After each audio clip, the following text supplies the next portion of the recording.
Hello everyone, and welcome back in Shadow of Truth Stories. I know many of you use this videos to fall asleep, so before you drift off, leave a comment letting me know where you are listening from. If you like these videos, please leave like and subscribe. In tonight's story, we journey into the heart of Widow's Hollow, a place of mystery and tragedy that has captured the fear and fascination of many over the years. Nestled deep in the Appalachian Mountains, Widow's Hollow earned its eerie name long ago. When the unfortunate fate of its inhabitants became more than just coincidence, it became a legend that haunted the entire region. The story begins in the late 1800s, when a small community settled in the hollow, drawn by the promise of fertile land and plentiful game. The community thrived for several years, with settlers building cabins, tending to their livestock, and growing their families. At the center of this community lived Mary Walker, known to everyone as Widow Walker. She was a striking figure, with long silver hair and piercing blue eyes. She was both respected and feared, known for her deep knowledge of herbs, potions, and folk remedies. Mary's husband had died under mysterious circumstances, disappearing into the woods one winter night only to be found weeks later, his body frozen, his face twisted in an expression of sheer terror. After that, the villagers began to whisper about Mary, wondering if there was something unnatural about her, something that had driven her husband to such a gruesome fate. Despite their fears, they still came to her for help when their children fell ill or when they needed guidance through the harsh winters. But everything changed in the winter of 1883. A terrible sickness swept through the hollow. It began with a fever, then chills, and finally, hallucinations that left the afflicted screaming and clawing at invisible specters. Mary worked tirelessly to save the villagers, administering her herbal remedies and caring for the sick as best as she could. Despite her efforts, many succumbed to the illness, including nearly all the men of the hollow. Those who survived spoke of dark visions in their fevered states, of shadowy figures standing at their bedsides, of whispers that seemed to come from nowhere. The villagers, desperate for someone to blame, turned their fear and grief on Mary. They accused her of witchcraft, of bringing the sickness upon them as punishment for the distrust they had shown her after her husband's death. They claimed she had called upon dark forces, that she had summoned spirits to take revenge on the hollow. In their rage, they dragged her from her cabin to the center of the village, and there, beneath the old oak tree, they hanged her. As she stood on the makeshift gallows, her face bruised and her hands bound, Mary uttered her final words, a curse upon those who had wronged her. She swore that they, and their descendants, would never know peace, that the hollow would forever be haunted by the spirits they had accused her of summoning. Her voice, they said, carried on the wind, echoing through the trees as the rope tightened around her neck. The villagers buried her body at the edge of the hollow, far from consecrated ground, hoping that it would be enough to end the curse. But it wasn't. Over the years, Widow's Hollow fell into decay. The sickness returned each winter, and each time it took more lives. The men who had condemned Mary were the first to fall, followed by their wives and children. By the turn of the century, the hollow was almost entirely abandoned. Those who remained spoke of strange occurrences, of lights moving through the woods at night, of shadows that seemed to have a life of their own, and of a figure in a flowing black dress wandering the hollow, her face hidden beneath a veil. It was said that if you ventured into Widow's Hollow after dark, you could hear Mary Walker's voice on the wind, whispering her curse, calling out the names of those who had wronged her. Some claimed that her spirit was not alone, that the spirits of the men who had accused her also haunted the hollow, their twisted forms seen lurking in the woods, forever bound to the place by the curse they had brought upon themselves. In 1921, a group of loggers, unaware of the hollow's dark past, set up camp there, hoping to clear the woods for timber. On their first night, they were awoken by the sound of crying, a woman's voice, mournful and filled with pain. They searched the camp, but found nothing. The next night, the crying returned, louder this time, echoing through the hollow. One of the men claimed he saw a figure standing at the edge of the clearing, a woman in a black dress, her face pale and her eyes hollow. He described how she raised her hand, pointing towards him, and how an overwhelming sense of dread filled him, as if death itself was reaching out to claim him. The loggers left the hollow the next morning, abandoning their tools and supplies. They spoke of a presence in the woods, something that watched them, something that moved silently among the trees, always just out of sight. They warned others to stay away, and the hollow was once again left to the spirits. In the decades that followed, Widow's Hollow became a place of legend, a cursed land, haunted by the restless spirit of Mary Walker. Locals avoided it, refusing to enter the hollow even during the day. Hunters who wandered too close spoke of feeling an unnatural chill in the air, of hearing whispers that seemed to come from the very earth beneath their feet. Some claimed they saw Mary herself, standing beneath the old oak tree where she had been hanged, her eyes filled with a sorrow that seemed to pierce their very souls. Despite its reputation, the hollow drew the attention of thrill seekers and paranormal investigators, each hoping to catch a glimpse of the ghostly widow. Many left with strange stories, of equipment that malfunctioned, of eerie voices captured on tape, and of sightings of a veiled figure moving silently through the mist. One group claimed they found the old grave where Mary had been buried, the earth around it disturbed as if something had clawed its way out. To this day, Widow's Hollow remains a place of fear and mystery. The old cabins have long since crumbled, reclaimed by the forest, but the land itself seems to hold on to the sorrow and rage of its tragic past. On stormy nights, when the wind howls through the trees and the mist rolls in, some say you can still hear the sound of Mary Walker's voice, her curse carried on the wind, a reminder of the injustice that led to her death. And if you are brave, or foolish, enough to venture into the hollow after dark, you might just see her standing there, beneath the ancient oak, her face hidden beneath her dark veil, her eyes watching, forever waiting for those who wronged her, forever bound to Widow's Hollow, where her story began and ended, but her spirit remains. In this unsettling story, we revisit the perplexing disappearance of the Sodder children, a case that combines tragedy, unanswered questions, and a family's relentless pursuit of the truth. On Christmas Eve 1945, the Sodder family home in Fayetteville, West Virginia, was engulfed in flames. George and Jenny Sodder lived there with 9 of their 10 children. As the fire raged, George, Jenny, and 4 of their children managed to escape, but 5 children, Maurice, 14, Martha, 12, Louis, 9, Jenny, 8, and Betty, 5, were believed to have perished in the blaze. However, the events surrounding the fire and its aftermath led to one of the most enduring mysteries in American history. The fire began around 1 a.m. Jenny, who had stayed up late, heard a strange noise on the roof, like something hitting it. Shortly afterward, she noticed smoke pouring into the house. George tried to save his trapped children, but his efforts were thwarted. The ladder that was always propped against the house was missing, his trucks failed to start despite working earlier that day, and the phone lines had been cut. The fire burned the house to the ground in less than an hour. Authorities quickly attributed the tragedy to faulty wiring and declared the 5 children dead. However, a search of the ashes revealed no human remains. The fire chief claimed the blaze had burned so hot that it completely cremated the children's bodies, an assertion that fire experts later disputed. Even at extreme temperatures, bones should have remained. The Sodders began to suspect foul play. They recalled a series of strange incidents in the months leading up to the fire. A man had visited George, seeking work, and commented that the house's wiring would cause a fire someday. George, who had recently had the house rewired, dismissed the comment.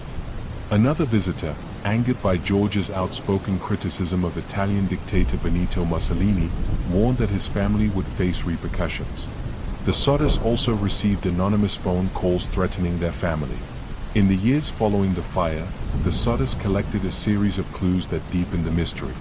A bus driver passing through Fayetteville on Christmas Eve claimed to have seen people throwing balls of fire onto the Sodder property, which Jenny believed explained the strange noise she had heard before the fire started. A family member later found a small, hard object in the yard that resembled a hand grenade or an incendiary device. Sightings of the missing children were reported in the months and years after the fire. One woman claimed to have seen them in a car as the fire was burning. Another witness reported seeing them at a hotel in Charleston, West Virginia, accompanied by 2 men and 2 women of Italian descent. The children appeared to be under duress and spoke little. The Sodders were convinced their children had been kidnapped and set out on a decades-long quest for answers. They hired private investigators and even wrote to the FBI, which declined to take on the case, citing jurisdictional issues. In 1949, they arranged for an excavation of the site, but no human remains were found. One of the most haunting developments came in 1968, when Jenny received a photograph in the mail. The photo depicted a young man who bore a striking resemblance to Louis, one of the missing children, with a note on the back that read, "Louis Soda. I love brother Frankie. Ill boys." A 90132 or 35. Despite hiring a private investigator to track the origins of the photo, the family never uncovered its source. Desperate to keep the case in the public eye, the Sodas erected a billboard along Route 16 with photos of the missing children and an appeal for information. The sign became a local landmark and a symbol of their relentless hope. George Soda died in 1969, and Jenny passed away in 1989, never knowing the truth about their children's fate. The remaining Soda siblings have continued to seek answers, but the case remains unsolved. The disappearance of the Soda children is a chilling reminder of how easily tragedy can turn into mystery. Were the children victims of a terrible accident, or were they abducted in a sinister plot? The lack of definitive answers leaves the case shrouded in uncertainty, haunting both the family and those who continue to explore its many twists and turns. Our next story unravels the baffling and controversial case of Tamla Horsford, a woman who died under mysterious circumstances during what was supposed to be a friendly gathering. On the evening of November 3, 2018, Tamla Horsford, a 40-year-old mother of 5, attended an overnight party at the home of Jean Mayers in Forsyth County, Georgia. The gathering was a football mom's party, intended to celebrate friendships formed through their children's sports activities. Tamla was the only black woman in attendance, a detail that would later become a point of controversy. The party was light-hearted, filled with drinks, games, and camaraderie. Tamla, known for her warm personality and outgoing nature, brought tequila as a gift and seemed to be enjoying herself. Over the course of the evening, she was seen socializing, laughing, and even calling her husband to check in. However, by the morning of November 4th, Tamla was found dead in the backyard. She was lying face down in the grass, dressed in her pajamas, with visible injuries. The homeowners called 911, reporting that Tamla had fallen from the balcony overnight. The initial investigation by the Forsyth County Sheriff's Office concluded that Tamla's death was accidental. Authorities stated that she had likely fallen while intoxicated, noting a blood alcohol level of 0.238, nearly 3 times the legal driving limit. They also cited traces of THC and Xanax in her system, though Tamla had no prescription for the latter. Despite the official ruling, Tamla's family and friends raised serious questions about the circumstances surrounding her death.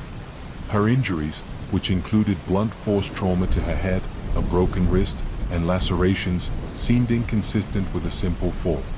Additionally, the positioning of her body and the lack of debris or disturbance on the balcony rail suggested something more sinister. Compounding the suspicion were inconsistencies in witness statements. Some party attendees changed their accounts of the night, and others admitted to deleting texts and photos. Jean Mayer's boyfriend, who was in the house that night, worked in law enforcement, further fueling allegations of a potential cover-up. The case drew widespread attention in 2020, amid heightened awareness of racial inequality and injustice in the United States. Advocates pointed out that Forsyth County had a history of racial tension, and many questioned whether Tamla's race played a role in how her death was handled. Social media campaigns and petitions called for a reinvestigation, and public pressure led to the case being reopened by the Georgia Bureau of Investigation, GBI. In 2021, after reviewing the evidence, the GBI concluded that there was no foul play in Tamla's death, reaffirming the initial ruling of accidental death. However, critics argue that the investigation was incomplete and lacked transparency. They point to the lack of forensic evidence, the mishandling of the crime scene, and the failure to thoroughly investigate the party attendees as major flaws in the case. To this day, Tamla Horsford's death remains a source of pain and controversy. Her family continues to demand answers, believing that the full truth has yet to come to light. The case serves as a sobering reminder of the need for accountability and justice, particularly when societal biases and systemic flaws may be at play. Whether Tamla's death was a tragic accident or something more sinister, her story has left an indelible mark, sparking conversations about race, justice, and the value of a thorough investigation. It remains a haunting mystery that continues to resonate with those seeking the truth. Let's continue with another story. On a cold February night in 1959, 9 experienced hikers embarked on a journey through the remote Ural Mountains in Soviet Russia. Their trek was intended to be a challenging yet routine adventure. However, what unfolded remains one of the most baffling and terrifying mysteries of the 20th century, the Dyatlov Pass incident. The group, led by 23-year-old Igor Dyatlov, consisted of skilled and seasoned mountaineers, all eager to conquer the treacherous slopes of Kholat Syakhl, a name that ominously translates to Dead Mountain in the local Monsi language. The hikers, including 7 men and 2 women, set out on January 27, 1959, with plans to return by February 12. When no communication was received by February 20th, a search party was launched. On February 26th, rescuers found the hikers' campsite. The scene was unsettling. Their tent was discovered on a snowy slope, partially buried and inexplicably torn open from the inside. Footprints led away from the tent into the surrounding wilderness, some barefoot or in socks, despite the sub-zero temperatures. It appeared that the hikers had fled the tent in a panic, abandoning their shoes, clothing, and gear. Over the next few weeks, searchers uncovered the bodies. The first 2 victims, Yuri Krivonyshenko and Yuri Doroshenko, were found near the edge of the forest, close to a makeshift fire. Both were barefoot and dressed inadequately for the freezing conditions. Nearby branches had been torn from trees, suggesting a desperate attempt to climb for safety or warmth. 3 more bodies, including Dyatlov's, were discovered between the tent and the fire, as if they were trying to return to the campsite. They, too, were inadequately dressed, and their deaths were attributed to hypothermia. However, it was the discovery of the remaining 4 hikers in May that deepened the mystery. Found in a ravine 75 meters from the fire, their injuries were far more severe. Ludmila Dubinina and Semyon Zolotaryov suffered massive chest fractures, described by experts as being comparable to a car crash. Alexander Kolevatov had a fractured skull, and Dubinina was missing her tongue and parts of her lips. Despite the gruesome injuries, there were no external wounds to suggest an attack. Adding to the enigma, traces of radiation were found on some of their clothing, and some victims' skin appeared to have an orange hue. The investigation concluded that the group had perished due to an unknown compelling force, a vague explanation that fueled decades of speculation. Theories about what happened to the Dyatlov group range from plausible to fantastical. One of the most common explanations is an avalanche. Proponents of this theory suggest that the hikers fled their tent after hearing the telltale signs of an impending snow slide. However, no evidence of an avalanche was found at the site, and the injuries sustained by some of the victims do not align with what one would expect from such an event. Another theory involves infrasound, low-frequency vibrations caused by wind interacting with the mountain's topography. This phenomenon could have induced panic and disorientation among the hikers, causing them to flee the tent irrationally. However, this explanation fails to account for the severe injuries of some victims. Some believe the group was attacked by local Monsi tribespeople, angered by the hikers' intrusion onto sacred land. Yet, there was no evidence of a struggle or other footprints near the scene to support this claim. Others suggest foul play by the Soviet military, pointing to the radiation, the orange skin, and reports of strange lights in the sky on the night of the incident. Could the hikers have stumbled into a secret weapons test or been exposed to hazardous materials? Perhaps the most chilling theory involves extraterrestrial intervention.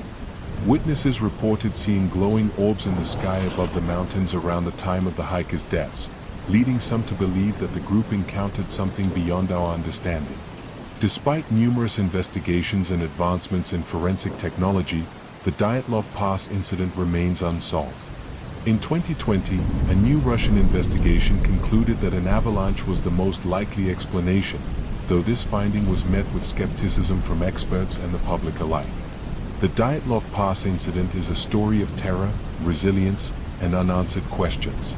What caused 9 experienced hikers to abandon their tent in such haste? What force inflicted such bizarre and horrific injuries? Decades later, the mystery endures, haunting the imaginations of those who seek to unravel the truth about what happened on that desolate, snow-covered mountain. On the night of March 31, 2006, 27-year-old Brian Schaffer, a medical student at Ohio State University, went out with friends to celebrate the start of spring break. What began as a carefree evening of drinks and laughter turned into one of the most perplexing missing persons cases in modern history. To this day, Brian's disappearance remains an enigma that has baffled investigators and armchair detectives alike. Brian was described as intelligent, charismatic, and ambitious, with dreams of becoming a doctor. He was close to his family, particularly his father, Randy, who had recently lost his wife, Brian's mother, to cancer. Despite the tragedy, Brian appeared to be handling the loss well and was looking forward to a planned trip to Miami with his girlfriend, Alexis Wagner, just days after his disappearance. On that fateful Friday night, Brian joined his friend Clint Florence for a night out in Columbus, Ohio. They started at the Ugly Tuna Se Leona, a popular bar near Ohio State's campus. Over the course of the evening, they visited several other bars in the area, drinking and socializing before returning to the Ugly Tuna around 1:15 a.m. Surveillance footage captured Brian, Clint, and another friend, Meredith Reed, riding the escalator up to the bar's entrance. The footage also showed Brian chatting briefly with two women near the top of the escalator. He appeared to say goodbye before walking back toward the bar. This was the last confirmed sighting of Brian. When the bar closed at 2 a.m., patrons began filtering out. Clint and Meredith waited outside for Brian, but he never appeared. Assuming he had gone home or left with someone else, they didn't think much of it at the time. However, when Brian failed to show up for his flight to Miami 2 days later, his family became alarmed. They reported him missing, and an investigation was launched. The initial search focused on the Ugly Tuna Se Leona and its surrounding areas. Investigators reviewed the bar's security footage and were stunned to find no evidence of Brian leaving. Every exit from the bar was covered by cameras, yet Brian seemed to have vanished without a trace. This led to the chilling question: how could someone disappear from a crowded bar without being seen? Police expanded their search, checking nearby dumpsters, alleyways, and construction sites. Divers scoured the Olentangy River, and flyers with Brian's photo were distributed throughout Columbus. Despite these efforts, no trace of him was found. Brian's phone, credit cards, and bank accounts showed no activity, and no witnesses came forward with information about his whereabouts. As the investigation progressed, theories about Brian's disappearance began to emerge. One of the most plausible scenarios was that he had left the bar through an exit not covered by cameras, possibly one leading to a construction site nearby. Some speculated that he could have fallen or been injured in the area, but no evidence supported this theory. Another possibility was that Brian had chosen to disappear intentionally. Friends and family were divided on this idea. While some pointed to his grief over his mother's death as a potential motivator, others argued that Brian was excited about his future and deeply in love with Alexis, making it unlikely that he would abandon his life. Foul play was also considered. Could Brian have been the victim of a robbery or an abduction? The area around the Ugly Tuna Se Leona was known for occasional crime, but again, there was no evidence to suggest this had occurred. Suspicion even fell on Clint, the friend who had been with Brian that night. Clint refused to take a polygraph test, raising eyebrows among both police and the public. However, there was no concrete evidence linking him to Brian's disappearance, and he maintained his innocence. Over the years, the case has generated numerous leads, including alleged sightings of Brian in various locations, but none have been substantiated. In 2019, police received a tip about human remains found in a creek near Columbus, but DNA testing confirmed they were not Brian's. Brian's father, Randy, remained steadfast in his search for answers until his tragic death in 2008, when he was struck by a falling tree. This left Alexis and Brian's remaining family to continue the search. To this day, they hold out hope that one day the mystery will be solved. The disappearance of Brian Schaffer is a haunting reminder of how someone can vanish without a trace, even in a crowded, public place. Was he a victim of foul play, an accident, or his own desire to disappear? Nearly 2 decades later, his case remains a chilling enigma that continues to confound investigators and captivate the public. In this story, we unravel the haunting mystery of the Sodder children, a case of fire, unanswered questions, and a family's decades-long search for truth. On Christmas Eve, 1945, the Soder family of Fayetteville, West Virginia, was celebrating the holiday. George and Jenny Soder lived in a modest two-story home with 9 of their 10 children. That night, the family went to bed, but not all would wake to see Christmas morning. At around 1 a.m., a fire broke out, quickly engulfing the home. George and Jenny managed to escape with 4 of their children. However, 5 of their children, Maurice, Martha, Louis, Jenny, and Betty, were trapped upstairs. George tried desperately to re-enter the house to rescue them. He broke a window, cutting his arm in the process, but was met with flames too intense to penetrate. In a panic, he attempted to retrieve a ladder to climb to the second floor, but it was missing. He then tried to start his trucks to drive closer to the house and climb on top, but inexplicably, neither vehicle would start. Meanwhile, Jenny attempted to call the fire department, but their phone line was dead. Neighbors alerted the fire department, but response times were delayed due to the holiday and a shortage of personnel. By the time help arrived, the house had burned to the ground. Initially, it was assumed that the 5 missing children had perished in the fire. However, a search of the ruins yielded no human remains. Fire experts later stated that even at the high temperatures the fire reached, bones should have been found. The Soders began to suspect that the fire had been intentionally set as part of a cover-up for something far more sinister. George, an Italian immigrant, was outspoken against Benito Mussolini and the fascist regime in Italy, leading to friction with some members of the local Italian-American community.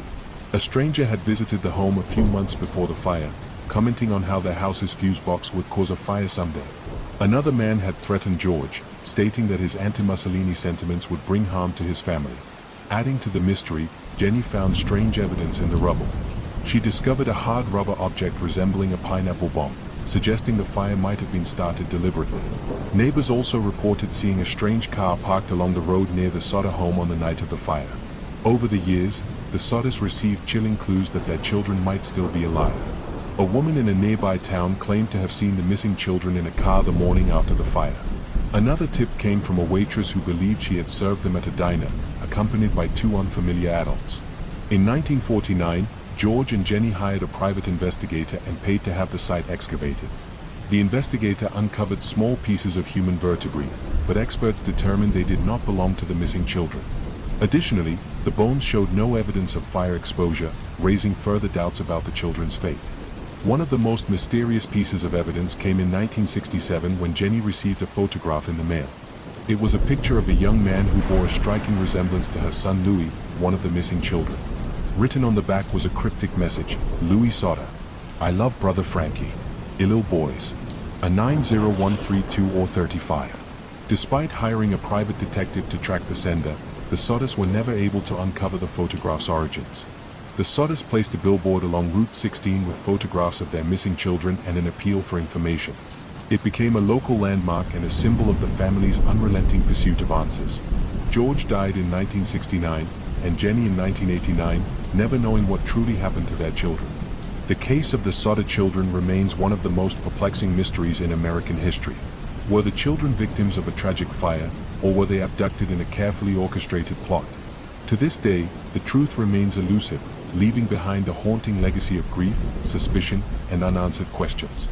In our next chilling tale, we dive into the unsettling mystery of the disappearing village of Dunwich Hollow, a small settlement that seemed to vanish from the face of the earth overnight, leaving behind nothing but whispers and fear. Dunwich Hollow was a quaint, isolated community nestled deep within the woods of northern England. With only a handful of families residing there, the village lived in peaceful seclusion, surrounded by thick forests and rolling hills.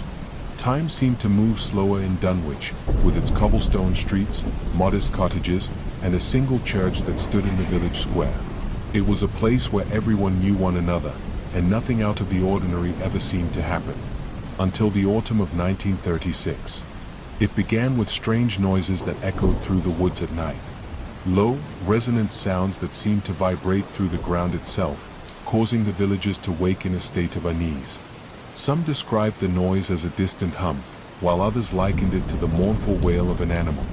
It seemed to move through the village, never originating from one single point, but always felt deep within their bones. The children were the most affected. They woke from nightmares, screaming about shadowy figures that roamed through the woods and whispered their names. The village elders tried to calm everyone, attributing the noises to natural causes, perhaps an underground spring shifting, or the sound of the wind being carried in strange ways through the dense forest. But no explanation seemed to truly fit, and soon, it became impossible to ignore the other strange occurrences. Animals began to disappear. The villagers found their livestock missing, vanished without a trace. Dogs that once guarded the cottages refused to go outside after dusk, whimpering and scratching at doors, desperate to stay inside. Even the birds, which usually filled the trees with their song, had grown eerily silent. It was as if the entire forest was holding its breath, waiting for something terrible to happen. Then there was the fog, thick, impenetrable fog that began to settle over Dunwich Hollow every night, rolling in from the woods like a great, white tide. The villagers spoke of the fog as if it were alive, creeping down the narrow paths and winding through the trees, swallowing everything in its path.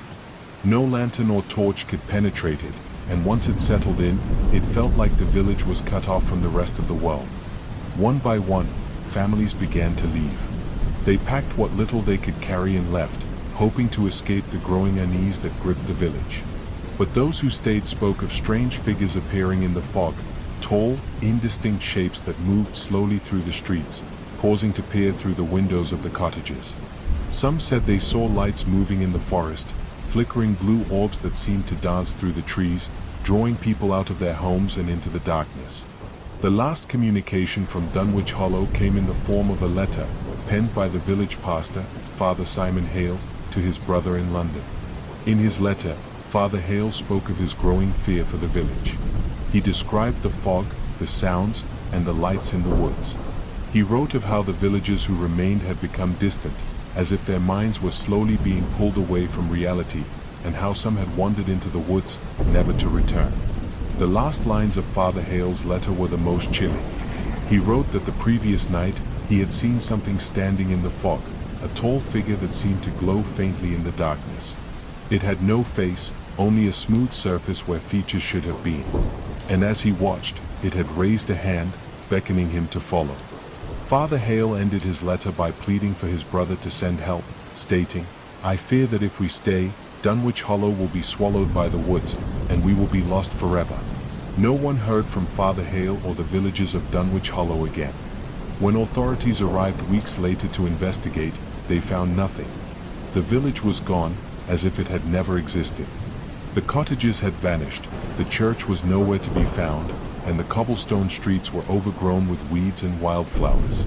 There were no signs of struggle, no remnants of human habitation, only the forest, silent and unyielding. The only trace of Dunwich Hollow was a single stone cross, half buried in the earth where the village square once stood.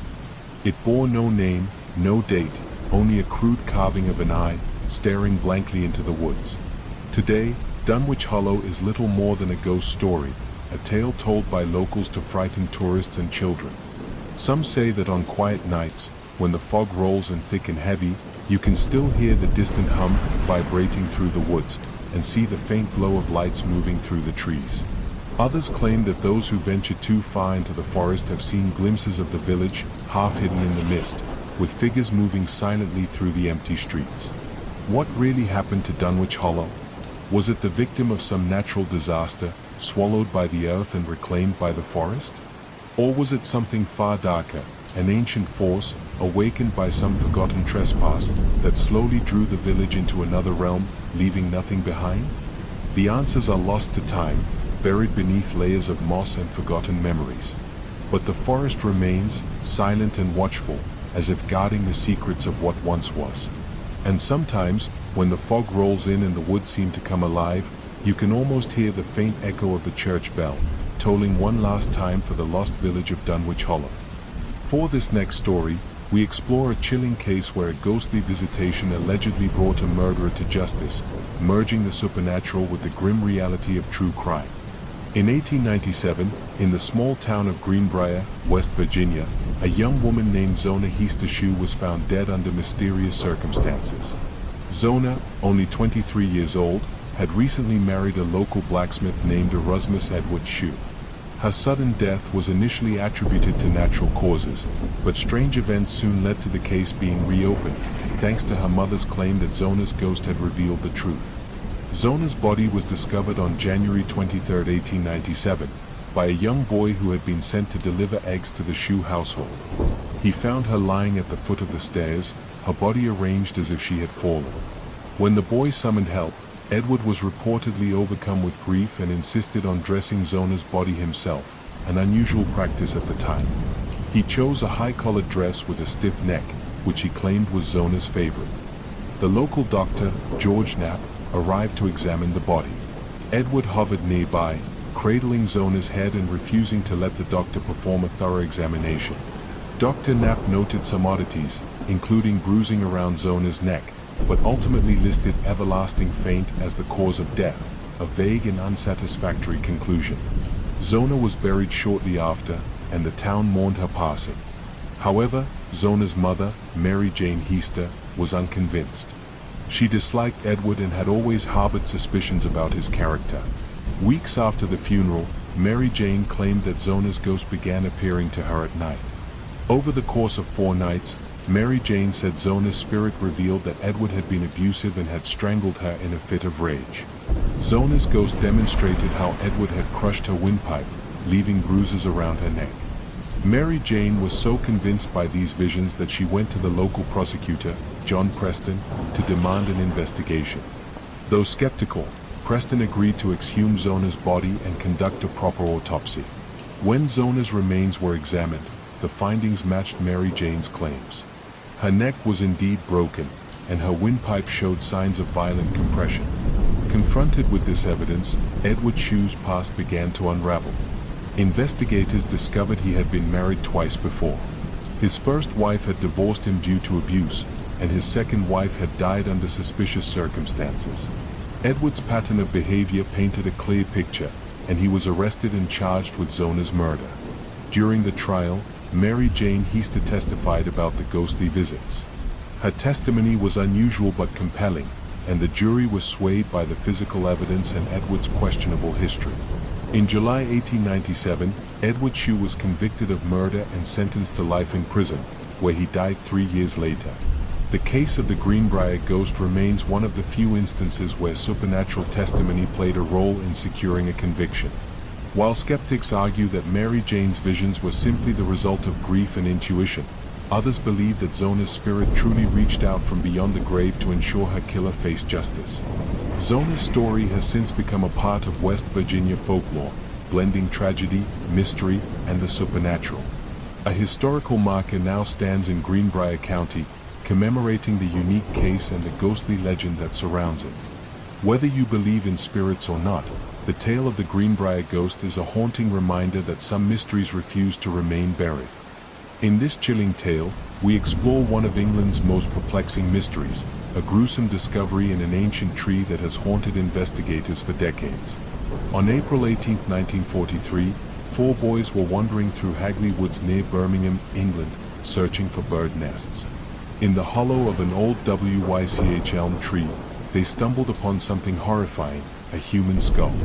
Initially thinking it belonged to an animal, one of the boys soon noticed it had human teeth. Panicked, they fled the scene but eventually told their parents, who alerted the police. When investigators arrived, they discovered the partial skeleton of a woman stuffed into the hollow trunk of the tree. The remains were clothed in rags, and a piece of taffeta was found lodged in her mouth, suggesting she may have been suffocated. A hand was found buried nearby.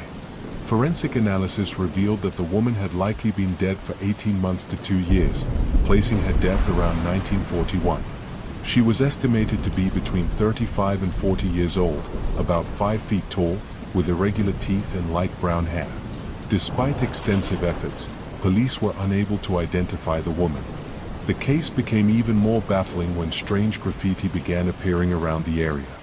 In white chalk, someone wrote, "Who put Bella in the WYCH elm?" The messages, often appearing in prominent locations, hinted that someone knew more than they were letting on. The name Bella became associated with the victim, though her true identity remains a mystery.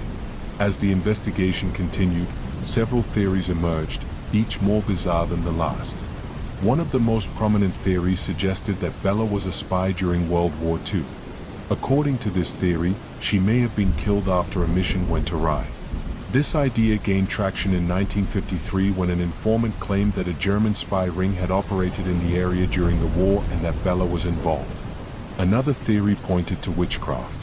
The unusual positioning of the body within the tree and the presence of a hand buried separately led some to speculate that Bella's death was part of an occult ritual.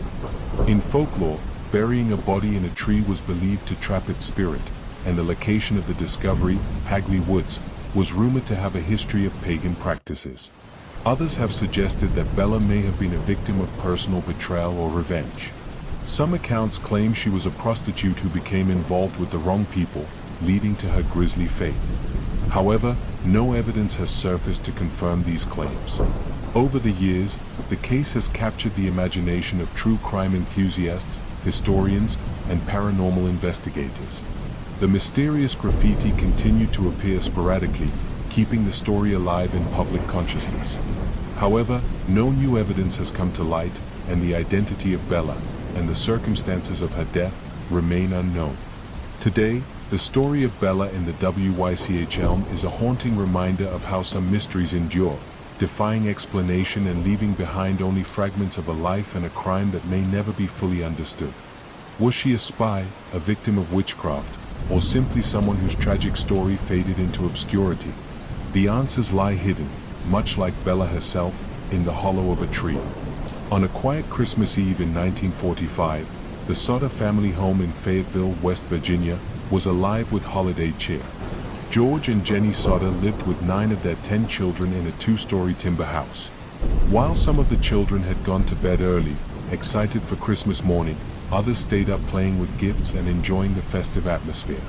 What seemed like a peaceful holiday would soon turn into one of the most perplexing mysteries in American history.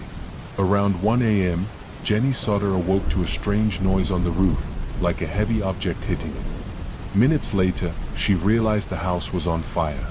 She rushed to wake George and the children. George, Jenny, and 4 of the children managed to escape, but 5 of the children, Maurice, 14, Martha, 12, Louis, 9, Jenny, 8, and Betty, 5, were still inside. The parents' frantic attempts to save them were thwarted at every turn. George tried to re-enter the house, but the flames were too intense. He ran to grab the ladder that was always propped against the house to climb to the second-floor window, but it was mysteriously missing. He then attempted to use his trucks to drive closer to the house and climb on top, but neither vehicle would start, even though they had been working perfectly the day before. Meanwhile, Jenny ran to a neighbor's house to call the fire department, only to find the phone line had been cut. By the time the fire department arrived, hours later due to a staffing shortage and communication issues, the house had burned to the ground. Investigators assumed the 5 children had perished in the fire, but a search of the ashes revealed no human remains.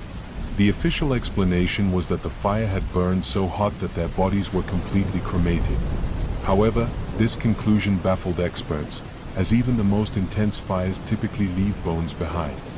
The Sutters were unconvinced. The circumstances of the fire, coupled with strange occurrences in the weeks leading up to it, raised their suspicions. A few months earlier, a man had visited George looking for work. During the visit, he had pointed to the house's fuse box and warned that it would cause a fire someday. George dismissed the comment because he had recently had the house's wiring inspected and found it to be in perfect condition. Around the same time, another man had warned George that his outspoken criticism of Benito Mussolini, the Italian dictator, could have consequences for his family. As the family began piecing together these events, more oddities emerged. Jenny recalled hearing a strange noise on the roof before the fire and later found a small, hard object in the yard that resembled a pineapple bomb, a type of incendiary device. A bus driver passing through town that night reported seeing people throwing balls of fire at the house. These accounts deepened the Sutters' belief that the fire had been deliberately set. Adding to their suspicions, witnesses came forward claiming to have seen the children alive after the fire. One woman said she saw them in a passing car while the house was burning. Another claimed to have seen them at a hotel in Charleston, West Virginia, with 2 adults of Italian descent. The children appeared scared and unwilling to speak. These sightings were never verified, but they fueled the Sodder's growing conviction that their children had been kidnapped. Determined to find answers, George and Jenny hired private investigators and placed a billboard near their home displaying photos of the missing children and offering a reward for information. The billboard became a local landmark and a symbol of their relentless search for the truth. In 1968, more than 2 decades after the fire, Jenny received an envelope with no return address. Inside was a photograph of a young man who bore a striking resemblance to her son Louis. On the back of the photo was a cryptic message: Louis Sodder, I love brother Frankie. Ill boys. A 90132 or 35. Despite hiring a private detective to investigate, the Sodders were unable to trace the origins of the photograph or the sender. The case grew colder over the years, though the family never gave up hope.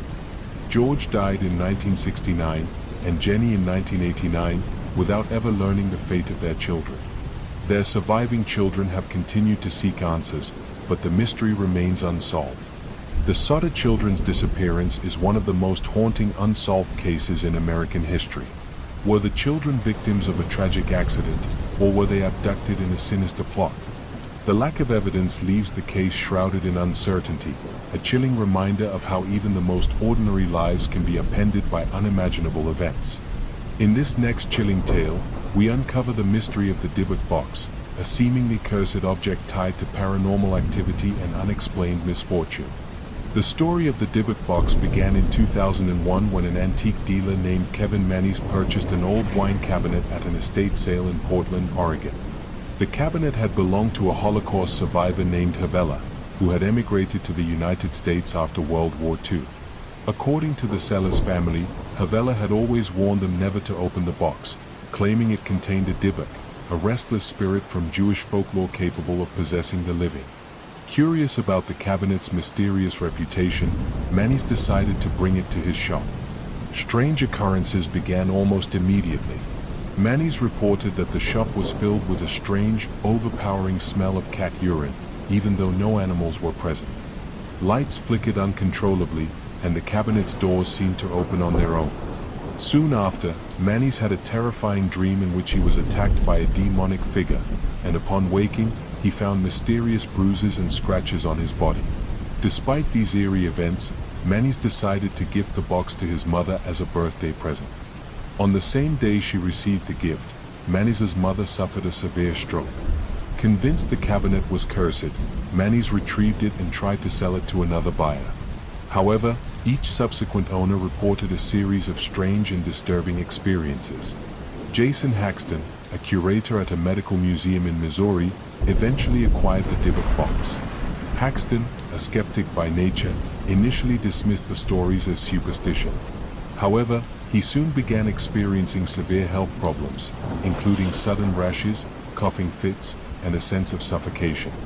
He also claimed to witness shadowy figures in his home and have vivid nightmares of an old, terrifying woman. Haxton, desperate to rid himself of the box, reached out to rabbis and paranormal experts for advice. They recommended sealing the box and burying it in a remote location. Haxton complied, but not before documenting his experiences and writing a book about the ordeal. The Dybbuk box gained widespread attention and became a focal point of paranormal discussions. In 2012, the box was featured on the TV show Paranormal Witness, and its legend grew. It later inspired the 2012 horror film The Possession, which dramatized the story of a cursed Jewish relic wreaking havoc on its owners. By this point, the Dybbuk box had become infamous in the world of haunted objects. The current owner of the Dybbuk box is Zach Bagans, host of the show Ghost Adventures. Bagans purchased the box and placed it in his haunted museum in Las Vegas. Since acquiring it, Bagans has claimed that the box exerts a malevolent energy. Visitors to the museum have reported feeling nauseous, faint, or overwhelmed when near the box. In one particularly dramatic incident, musician Post Malone visited the museum and reportedly touched the box. Soon after, he experienced a string of misfortunes, including a near-fatal plane emergency and a car accident. Skeptics argue that the Dybbuk box legend is nothing more than a hoax. In 2021, Kevin Mannies admitted in an interview that he had fabricated parts of the story when he first sold the box on eBay. However, this revelation hasn't stopped believers from pointing to the strange and consistent reports from those who have encountered the box. Whether it is truly cursed or a product of suggestion and coincidence, the Dybbuk box has cemented itself as one of the most infamous haunted objects in modern lore. The Dybbuk box remains on display at Zach Bagans' Haunted Museum, drawing visitors eager to confront its eerie reputation. Whether you believe in curses or not, its story continues to fascinate and terrify, a reminder of humanity's enduring fascination with the unknown. On the morning of February 14, 2000, 9-year-old Asha Degree vanished from her family home in Shelby, North Carolina, under circumstances that continue to baffle investigators and her family. Her disappearance has become one of the most haunting and perplexing mysteries in modern history, as the trail of clues leads only to more questions. Asha was a bright, happy child who excelled in school and loved sports.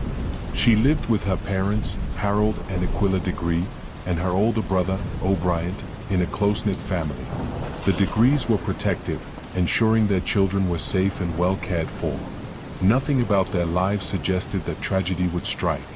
On the evening of February 13th, Asha attended church with her family and later went to bed around 8 p.m.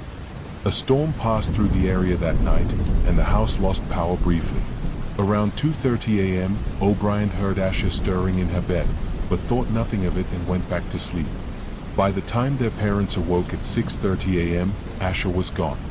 Her bed was empty, and there were no signs of forced entry or a struggle. Asha's book bag and some of her clothes were also missing, suggesting she had packed and left willingly. Panic set in, and the Degrees contacted the police, launching a search that would grow to involve hundreds of volunteers, law enforcement officials, and even the FBI. As the investigation unfolded, witnesses came forward claiming to have seen Asha walking along Highway 18, about a mile from her home, between 3:30 and 4:15 a.m. She was described as wearing a white shirt and dark pants, carrying her book bag. One driver said they turned around to check on her, but she darted into the woods, disappearing from sight. This was the last confirmed sighting of Asha. Search teams combed the area near Highway 18 but found little evidence. A few days later, however, a major clue surfaced. Asha's pencil, marker, and Mickey Mouse hair bow were discovered in a shed along the highway. The shed belonged to a local business, and investigators believed Asha may have stopped there for shelter. Despite this, there was no further sign of her. 4 years, the case remained cold. Then, in August 2001, Asha's book bag was found buried in a plastic bag in Burke County, about 26 miles from her home. The bag contained clothes and personal items that were confirmed to belong to her. The discovery reignited the investigation, but no new leads emerged, leaving her family in agonizing limbo. Theories about Asha's disappearance have ranged widely. One theory suggests that Asha was lured away by someone she trusted, perhaps through communication that her parents were unaware of. Another posits that Asha ran away, though her family insists this was entirely out of character for the shy and cautious girl. Some believe she may have been abducted after leaving her home voluntarily, though no evidence of foul play has been found. The circumstances of her departure remain deeply puzzling. What would compel a 9-year-old to leave her home in the middle of the night, during a storm, on foot, and without telling anyone? Investigators and psychologists have speculated that Asha may have been influenced by something she read or saw, perhaps believing she was embarking on an adventure. However, no definitive triggers have been identified. Over the years, Asha's case has attracted national attention, appearing on programs like America's Most Wanted and The Oprah Winfrey Show. The Degree family has kept her memory alive through vigils, interviews, and community outreach, refusing to give up hope. They established the Asha Degree Foundation to support the search for missing children and raise awareness about her case. In 2015, the FBI and the Cleveland County Sheriff's Office announced they were re-examining the case with fresh eyes. In 2020, a potential lead emerged when investigators revealed they were seeking information about 2 individuals associated with a vehicle, a dark green early 1970s Ford Thunderbird or Lincoln Mark IV, seen near where Asha was last spotted. However, this lead has yet to yield any breakthroughs. To this day, Asha Degree's disappearance remains one of the most unsettling and mysterious cases in modern history. Her family continues to hold out hope that she is alive and that someone, somewhere, knows the truth. Was Asha the victim of a calculated abduction, a tragic accident, or something even more sinister? Over 2 decades later, her story endures as a chilling reminder of how quickly and inexplicably a life can vanish, leaving behind only fragments of a mystery that may never be solved. In this next story, we explore a baffling case of a young man who seemingly vanished into thin air, leaving behind a trail of questions but no answers. On the night of March 31, 2006, Brian Schaffer, a 27-year-old medical student at Ohio State University, decided to celebrate the beginning of spring break with his friends. Brian, described as charismatic and ambitious, was close to his family and had a promising future ahead of him. But what began as a night of fun ended in one of the most perplexing disappearances in modern history. Brian and his friend Clint Florence started the evening by bar hopping in Columbus, Ohio. They eventually ended up at the Ugly Tuna Se Loona, a popular college hangout near the OSU campus. Surveillance footage from the bar captured Brian around 1:55 a.m., chatting and smiling with 2 women near the escalator leading to the bar's entrance. Moments later, he walked out of the camera's view. This would be the last confirmed sighting of Brian Schaffer. As the night wound down, Clint and another friend, Meredith Reed, searched for Brian to head home, but he was nowhere to be found. They assumed he had left on his own or found another way home. The following day, Brian's girlfriend, Alexis Wagoner, who had been out of town, became concerned when she couldn't reach him. Brian had been planning to propose to Alexis on a trip to Miami just days later, making his silence all the more unusual. When Brian failed to show up for his flight, his family and friends knew something was wrong. Police began an extensive search, combing through surveillance footage, questioning patrons and staff, and even using search dogs to trace his scent. Yet, there was no sign of Brian. The most puzzling aspect of the case was the surveillance footage from the Ugly Tuna Se Loona. While cameras clearly showed Brian entering the bar, there was no footage of him leaving. The bar's only 2 exits were under constant surveillance, and Brian's image never appeared on the tapes again. It was as if he had simply vanished. Investigators considered several theories. One possibility was that Brian had exited the bar through a back service door, which led to a construction site. If Brian had wandered into the site, he might have fallen or become trapped. However, an extensive search of the area revealed no trace of him. Another theory was that Brian had deliberately disappeared. Some speculated he was overwhelmed by the recent death of his mother, Renee, who had passed away from cancer just weeks earlier. Could he have chosen to start a new life elsewhere? His loved ones found this theory hard to believe, given his plans with Alexis and his otherwise stable life. Foul play was also considered. Brian was a healthy and fit young man, but could he have been abducted or harmed after leaving the bar? Clint, the friend who had been with him that night, came under scrutiny when he refused to take a polygraph test. However, there was no evidence linking Clint to Brian's disappearance. Over the years, sightings of Brian have been reported in various locations, from Georgia to Sweden, but none have been confirmed. His father, Randy Schaffer, tirelessly searched for answers, even posting messages to Brian on social media, pleading for him to come home. Tragically, Randy died in 2008 after being struck by a falling tree during a storm, leaving Brian's remaining family to continue the search for closure. In 2020, police released an age-progressed image of what Brian might look like, reigniting public interest in the case. Despite ongoing efforts, Brian Schaffer's fate remains a mystery. Was he the victim of a tragic accident, foul play, or something else entirely? The disappearance of Brian Schaffer is a haunting reminder of how someone can vanish without a trace, even in a crowded, public place. It's a story that leaves behind more questions than answers and continues to perplex investigators, friends, and family to this day.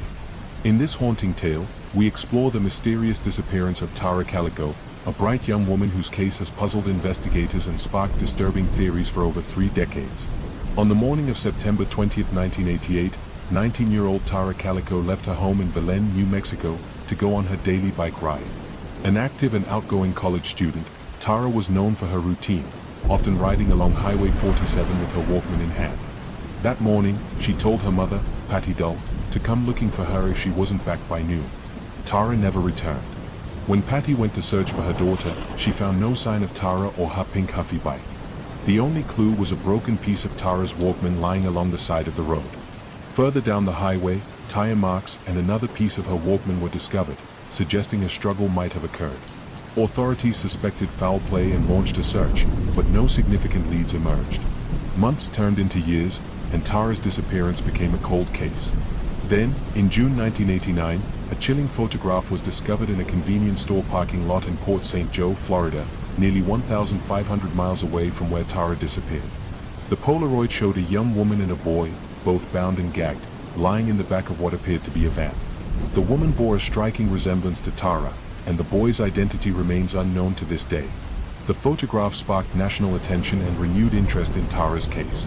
Experts analyzed the image and determined that the woman could indeed be Tara based on her physical features and a scar on her leg that matched one Tara had from a previous injury. The boy, however, remained unidentified, and no missing persons reports from the area matched his description. Despite the photo's discovery, investigators were unable to track down the van or confirm the identities of the people in the image. The man who found the photograph claimed he had seen the van in the parking lot, driven by a man with a mustache, but the lead went cold. Over the years, several theories have emerged about Tara's fate. One of the most prominent theories involves local boys who may have accidentally hit Tara with their truck while she was biking. According to this theory, they panicked and decided to cover up the accident, disposing of her body. This explanation is bolstered by rumors that the boys' families had ties to local law enforcement, potentially leading to a cover-up. However, no evidence has ever substantiated these claims. The photograph added a darker dimension to the case, fueling speculation that Tara had been abducted and trafficked. Some believe she was taken across state lines and held captive, possibly for years. Others theorize that the photo was staged and unrelated to Tara, further muddying the waters of an already complex mystery. In 2008, on the 20th anniversary of Tara's disappearance, Sheriff René Rivera of Valencia County made a controversial statement. He claimed he knew what had happened to Tara and that two local boys had indeed struck her with their vehicle. According to Rivera, they disposed of her body with the help of their families. However, Rivera refused to release names or evidence, citing a lack of concrete proof to make an arrest. His statement caused outrage among Tara's family and the public, but it brought no closer resolution. Tara's case remains unsolved, and her family continues to seek answers. Over the years, they have advocated for more advanced forensic techniques and public awareness to bring Tara home. In 2020, the FBI announced a $20,000 reward for information leading to her whereabouts, reigniting hope that her case might one day be solved. The disappearance of Tara Calico is a chilling reminder of how someone can vanish without a trace, leaving behind a legacy of unanswered questions and theories. Was she the victim of a tragic accident, a calculated abduction, or something even more sinister? The truth remains elusive, but her story continues to haunt and captivate those who hear it. In this harrowing tale, we revisit the baffling disappearance of Madeleine McCann, a case that has captivated global attention and sparked endless speculation for over a decade. On May 3, 2007, 3-year-old Madeleine McCann vanished from her family's holiday apartment in Praia de Luz, a resort town in Portugal. The McCann family, parents Kate and Jerry, and their 3 children, Madeleine and her younger twin siblings, had been enjoying a week-long vacation at the Ocean Club. What began as a peaceful family trip turned into a nightmare that has yet to be resolved. The evening of Madeleine's disappearance started like any other.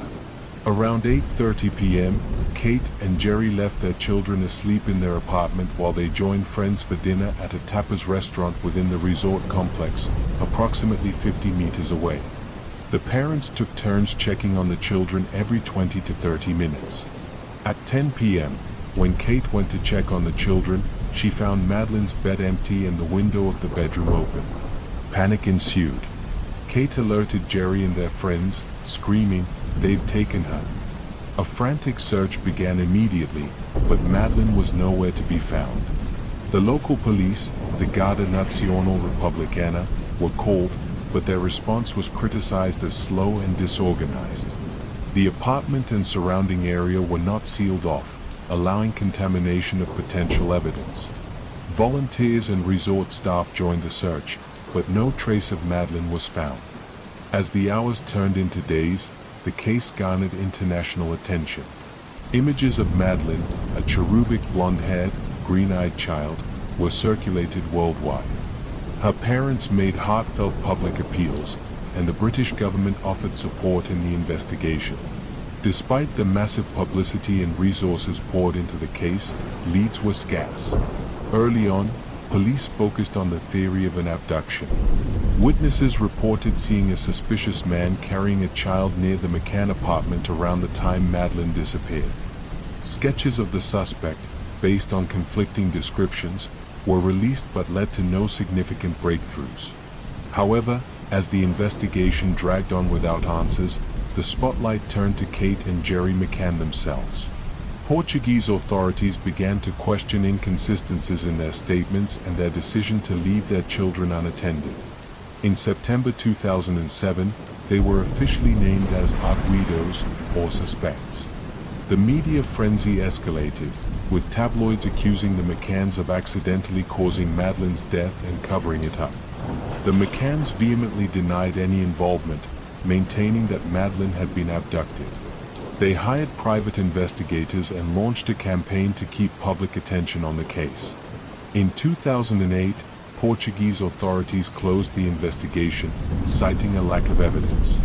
The McCanns were cleared of any wrongdoing, but the damage to their reputation lingered. Over the years, numerous theories about Madeleine's fate have emerged. Some believe she was abducted by a child trafficking ring, while others suggest she was taken by a lone predator. Reports surfaced of potential sightings in various countries, but none were substantiated. The lack of concrete evidence left room for speculation, conspiracy theories, and online sleuthing. In 2011, the British Metropolitan Police launched Operation Grange, a new inquiry into Madeleine's disappearance. They re-examined evidence and pursued new leads, including a theory that Madeleine may have been kidnapped during a botched burglary. Despite their efforts, the investigation yielded no definitive answers. In 2020, German authorities announced a potential breakthrough. A man named Christian Bruckner, a convicted sex offender, was identified as a suspect. Bruckner had been living near Praia da Luz at the time of Madeleine's disappearance and had a history of crimes against children. However, despite this revelation, no charges have been filed, and Bruckner denies involvement. Madeleine's disappearance has had a profound and enduring impact. Her case highlighted systemic flaws in international child abduction investigations and prompted changes in how missing children cases are handled across borders. Her parents established the Madeleine McCann Fund to support the search for their daughter and raise awareness about missing children worldwide. 16 years later, Madeleine McCann's fate remains unknown. Her story continues to evoke deep sympathy, debate, and frustration. Was she the victim of an opportunistic abductor, a calculated trafficking operation, or something else entirely? The truth remains elusive, leaving her family and the world to grapple with one of the most heartbreaking mysteries of our time. Our next story delves into the chilling mystery of the Mary Celeste, a ship found adrift in the Atlantic Ocean in 1872. Its crew vanished without a trace. On December 5, 1872, the British brigantine Dei Gracia was sailing through the Atlantic when its crew spotted a ship drifting aimlessly. It was the Mary Celeste, a merchant vessel that had left New York City bound for Genoa, Italy, with a cargo of denatured alcohol. At first glance, the Mary Celeste seemed intact, but there were no signs of life on board. The Dei Gracia crew boarded the Mary Celeste to investigate. The ship's cargo was largely untouched, and there were no signs of damage or foul play. However, the lifeboat was missing, and the ship's logbook contained its last entry from 9 days earlier, noting the Mary Celeste's position near the Azores. There were no clues to explain what had happened to the captain, Benjamin Briggs, his wife, their 2-year-old daughter, or the 7 crew members. Theories about the fate of the Mary Celeste's crew began to swell almost immediately. Some speculated that the crew had abandoned ship after fearing an explosion. The ship was carrying denatured alcohol, and leaks or fumes from the cargo might have caused panic. However, the ship itself was seaworthy, with no evidence of an imminent threat. Another theory suggested that the Mary Celeste was the victim of piracy. However, there were no signs of violence, and the cargo and crew's valuables were untouched. This left investigators puzzled. Supernatural explanations also emerged. Some claimed the crew had been abducted by aliens, while others suggested they had fallen victim to the Bermuda Triangle, despite the ship being far from its boundaries. Tales of ghostly apparitions and cursed voyages became part of the ship's lore, turning it into a legend. In the years following its discovery, the Mary Celeste story continued to captivate and mystify. No definitive evidence ever surfaced to explain the fate of its crew, leaving behind one of the greatest maritime mysteries of all time. Was it fear, foul play, or something beyond our understanding that led to their vanishing? The truth remains as elusive as the silent ship adrift in the Atlantic. Amy Lynn Bradley, a 23-year-old woman with a bright future and a loving family, disappeared under mysterious circumstances while vacationing on a cruise ship in 1998. Her case, filled with unsettling clues and chilling possibilities, has remained one of the most baffling missing persons mysteries to date. Amy was an outgoing and athletic young woman who had recently graduated from Longwood University in Virginia.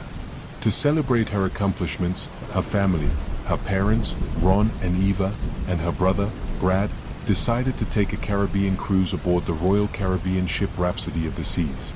The vacation was meant to be a relaxing and joyous time, but it would turn into a nightmare. The Bradleys boarded the ship on March 21, 1998, and Amy seemed to enjoy the first couple of days of the cruise. However, things took a dark turn in the early morning hours of March 24. Amy and her brother Brad had been at the ship's nightclub, partying and enjoying the live band. Amy was last seen around 5:30 a.m., sitting on the balcony of their cabin. Her father, Ron, woke up a short time later and noticed Amy was gone. At first, Ron assumed Amy had simply gone for a walk or to grab breakfast. But as time passed and there was no sign of her, panic set in.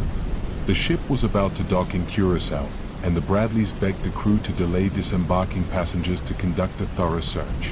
However, the crew refused, arguing that Amy had likely gone overboard and allowed passengers to leave the ship. This critical decision may have sealed Amy's fate. An initial search of the ship found no evidence that Amy had fallen overboard.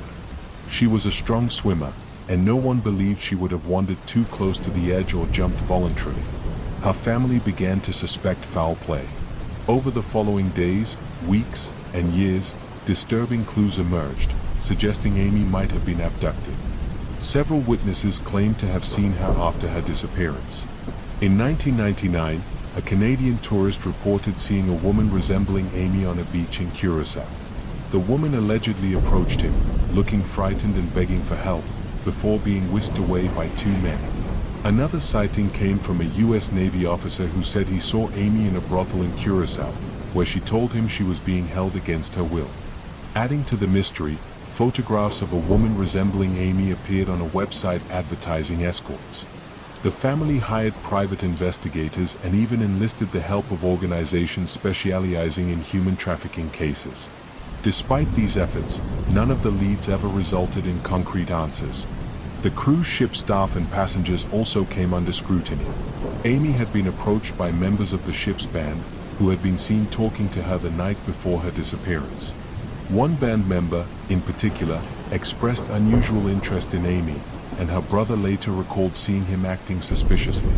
However, no evidence was ever found linking the band or any other staff to her disappearance. The Bradley family has never stopped searching for Amy. They have worked tirelessly to keep her case in the public eye, appearing on national television shows and offering a substantial reward for information leading to her safe return. Despite their efforts, Amy's fate remains a haunting mystery. To this day, the disappearance of Amy Lynn Bradley is a chilling reminder of how quickly and completely someone can vanish, even in the seemingly safe environment of a family vacation. Was Amy abducted and forced into human trafficking? Or did something else entirely happen aboard the Rhapsody of the Seas that morning? The answers remain elusive, leaving behind a trail of questions that continues to disturb and captivate those who hear her story. On the afternoon of August 20, 1966, a young man and his nephew were flying a kite on Morro do Vintum, a hilly area in Niterói, Brazil. Their carefree day took a dark turn when they stumbled upon two lifeless bodies. The discovery would ignite one of the most bizarre and unsettling mysteries in Brazil's history, now known as the Lead Masks case. The bodies were those of two men, later identified as Manuel Pereira da Cruz and Miguel José Viana, both electronic technicians from Campos dos Goitacazes, a city hours away. They were found lying side by side, dressed in matching suits and waterproof raincoats. Most curiously, Each man wore a homemade lead mask, the kind used to protect against radiation. Beside them lay an empty water bottle, 2 wet towels, and a notebook containing cryptic instructions: 1630B at the specified location. 1830 ingest capsules, after effect protect metals, wait for signal. There were no signs of trauma or struggle, and the scene puzzled investigators. The immediate question was, what had killed them? An autopsy revealed no clear cause of death. The mystery deepened when toxicology tests failed to determine if the men had ingested poison, drugs, or any other lethal substance, partly because the bodies had decomposed too much during the days they lay in the open. The bizarre nature of the case spurred countless theories, ranging from the rational to the fantastical. Investigators began piecing together the days leading up to Manuel and Miguel's deaths. On August 17, the 2 men left Campos dos Goitacazes, telling their families they were traveling to purchase materials for work. They carried a large sum of money, though much of it was later found to be spent on a waterproof coat and the lead sheets used to make the masks. Witnesses later recalled seeing the men at a bar near Morro do Vintum on August 20th, appearing nervous and agitated. A waitress mentioned that Miguel seemed to be checking his watch repeatedly, as if waiting for something. It was the last time they were seen alive. As investigators delved deeper, they discovered that Manuel and Miguel had a keen interest in spiritualism and were known to conduct experiments involving electromagnetic fields. Some suggested that the pair had been attempting to contact extraterrestrial beings or harness a mysterious energy source.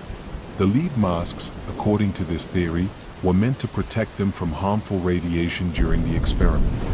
Others believed the men might have fallen victim to a scam or been misled by a third party. A popular hypothesis suggested they were part of a cult or secret society that orchestrated their deaths. However, no evidence of such an organization was ever uncovered. The strangest theory came from locals who believed the men had been involved in a UFO encounter. In the weeks before their deaths, residents in the area reported seeing bright lights in the sky near Morro do Vintum. Some speculated that Manuel and Miguel had been trying to communicate with extraterrestrial beings and had died as a result of their contact.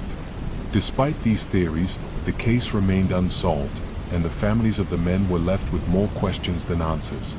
Who, or what, had they been waiting for on that hill? What was the purpose of the lead masks? And what had caused their sudden deaths? Over the years, the lead masks case has become a symbol of unsolved mysteries, inspiring books, documentaries, and discussions among true crime enthusiasts and paranormal researchers. Its strange combination of cryptic instructions, unexplained deaths, and the eerie setting of Morro do Vintum ensures its place among the world's most perplexing enigmas.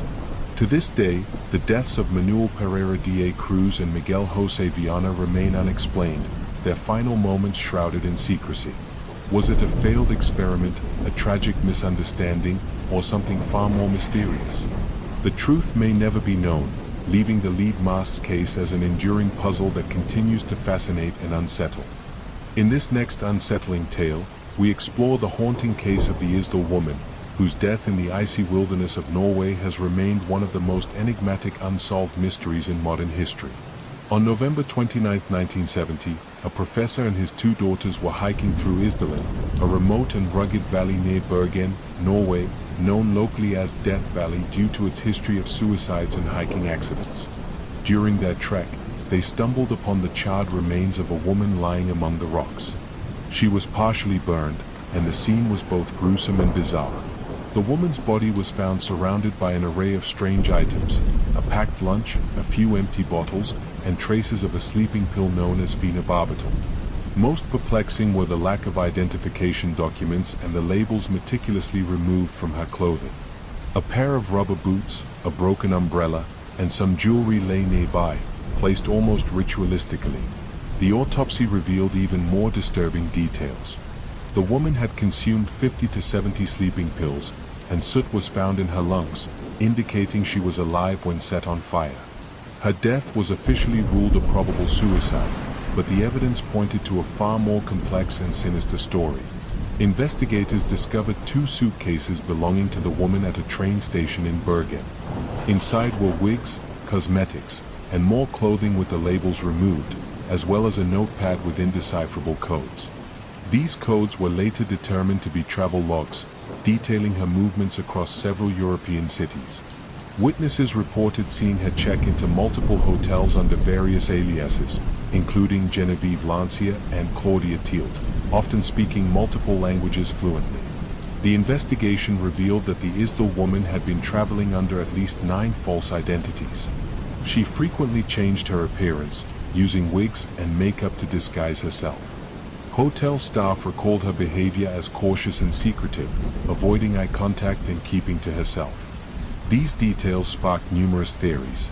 Some speculated that the woman was a Cold War spy, working for an intelligence agency and possibly assassinated by rivals. Her travel patterns and multiple aliases seemed consistent with espionage. Others suggested she might have been involved in illegal activities, such as smuggling or forgery, and was killed to silence her. One chilling theory posits that she was lured to her death by someone she trusted. The ritualistic arrangement of her belongings and the circumstances of her death suggest a level of premeditation that goes beyond suicide. The presence of sedatives and the burning of her body could have been an attempt to cover up a murder or obscure her identity. Despite decades of investigation, the Isdal woman's true identity and the circumstances of her death remain unknown. In recent years, advances in forensic science have offered new insights. Isotope analysis of her teeth suggested she grew up in Eastern or Central Europe, possibly near the France-Germany border. However, even this clue has failed to lead to definitive answers. The Isdal woman has captured the imagination of true crime enthusiasts and conspiracy theorists worldwide. Her story has inspired books, documentaries, and podcasts, all attempting to piece together the fragments of her mysterious life. But for every answer, new questions arise, deepening the enigma. Who was the Isdal woman? Was she a spy, a victim of foul play, or a tragic figure fleeing from a past she couldn't escape?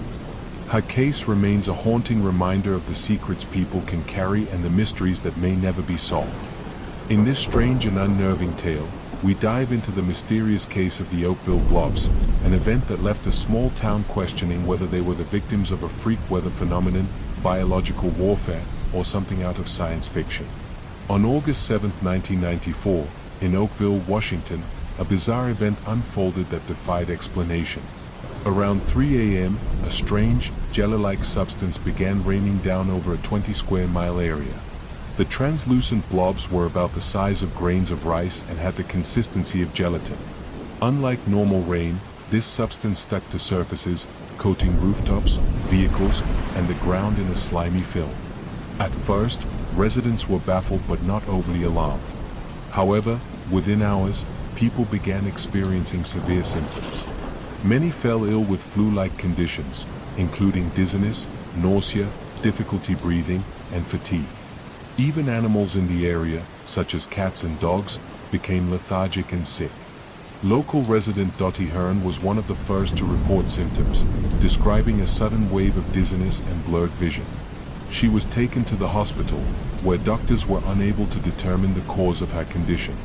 The phenomenon recurred 6 times over the next 3 weeks, each time bringing more of the mysterious blobs and worsening symptoms.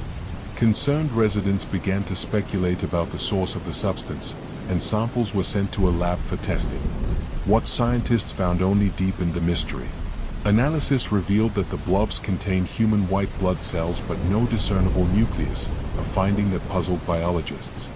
The substance also appeared to host 2 types of bacteria, one of which is typically found in the human digestive system. These anomalies led to wild theories about the blob's origin. One of the most popular theories suggests that the blobs were the result of military testing or biological warfare. Oakville is located near several military installations, and some residents recalled seeing unmarked aircraft flying in the area before the rain began. They speculated that the military might have been testing a biological agent, intentionally or otherwise. However, the U.S. military denied any involvement, leaving the theory unconfirmed. Another theory proposed that the blobs were the result of jellyfish debris scattered into the atmosphere during military bombing exercises over the Pacific Ocean. According to this hypothesis, the explosions may have vaporized jellyfish, which then mixed with rain clouds and fell over Oakville. While imaginative, this theory lacks scientific support. Others have suggested a more mundane but equally puzzling explanation. The blobs might have been the byproduct of industrial waste or environmental pollution. However, no factories or facilities in the area reported any incidents that could explain the phenomenon. For some, the event took on a more supernatural tone. The combination of unexplained illness, strange weather, and eerie blobs led conspiracy theorists to suggest extraterrestrial involvement or even divine punishment. These theories, while popular among UFO enthusiasts, have no basis in evidence. Despite extensive investigation, the Oakville blobs phenomenon remains unsolved. The substance has not been definitively identified, and the cause of the widespread illnesses has never been determined. Some residents believe the government knows more than it's letting on, while others have accepted the mystery as an unsolvable anomaly. The Oakville blobs case is a fascinating reminder of how even in a world dominated by science and technology, some events defy explanation. Were the blobs the result of a secret experiment, a freak natural occurrence, or something beyond human understanding? The truth remains as elusive as the gelatinous rain that fell on that strange August night.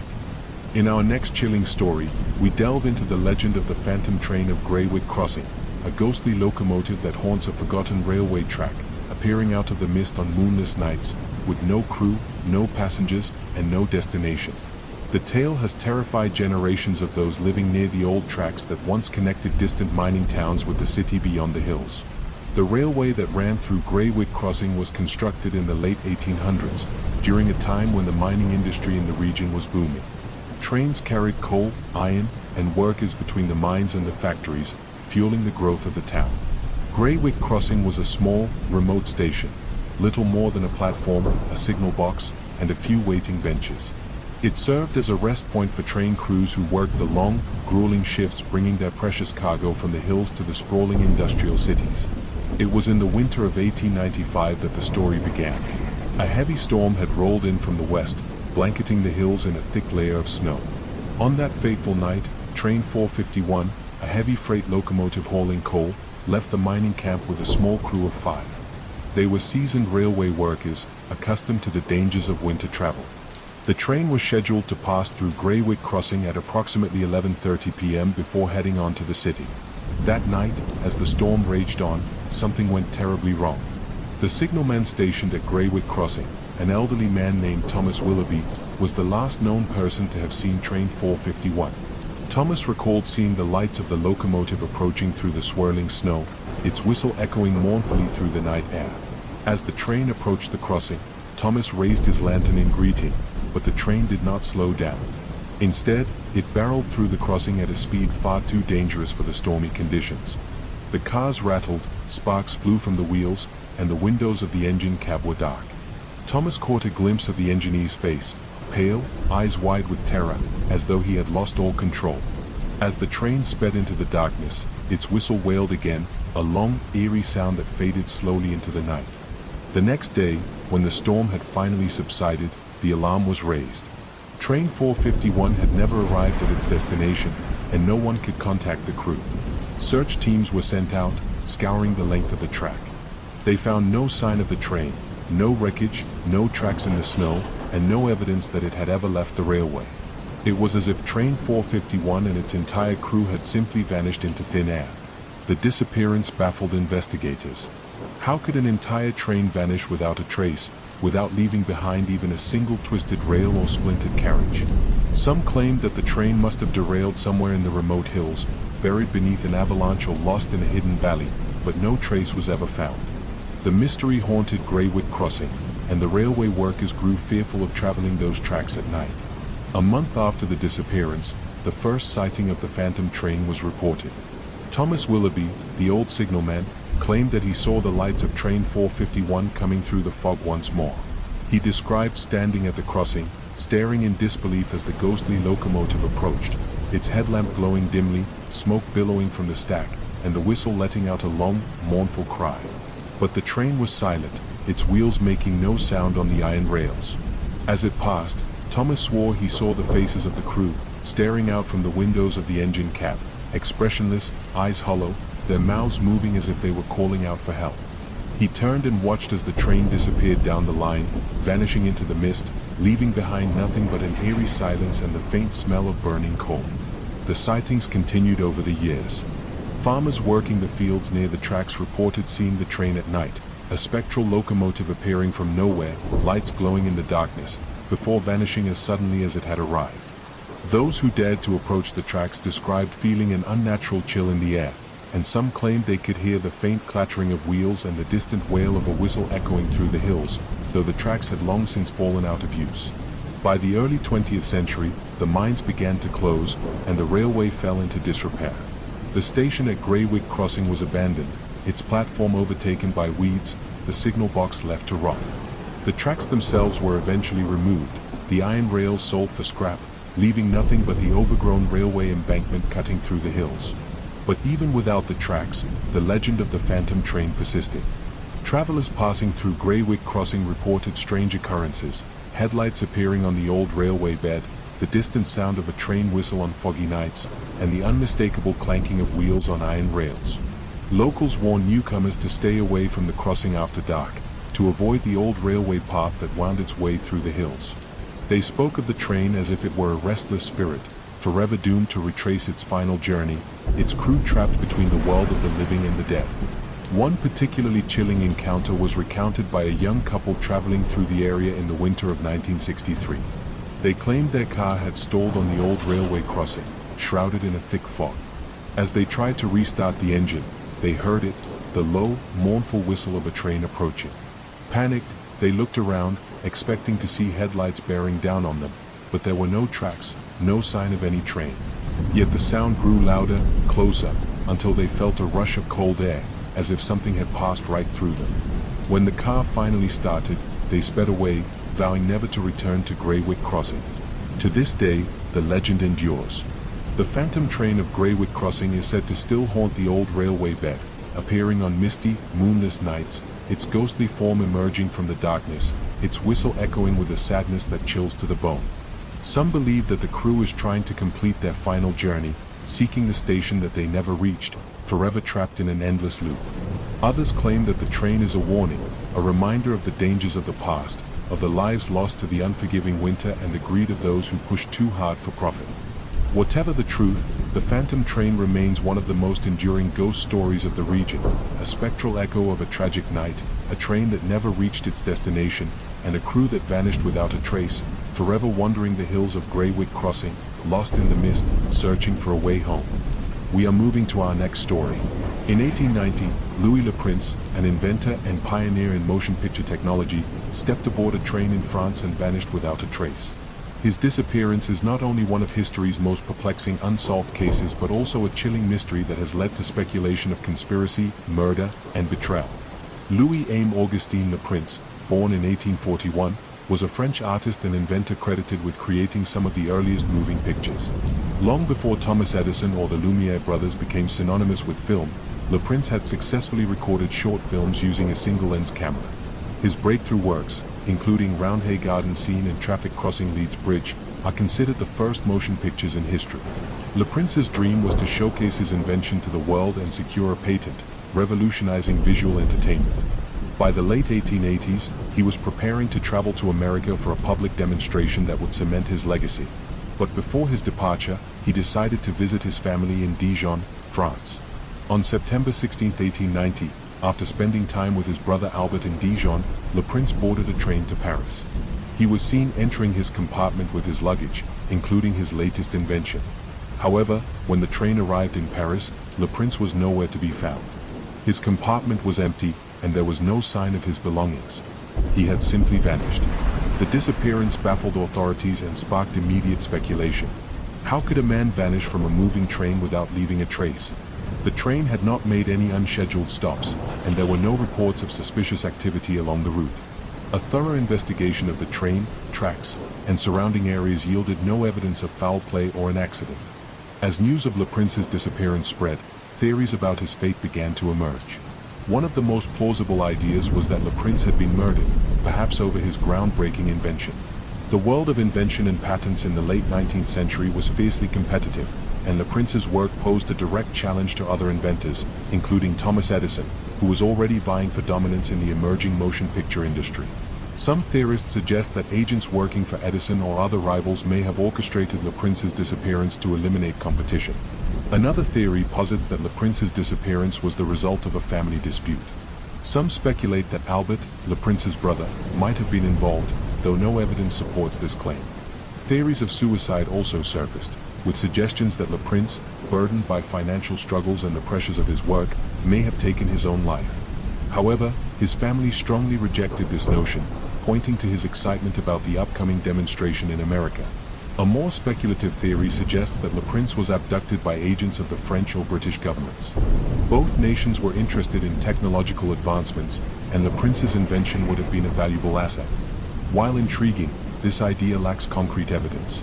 In the years following LaPrince's disappearance, his family faced ongoing struggles to preserve his legacy. Without LaPrince present to demonstrate and patent his invention, Thomas Edison went on to secure his claim as the father of motion pictures. LaPrince's son, Adolphe, fought tirelessly to gain recognition for his father's contributions, even testifying in court against Edison in a patent dispute. Tragically, Adolphe himself died under mysterious circumstances in 1902, further deepening the family's sorrow. To this day, the disappearance of Louis LaPrince remains one of history's most haunting enigmas. Was he murdered by a rival, silenced by a government, or the victim of a tragic accident? His story stands as a reminder of how ambition, invention, and mystery can intertwine, leaving behind unanswered questions and a legacy that might have changed the course of history. Louis LaPrince is remembered as a visionary whose disappearance continues to fascinate and unsettle. The truth of what happened on that train to Paris may never be known, but his work lives on, a testament to his genius and a chilling backdrop to one of history's great unsolved mysteries. For this story, we delve into the unsettling and baffling case of Cindy James, a woman who endured years of harassment, stalking, and violence before her mysterious death left investigators divided. Cindy James was a 44-year-old nurse living in Richmond, British Columbia. By all accounts, she was kind, intelligent, and well-liked. However, beginning in 1982, her life descended into a nightmare. Cindy reported receiving anonymous threatening phone calls, letters, and visits from an unseen stalker. The harassment ranged from eerie whispers over the phone to explicit threats against her life. Cindy initially sought help from the police, but the stalker's tactics escalated. Windows in her home were smashed, strange noises were heard at night, and dead cats were found in her yard. On one occasion, she discovered her porch lights shattered and a note that read, "You're dead." Terrified, Cindy moved to a new home, changed her phone number, and even hired a private investigator, but the harassment followed her. The private investigator, Ozzy Caban, became deeply concerned about Cindy's safety. He once arrived at her house to find her lying unconscious in her garage, with a nylon stocking tied tightly around her neck. Cindy claimed that she had been attacked but could not describe her assailant. Caban began to suspect that Cindy might know more about her stalker than she was letting on. Over the next several years, Cindy was found in increasingly dangerous and bizarre situations. On one occasion, she was discovered unconscious in a ditch, covered in bruises and suffering from hypothermia. Her hands and feet were bound, but she had no memory of how she ended up there. Despite these incidents, investigators found no evidence of an intruder or attacker, leading some to question whether Cindy's claims were real or the product of psychological distress. Cindy's family and friends remained divided. Some believed she was the victim of a sadistic stalker who was tormenting her to the point of mental collapse. Others suspected that Cindy was staging the attacks herself, possibly as a cry for help or as part of a psychological disorder. The nightmare reached its climax on May 25, 1989, when Cindy disappeared. Her car was found abandoned in a parking lot, with groceries and a wrapped gift in the back seat. Blood was smeared on the driver's side door, and personal items were scattered on the ground. 2 weeks later, on June 8, Cindy's body was discovered in the yard of an abandoned house. She was lying on her side, with her hands and feet bound and a nylon stocking wrapped around her neck. An autopsy revealed that she had died from an overdose of morphine and other sedatives. Strangely, the coroner determined that Cindy had likely died the same day she disappeared, despite her body being found 2 weeks later. Cindy's death raised more questions than answers. Police were unable to determine how she could have tied herself up in such a way after administering a lethal dose of drugs. Yet, there was no evidence to suggest anyone else was involved. The official ruling on her death was undetermined, leaving open the possibility of suicide, accidental death, or foul play. Over the years, Cindy's case has inspired heated debate. Those who believe she was a victim point to the years of harassment and threats as evidence that she was targeted by a cunning and sadistic stalker. Skeptics argue that Cindy's history of reported attacks and her mental health struggles suggest she may have staged the incidents, culminating in her death by suicide. The case of Cindy James remains one of Canada's most perplexing unsolved mysteries. Was she the victim of an elusive predator, or was her greatest tormentor herself? Cindy's story serves as a haunting reminder of how the boundaries between reality and perception can blur, leaving behind a legacy of fear, suspicion, and unanswered questions. Our next story explores the eerie and enigmatic lives of June and Jennifer Gibbons, twins whose bond was so intense and mysterious that it defied explanation and ended in tragedy. Born on April 11, 1963, in Barbados and raised in Wales, June and Jennifer Gibbons were inseparable from birth. As the only black children in their community, they faced intense racism and bullying, which only strengthened their unique connection.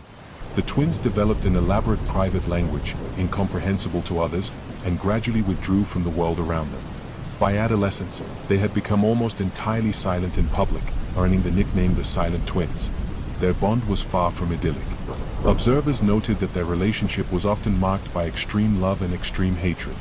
The twins would mirror each other's movements, speak in a rapid, shared dialect, and write identical things in their diaries.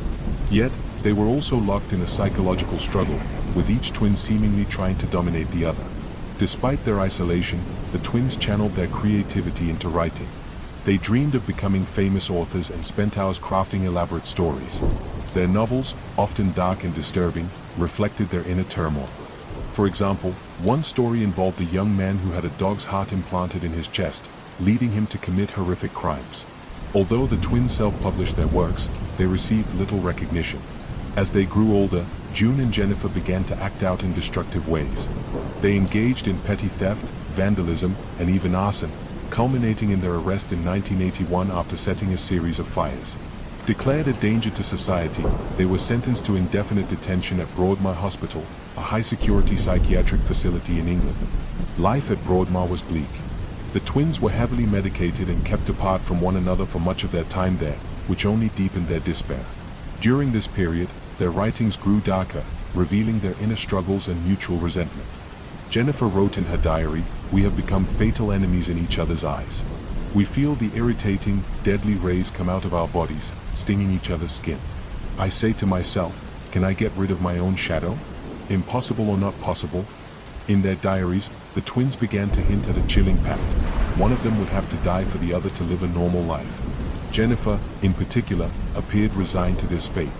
After 12 years at Broadmoor, the twins were transferred to Caswell Clinic, a lower security hospital. During the move, Jennifer reportedly told June, "I'm going to die." Shortly after their arrival at Caswell, Jennifer fell ill. She was rushed to the hospital and died suddenly at the age of 29. The cause of death was acute myocarditis, an inflammation of the heart. There were no signs of foul play, drug overdose, or trauma. Her death was as inexplicable as her life. Following Jennifer's death, June began to open up to the world. She reconnected with her family, started speaking freely, and even expressed a desire to live a normal life. Her transformation only deepened the mystery of their relationship and Jennifer's sudden death. Was Jennifer's demise the fulfillment of their pact, a psychosomatic response to years of turmoil, or something even stranger?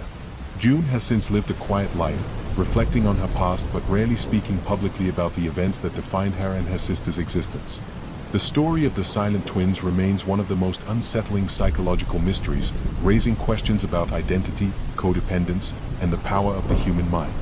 The tale of June and Jennifer Gibbons is as haunting as it is fascinating, a story of isolation, creativity, and a bond so profound that it seemed to transcend life and death. Our next story takes us to Brazil in 1966, where a mysterious and bizarre incident left two men dead and a trail of unanswered questions, now known as the Lead Masks case.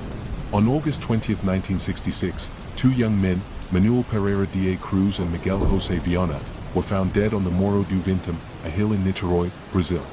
Their discovery sparked a mystery that has baffled investigators and theorists alike for decades. The circumstances surrounding their deaths were strange, eerie, and seemingly unexplainable. Both men were dressed in matching suits and waterproof coats. Beside their bodies were two lead masks, typically used to shield against radiation, and a notebook containing cryptic instructions. The note, written in Portuguese, read, 1630 at the specified location. 1830 ingest capsules. After effect protect metals, wait for signal. The meaning of this message has never been deciphered. Adding to the enigma, there were no signs of struggle, trauma, or violence on the bodies. The men appeared to have died peacefully, lying side by side. Their belongings included an empty water bottle, suggesting they had consumed something, and a small amount of cash. However, toxicology reports were inconclusive due to the advanced state of decomposition when their bodies were found. The investigation revealed that Manuel and Miguel were electronic technicians from Campos dos Goitacazes, a small town several hours away. Friends and family described them as intelligent and ambitious but noted their growing interest in spiritualism and the occult. They had become particularly fascinated with the idea of contacting extraterrestrial beings, leading some to speculate that their deaths were linked to an attempt at alien communication. Witnesses reported seeing the two men on the hill in the hours before their deaths. A young man living nearby recalled seeing a bright orange light hovering over the area that night, a detail that fueled theories of UFO involvement. Others suggested the lead masks were intended to shield their eyes during an expected encounter with a blinding light. Another theory points to a spiritualist group the men were involved with, which reportedly experimented with hallucinogenic drugs and rituals. Some speculate that Manuel and Miguel ingested a psychedelic substance as part of a ritual, leading to their deaths. However, the precise nature of the capsules mentioned in the note remains unknown. Critics of the extraterrestrial and occult theories argue that the case may simply involve a failed scientific experiment. As electronic technicians, the men may have been testing a device or experiment involving radiation or electrical energy, using the lead masks for protection. If something went wrong, they might have succumbed to poisoning or other unforeseen effects. Despite extensive investigations, the lead masks case remains unsolved. The peculiar combination of circumstances, the cryptic note, the lead masks, and the apparent lack of foul play, has left even the most experienced investigators puzzled. Over the years, the story has inspired countless theories, from alien abduction and secret government experiments to botched rituals and accidental poisoning. The lack of definitive answers has only deepened the intrigue, making the lead masks case one of Brazil's most enduring mysteries. Whether the men were victims of their own curiosity, an experiment gone awry, or something far stranger, the case of Manuel Pereira da Cruz and Miguel José Viana serves as a haunting reminder of how little we understand about the world, and perhaps the universe, around us. In this story, we unravel the mysterious disappearance of Emanuela Orlandi, a case that spans decades and intertwines with the secrets of the Vatican. Emanuela Orlandi was just 15 years old when she vanished in Rome on June 22, 1983. She was the daughter of a Vatican employee and lived within the walls of Vatican City, making her disappearance one of the most baffling and politically charged mysteries in modern history. Emanuela had attended her usual flute lesson at the music school near Piazza Sant'Apollinare that afternoon. After class, she called her sister to tell her she had been approached by a man offering her work promoting Avon Cosmetics.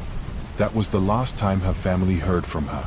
When she failed to return home, panic set in, and the search began. Initially, Emanuela's disappearance seemed like a tragic but straightforward missing persons case. However, it quickly spiraled into a web of conspiracies and intrigue. The investigation revealed little about her whereabouts, but the days following her disappearance brought strange phone calls to the Orlandi family. A man calling himself the American claimed Emanuela had been kidnapped as leverage to secure the release of Mehmet Ali Aka, the man who had attempted to assassinate Pope John Paul II in 1981. This tied her disappearance to global politics and the Cold War tension between the Vatican, the Eastern Bloc, and Western powers. As months turned into years, the theories about Emanuela's fate grew increasingly bizarre. Some believed she had been abducted as part of a plot involving the Italian mafia, who allegedly had ties to the Vatican Bank and used her as a pawn to pressure the church into repaying debts. Others suggested she had been trafficked into slavery by shadowy figures operating within the Vatican itself. In 2005, a chilling new lead emerged. During a televised interview, an exorcist, Father Gabriel Amorth, claimed that Emanuela had been kidnapped for a sex ring involving high-ranking members of the church and foreign diplomats. This statement was never corroborated, but it fueled public outrage and distrust in Vatican transparency. The case took another turn in 2012 when the tomb of Enrico de Pettis, a notorious mob boss, was opened in connection with the investigation. De Pettis, who had been inexplicably buried in a prestigious basilica, was rumored to have links to Emanuela's disappearance. However, no evidence tying him to the case was found. In 2019, the Orlandi family received a tip that Emanuela's remains might be buried in the Vatican's Teutonic Cemetery. The Vatican granted permission to open 2 tombs, but the search yielded nothing.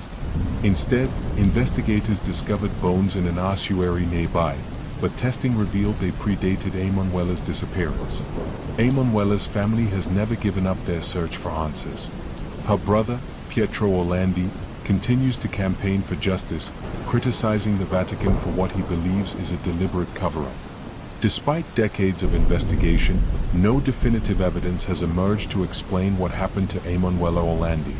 The disappearance of Emanuela Orlandi remains one of Italy's most enduring mysteries. Was she the victim of political intrigue, a mafia vendetta, or a darker Vatican secret? The truth remains elusive, buried beneath layers of conspiracy and unanswered questions. Her story serves as a stark reminder of the power of secrets and the human cost of silence. For this story, we journey into one of the most infamous and controversial cases of paranormal activity, the Enfield poltergeist, which terrified a family and captivated investigators in the late 1970s. In 1977, Peggy Hodgson, a single mother of 4, lived in a modest council house at 284 Green Street in Enfield, England. Her quiet life was turned upside down when her 2 daughters, Janet, 11, and Margaret, 13, began experiencing strange occurrences. It started with furniture moving on its own, knocking sounds coming from the walls, and household items inexplicably flying across the room. One night, Peggy heard her daughters screaming. She rushed to their bedroom to find their chest of drawers sliding across the floor by itself. Despite her attempts to push it back, the furniture resisted her strength as though an unseen force was controlling it. Frightened, the Hodgson family fled to a neighbor's house and called the police. When an officer arrived, she witnessed a chair sliding across the room on its own but could find no explanation. News of the activity spread quickly, attracting the attention of journalists and paranormal investigators. Maurice Gross and Guy Leon Playfair from the Society for Psychical Research arrived to document the phenomena. Over the next 18 months, they recorded over 2,000 incidents, including levitating objects, strange noises, and chilling voices that seemed to emanate from Janet herself.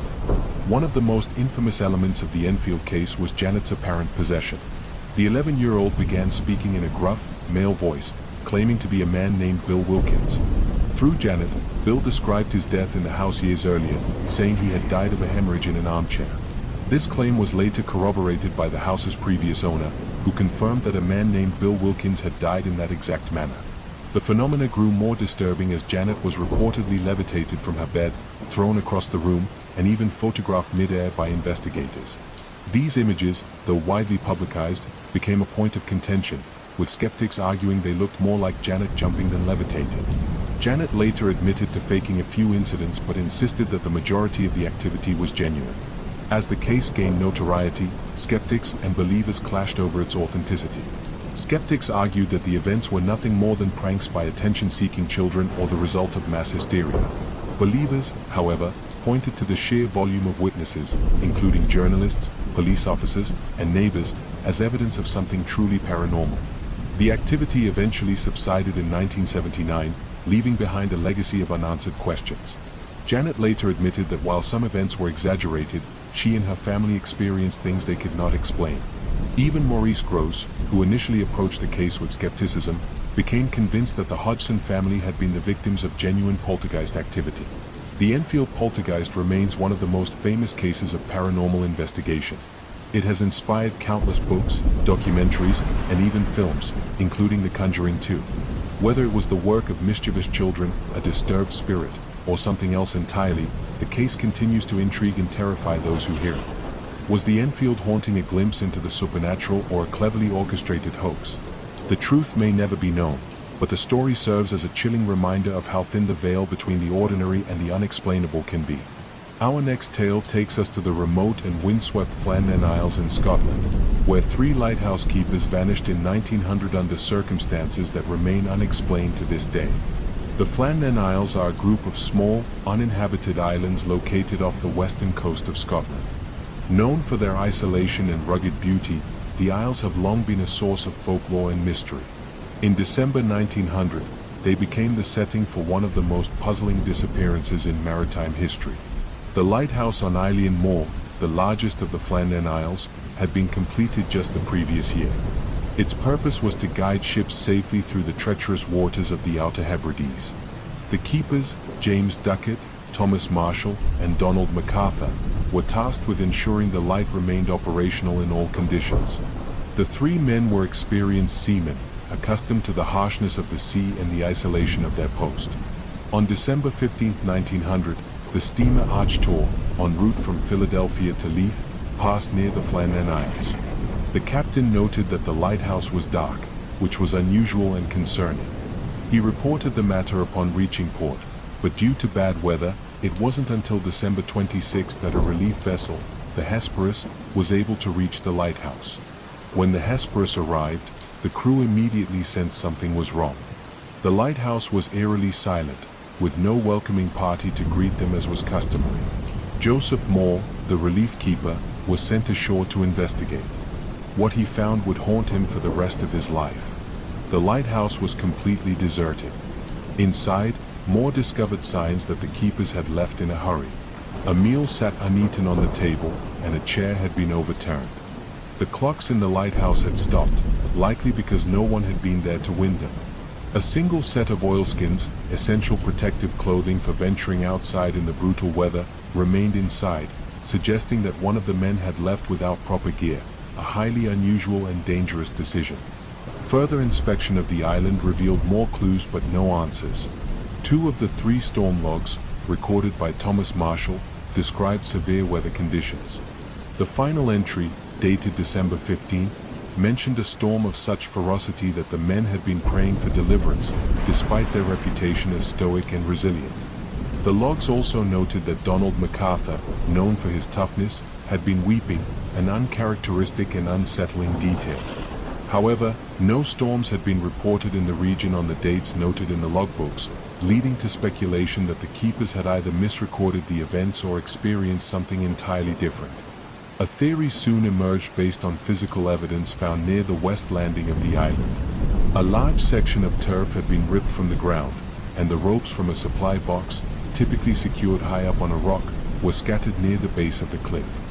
This suggested that the men might have been swept away by a massive rogue wave while attempting to secure equipment during bad weather. Such waves, while rare, are known to occur in the area and could easily have overwhelmed even the most experienced sailors. However, this theory raised as many questions as it answered. Why had one man left the lighthouse without his oilskins? And why had all 3 men left their posts at the same time, when protocol dictated that at least one keeper should always remain inside to maintain the light? Other theories ventured into the realm of the supernatural. The Llannon Isles were steeped in folklore, with tales of ghostly apparitions, curses, and fairy activity. Some suggested that the men had been lured away by spirits or fallen victim to a supernatural force. Others believed they had been abducted by aliens or had vanished into another dimension. More grounded theories proposed foul play. Some speculated that a fight had broken out among the keepers, leading to violence and their ultimate deaths.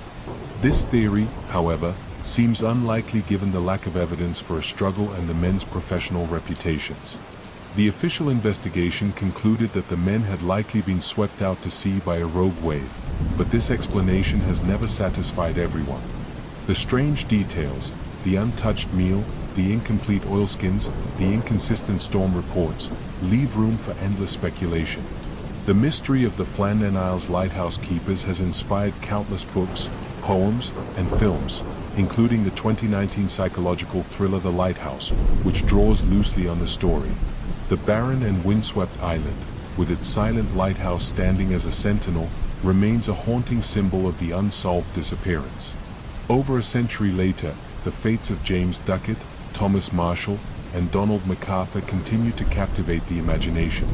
Were they victims of nature's wrath, or did something far stranger occur on that lonely island? Whatever the truth, their story stands as one of the most enduring enigmas of the sea. In our next story, we uncover the deeply unsettling case of Cindy James, a woman who endured years of relentless stalking, harassment, and violence before her mysterious death shocked investigators and left questions that linger to this day. Cindy James was a 44-year-old nurse living in Richmond, British Columbia. By all accounts, she was a compassionate and well-liked individual. However, her life took a dark turn in 1982, when she began receiving threatening phone calls. The anonymous caller would alternate between eerie silence and explicit death threats. This marked the beginning of a 7-year nightmare. The harassment quickly escalated. Cindy's home was vandalized, windows were smashed, and her phone lines were cut. On several occasions, she discovered threatening notes left on her doorstep, often accompanied by disturbing imagery. Despite her growing fear, Cindy reported the incidents to the police, who launched an investigation but found no leads. The attacks became more violent over time. Cindy was physically assaulted on multiple occasions. Once, she was discovered unconscious in her garage, with a nylon stocking tied tightly around her neck. Cindy claimed that she had been attacked from behind but could not identify her assailant. Another time, she was found in a ditch, her hands and feet bound, suffering from severe hypothermia. She told police she had been abducted but could provide few details about her attacker. Frustratingly, the police began to suspect Cindy herself was staging the incidents. Their theory was that she was suffering from a psychological condition and orchestrating the attacks for attention. Cindy's family and friends, however, strongly disagreed, pointing to the severity and complexity of the assaults as evidence that she was genuinely in danger. Cindy's private investigator, Ozzy Caban, also believed she was being targeted. He noted that her phone lines were often cut before an attack and that her injuries were too severe to be self-inflicted. Caban installed surveillance equipment in Cindy's home, but despite numerous incidents, the cameras never captured any conclusive evidence of an intruder. In May 1989, Cindy's torment came to a tragic end. On May 25th, she disappeared after visiting a shopping mall. Her car was found abandoned nearby, with groceries and a wrapped gift still inside. Blood was smeared on the driver's side door, and personal items were scattered on the ground. 2 weeks later, Cindy's body was discovered in the yard of an abandoned house. She was lying on her side, her hands and feet bound with a nylon stocking, and another stocking was tied tightly around her neck. The autopsy revealed she had died from an overdose of morphine and other sedatives. Despite the restraints and the apparent violence of the scene, investigators concluded Cindy's death was either a suicide or an accident. They argued that she had taken the drugs herself and somehow tied herself up before succumbing. Cindy's family and supporters found this explanation implausible. How could she have overdosed and restrained herself at the same time? And why would she do so in such a dramatic and painful way? To them, the circumstances of her death suggested foul play, likely at the hands of the same person who had terrorized her for years. The case remains unsolved, leaving behind a trail of disturbing evidence but no definitive answers. Was Cindy James a victim of an elaborate and malevolent stalker, or was she battling demons of her own creation? Her story has divided investigators, criminologists, and true crime enthusiasts for decades. Cindy James's tragic death serves as a haunting reminder of how even the most chilling cases can resist resolution, leaving behind a legacy of fear, doubt, and unanswered questions. In this chilling tale, we recount the eerie and tragic death of Eliza Lamb, a young woman whose disappearance and demise at the Cecil Hotel became one of the most perplexing mysteries in modern history. Eliza Lamb was a 21-year-old Canadian college student visiting Los Angeles during a solo trip along the West Coast. Described as bright, creative, and social, Eliza kept a blog where she shared her thoughts, struggles, and aspirations. She was open about living with bipolar disorder and depression, conditions she managed with medication.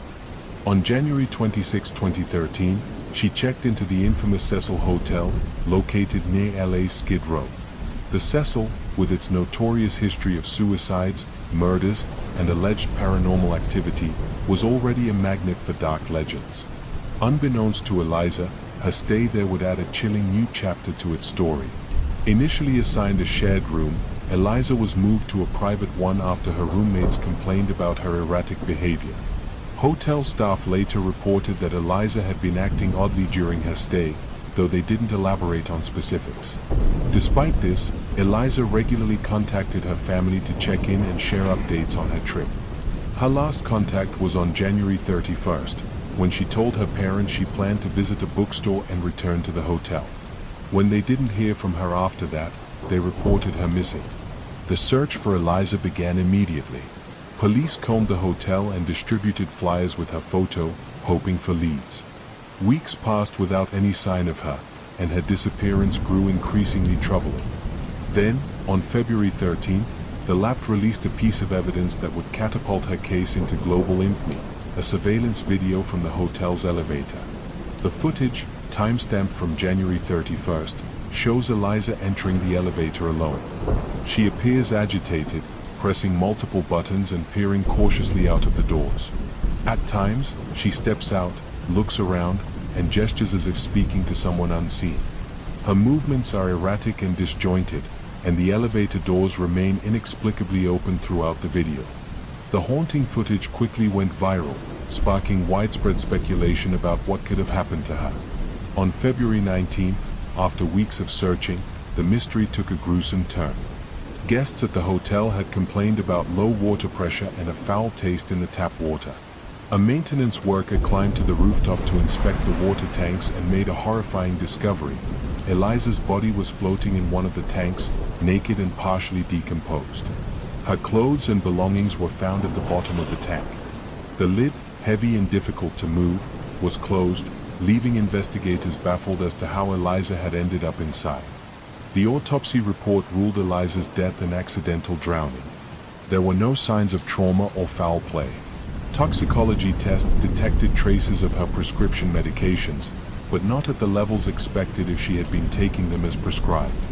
The report suggested that a possible manic episode could have contributed to her actions, but this explanation raised more questions than it answered. How had Eliza accessed the rooftop, which required navigating locked doors and an alarm staircase? Why was her behavior in the elevator so erratic, and why had she pressed all those buttons? Most importantly, how had she managed to climb into the water tank, given its height and the difficulty of opening the lid? The lack of conclusive answers left room for endless theories. Some believe Eliza's death was a tragic accident, the result of a mental health crisis that led her to the rooftop. Her erratic behavior in the elevator could align with the disorientation and paranoia often associated with untreated bipolar episodes. Others, however, point to the Cecil Hotel's dark history and its proximity to Skid Row as evidence that foul play could have been involved. Was Eliza lured to the rooftop by someone with access to the hotel's restricted areas? Did she encounter a threat that forced her to flee and ultimately led to her drowning? The video footage added a supernatural element to the theories. Paranormal enthusiasts suggested that Eliza was interacting with an unseen entity, perhaps one tied to the hotel's dark past. The fact that the Cecil Hotel was rumored to be cursed, with numerous suicides and violent deaths on its premises, only fueled this speculation. Some even connected her case to the elevator game, a supposed ritual that claims to summon spirits. The discovery of Eliza's body and the circumstances surrounding her death have captivated public imagination for years. Her case has inspired books, podcasts, and documentaries, including the 2021 Netflix series Crime Scene: The Vanishing at the Cecil Hotel. While the series shed light on the investigation and the hotel's troubled history, it ultimately offered no definitive answers. Eliza's tragic death serves as a stark reminder of the challenges faced by those living with mental illness and the importance of understanding and support. It also underscores how even in an age of advanced technology and widespread surveillance, some mysteries remain unsolved. Was Eliza's death a heartbreaking accident, the result of foul play, or something more sinister? The answers may forever lie hidden in the dark corridors of the Cecil Hotel, leaving behind a story that continues to haunt all who hear it. In our next story, we dive into one of the most infamous unsolved murders in American history, the brutal and mysterious killing of Elizabeth Short, better known as the Black Dahlia. The Black Dahlia case begins on January 15, 1947, when the body of 22-year-old Elizabeth Short was discovered in a vacant lot in the Lymit Park neighborhood of Los Angeles. A local resident, Betty Bersinger, stumbled upon what she initially thought was a discarded mannequin. Upon closer inspection, she realized the horrifying truth. It was a human body, mutilated and posed in a grotesque manner. Elizabeth's body had been cut in half at the waist with surgical precision, and her face was slashed from the corners of her mouth to her ears, creating a chilling Glasgow smile. Her remains were completely drained of blood, leaving her skin pale and waxy. Her arms were positioned above her head, and her lower body was arranged unnaturally, as though the killer had staged the scene deliberately. Elizabeth Short was born in Boston, Massachusetts, in 1924. She moved to California as a young adult, dreaming of becoming a movie star. She was known for her striking beauty, dark hair, and fondness for wearing black, which earned her the nickname Black Dahlia. Despite her aspirations, Elizabeth struggled financially and led a transient lifestyle, frequently moving between boarding houses and acquaintances' homes. The media frenzy surrounding the case was immediate and unprecedented. Sensationalist headlines branded Elizabeth as a promiscuous wannabe starlet and fueled lurid rumors about her personal life. Police received hundreds of tips and confessions, but none led to the true killer. The gruesome details of the crime and the victim's glamorous persona captivated the public, making the Black Dahlia case a symbol of Hollywood's darker underbelly. The investigation into Elizabeth's murder revealed a complex and tragic life. She was known to frequent bars and clubs, often relying on the generosity of male admirers to get by. However, there was no evidence to suggest she was involved in anything illegal. Friends described her as kind and charming but struggling to find her footing in the harsh world of 1940s Los Angeles. One of the most confounding aspects of the case was the sheer precision of the mutilation.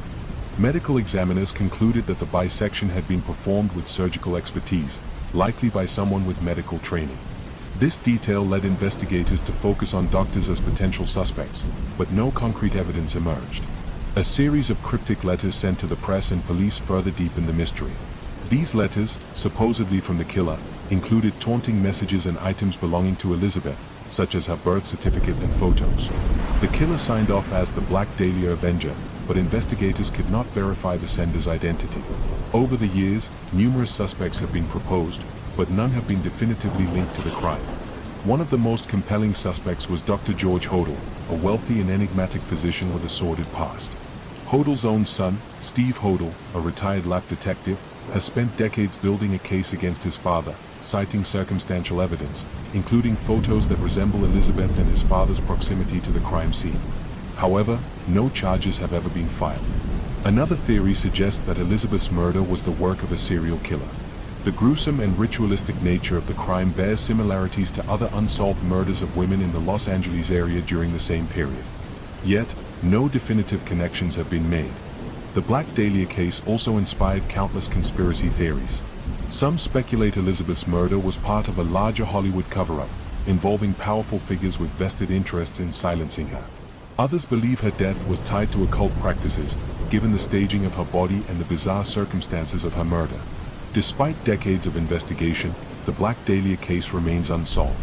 Elizabeth Short's tragic death has inspired books, movies, and television shows, cementing her as an enduring symbol of mystery and intrigue. The case also raises important questions about media sensationalism and the treatment of victims, as Elizabeth's life was reduced to a tabloid caricature in the wake of her murder. To this day, the identity of Elizabeth's killer remains a chilling enigma. Was it a scorned lover, a sadistic predator, or someone with a deeper motive? The truth, buried in the shadows of post-war Los Angeles, may never fully come to light. What is certain, however, is that Elizabeth Short's story continues to haunt, captivating those drawn to the dark and unexplained corners of human history. In our next story, we uncover the dark legend of the Witch's Lantern of Hollow's End, a ghostly light that appears on foggy nights, leading travelers to their doom. Hollow's End is a small village deep in the countryside of eastern England, surrounded by dense woods and steeped in a history filled with fear and superstition. For centuries, the residents of Hollow's End have shared the chilling tale of the witch whose curse still lingers over the village, warning all who dare to wander at night to beware the flickering light that lures those unfortunate enough to follow it. The legend dates back to the 1600s, during the height of the witch trials. Hollow's End was a quiet farming village, small and self-contained, where everyone knew each other. It was in these times of fear and suspicion that Eleanor Blythe, a reclusive woman who lived on the outskirts of the village, became the target of dark accusations. Eleanor was a healer, known for her herbal remedies and her uncanny ability to cure ailments that had baffled others. But her talents, once appreciated, became a source of mistrust as hysteria spread across the land. It started when the village headman's daughter fell ill with a sickness that seemed to defy all known cures. Eleanor was called upon, and she tried everything within her power, but the girl grew worse. When she died, the townspeople turned on Eleanor. They accused her of witchcraft, blaming her for bringing the illness upon the girl. They claimed that she had cursed her out of spite, that her knowledge of herbs and potions came from a pact with the devil himself. The villagers dragged Eleanor from her small cottage and brought her to the village square, where she was put on trial. There was no defense, no one to speak on her behalf. In their fear and grief, the townspeople condemned her, tying her to a stake and setting the pyre ablaze. As the flames rose around her, Eleanor spoke her final words, a curse upon the village, upon all who had turned against her. With her dying breath, she swore that a lantern would burn in the darkness, and that any who dared follow its light would be lost forever. The villagers, shaken by her words but resolute in their actions, watched as the fire consumed her. They buried her ashes at the crossroads outside the village, hoping that would be enough to keep her spirit at bay. But it wasn't. Not long after Eleanor's death, strange things began to happen. On misty nights, a flickering light could be seen moving through the woods near the village, a small, glowing lantern that seemed to bob and sway as if carried by an unseen hand. At first, the villagers dismissed it as nothing more than a trick of the light, the reflection of the moon in the mist. But then people began to disappear. The first was a farmer, returning home late one night after visiting a neighboring village. His wife waited by the door, watching the fog roll in as the lantern light flickered in the distance. She saw her husband turn off the road, following the light into the woods, his silhouette swallowed by the mist. He never came home. The villagers searched the woods for days, but there was no trace of him, no footprints, no signs of a struggle. It was as if he had simply vanished. The story spread quickly. People claimed that the light was Eleanor's lantern, her spirit seeking revenge against those who had wronged her. They spoke of how the light would call to those who wandered alone at night, leading them deeper into the woods, into the bogs where the earth was soft and the mist hung thick. Once you saw the light, they said, it was impossible to look away. It would draw you in, step by step, until you were lost forever. Despite the warnings, more villagers went missing. A young boy, drawn by curiosity, strayed too far from home and was never seen again. A peddler, unfamiliar with the local stories, disappeared on his way through Hollow's End, his cart found overturned at the edge of the woods. Each time, the lantern was seen, flickering just beyond reach, moving deeper into the forest, as if it were taunting those who dared to follow. As the years passed, the legend of the witch's lantern became an ingrained part of life in Hollow's End. Parents warned their children never to stray far from home after dark, never to follow strange lights, no matter how tempting.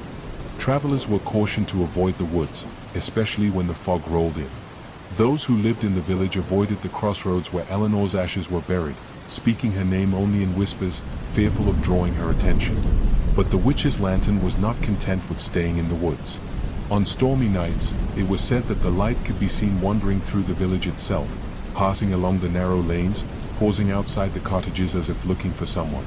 People claimed to hear footsteps outside their windows, slow and deliberate, and see the glow of the lantern through the curtains, its light casting long shadows across the walls. The air would grow cold, and the unmistakable scent of smoke would fill the room, as though the fire that had consumed Eleanor still burned. One particularly chilling account came from the village blacksmith, a man named Thomas Wright. He awoke one night to find the lantern light shining outside his window, its glow faint but unmistakable. Despite his fear, he felt compelled to follow it, his feet moving of their own accord. He walked through the door, out into the fog, the cold air biting at his skin. The light moved ahead of him, always just beyond reach, leading him towards the edge of the woods. It was only the cries of his wife, frantic and desperate, that broke the spell. She had seen him leaving and ran after him, grabbing his arm and pulling him back just as he reached the tree line. Thomas spoke of the overpowering sense of dread that filled him as he looked into the woods, of the whispering voices that seemed to rise from the darkness, urging him to step forward, to join them. He never spoke of it again, and from that day on, he refused to leave his house after dark. Today, Hollow's End is a quiet, almost forgotten place, its population dwindling as younger generations move away, seeking lives beyond the shadow of the woods. But the legend of the witch's lantern endures. On misty nights, when the fog rolls in thick and heavy, the light can still be seen flickering through the trees, moving slowly, deliberately, as if searching for something or someone. The villagers know better than to follow it, to heed its silent call. They know that Eleanor's curse is still very much alive, that her spirit still wanders the woods, her lantern burning bright, leading the lost to their doom. And if you ever find yourself near Hollow's End, if you see a light flickering in the distance on a foggy night, remember the fate of those who came before. Turn away, close your eyes, and whatever you do, do not follow the witch's lantern, for those who do are never seen again, their souls forever bound to the darkness of Hollow's End, wandering alongside the vengeful spirit of Eleanor Blythe. Our next story takes us to the secluded and sinister Blackwood Manor, a place shrouded in mystery and ghostly tales that have terrified the local community for decades. Situated deep within the dense forested hills of northern England, the grand, sprawling manor had stood abandoned for years, its dark windows staring out blankly over the surrounding landscape. The few locals who dared speak of it would tell chilling stories of strange lights and ghostly figures moving through the halls, and of the doomed family that once called Blackwood Manor their home. Blackwood Manor was built in 1867 by the wealthy Blackwood family, an old and respected lineage known for their fortune amassed through the coal mines of the region. The patriarch, Lord Albert Blackwood, moved into the manor with his wife, Lady Eleanor, and their two children, Edward and Catherine. It was said that the family led a life of grandeur, hosting lavish parties attended by aristocrats and prominent figures from across the country. Yet, despite the wealth and prosperity, something dark seemed to linger in the shadowy corners of Blackwood Manor. The trouble began in the winter of 1871. Lady Eleanor, once known for her warmth and beauty, began to suffer from inexplicable bouts of paranoia. She would wander the halls at night, muttering about shadows and unseen figures. Servants spoke of how she refused to enter certain rooms, particularly the East Wing, claiming that they were watching her from the darkness. She grew pale, withdrawn, and eventually confined herself to her chambers, refusing to see even her own children. Lord Blackwood, desperate to help his wife, consulted doctors, spiritualists, and even occultists, hoping for a cure to her madness. Despite his efforts, Lady Eleanor's condition worsened, and she took her own life one stormy night, throwing herself from the third-floor balcony. Her body was found in the garden below, her eyes wide with terror, as if she had seen something horrifying just before her death. After Eleanor's passing, Lord Blackwood fell into a deep depression, and the once lively manor turned cold and quiet. The servants left one by one, unable to bear the oppressive atmosphere that seemed to permeate every room. Those who stayed claimed to hear Lady Eleanor's footsteps echoing through the halls late at night, her sobs carried on the wind through the empty corridors. A year later, tragedy struck again.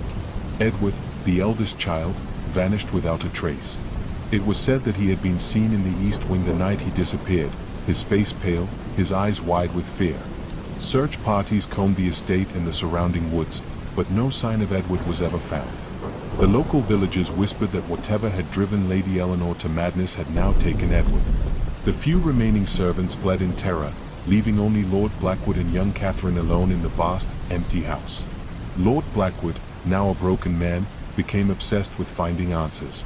He began studying old books on the occult, convinced that some malevolent force had taken hold of his family. He spent his days in the library, surrounded by dusty tomes, and his nights wandering the halls, searching for any sign of his lost son. Catherine, now just 10 years old, was often left alone, her father too consumed by his grief and obsession to care for her.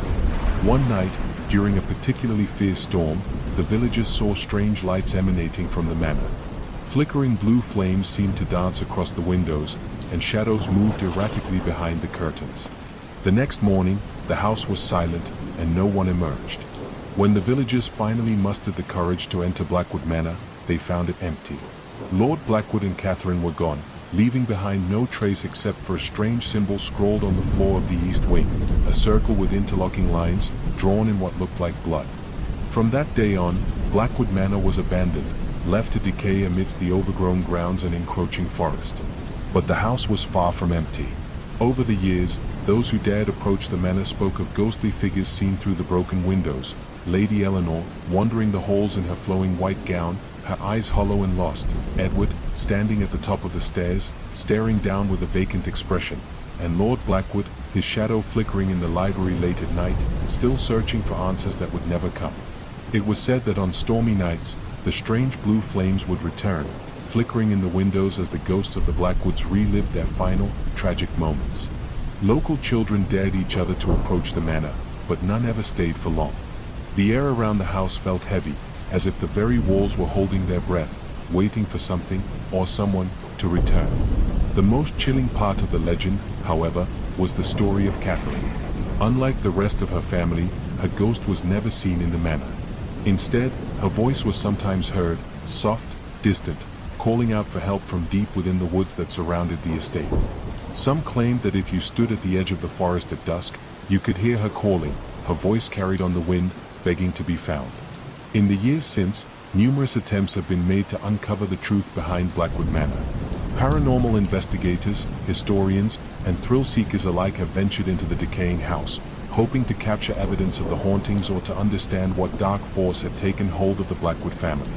Many reported strange occurrences, cold spots, sudden drafts, whispers that seemed to come from nowhere.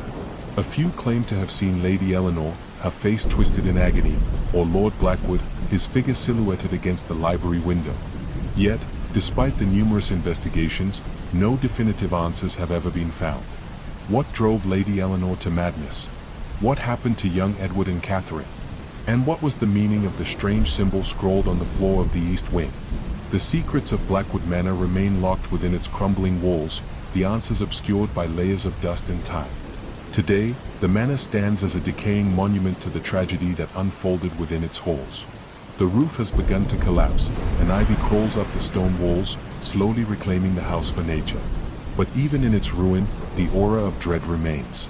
No birds sing in the trees surrounding the manor, and no animals venture near. The locals avoid it, refusing to speak of the Blackwoods or the strange occurrences that continue to plague the area.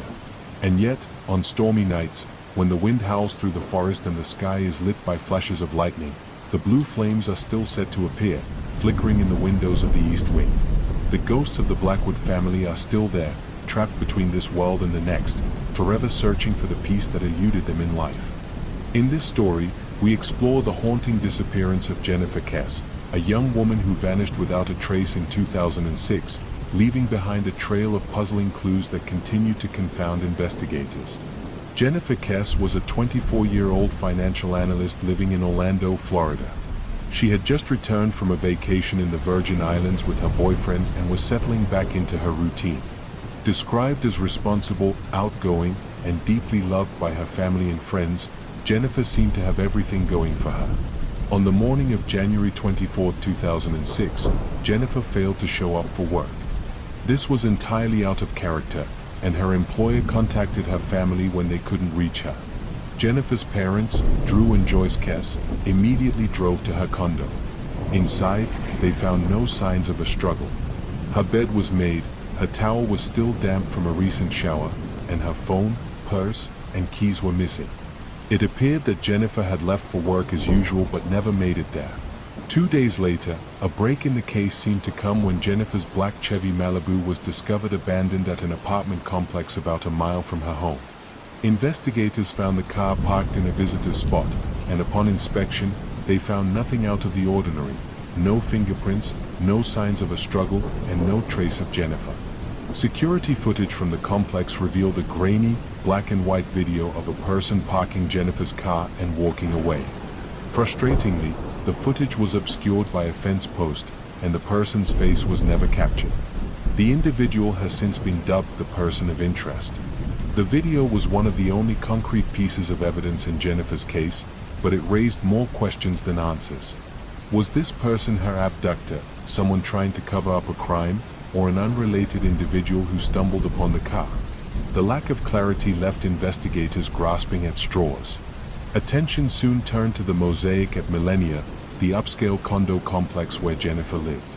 The area had been under heavy construction at the time, and Jennifer had mentioned feeling uneasy about the construction workers who loitered around the property.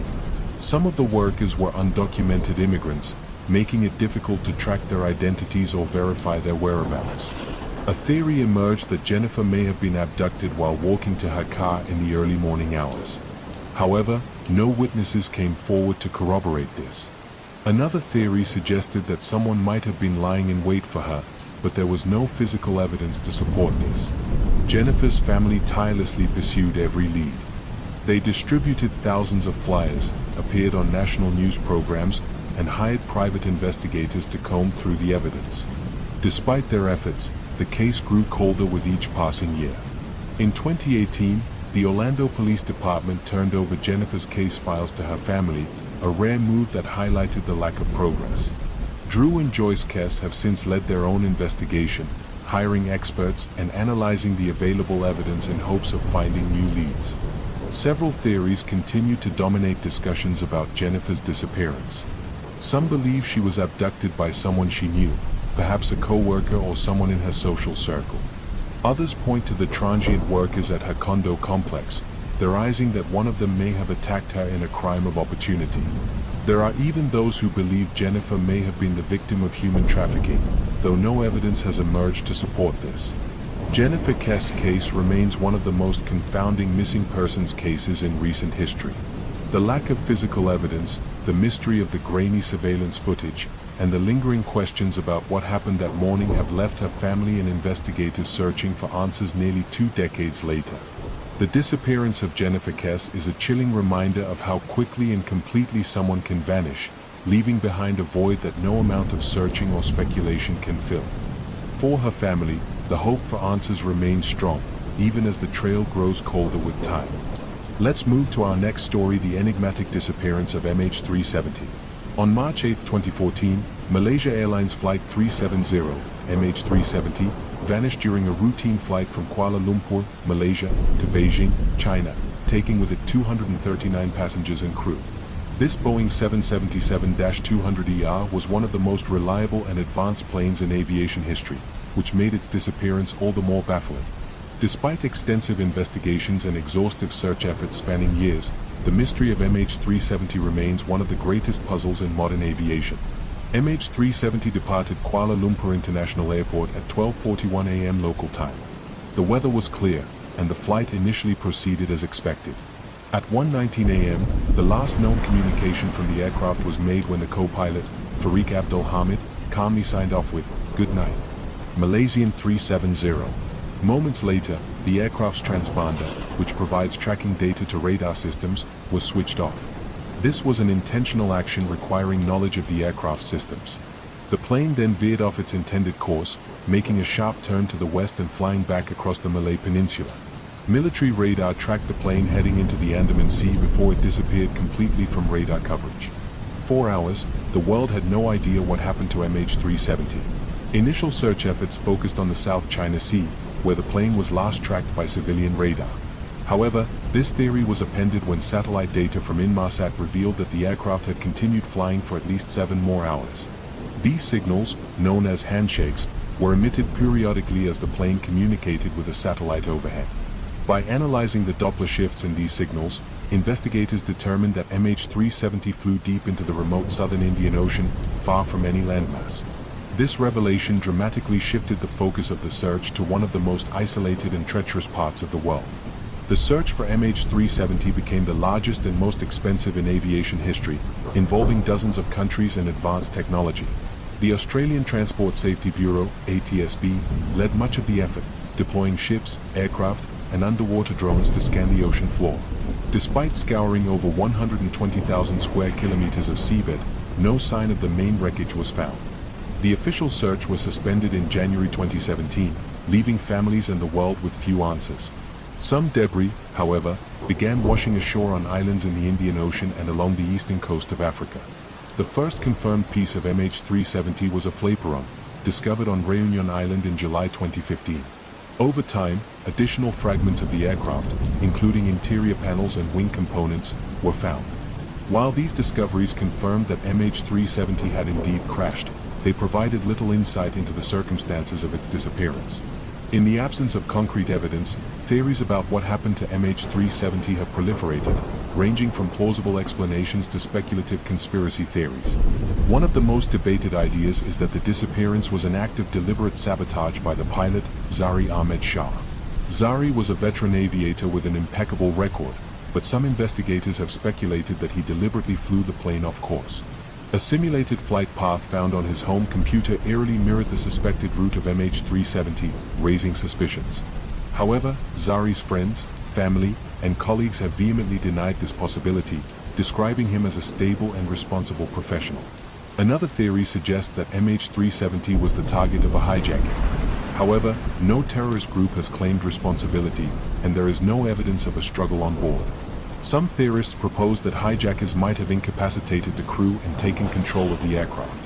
Others believe the crew and passengers may have been rendered unconscious due to a sudden depressurization, leaving the plane to fly on autopilot until it ran out of fuel and crashed. While this theory aligns with the lack of communication from the cockpit, it fails to account for the deliberate course changes observed early in the flight. Other theories delve into more speculative territory.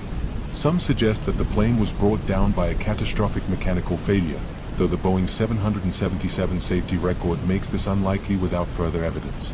A more technologically advanced idea is that MH370 fell victim to a cyber hijacking, where an external agent remotely took control of the plane.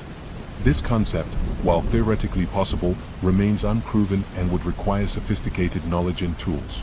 In the years since MH370 disappeared, efforts to unravel its mystery have continued.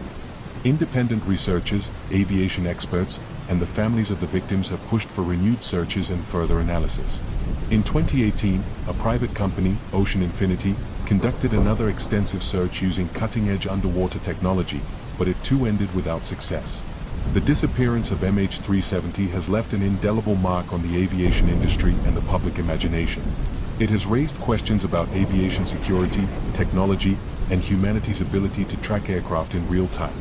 How could a modern airliner simply vanish in an era of GPS and global connectivity? What happened to the passengers and crew during those final hours? Nearly a decade later, the mystery of MH370 remains unsolved. Was it a deliberate act, a catastrophic accident, or something beyond our current understanding? The families of those lost continue to seek closure, and the world continues to wonder about the fate of one of the most haunting and enigmatic cases in aviation history.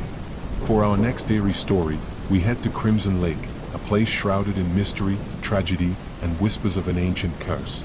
Set deep in the wilds of northern Canada, Crimson Lake is infamous for its blood-red hue during certain times of the year and for the unsettling tales of those who have vanished around its shores.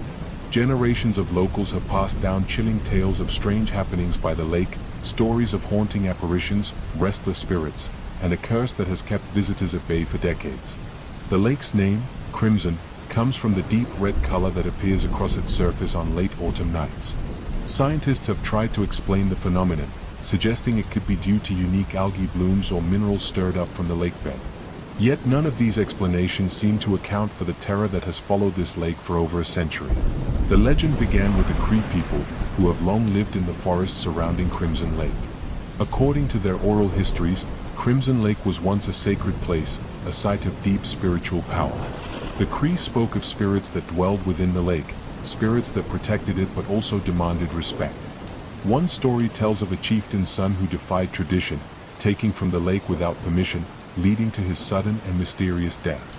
After this event, the lake was considered cursed, and people only approached it with the utmost reverence, or not at all.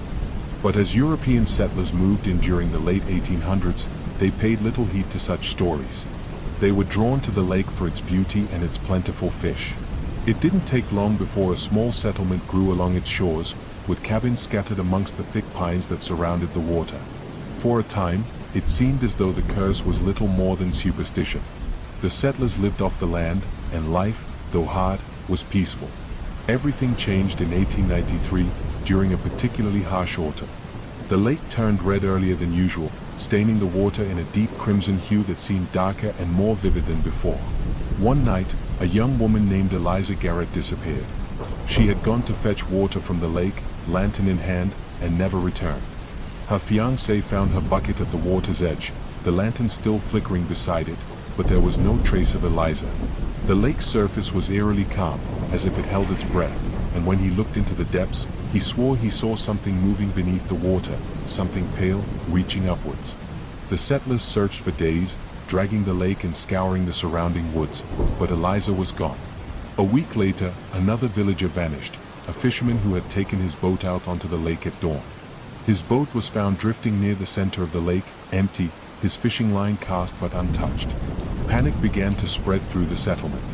People spoke of strange sounds at night, of wailing cries carried on the wind, of whispers rising from the lake's edge that seemed to call them by name.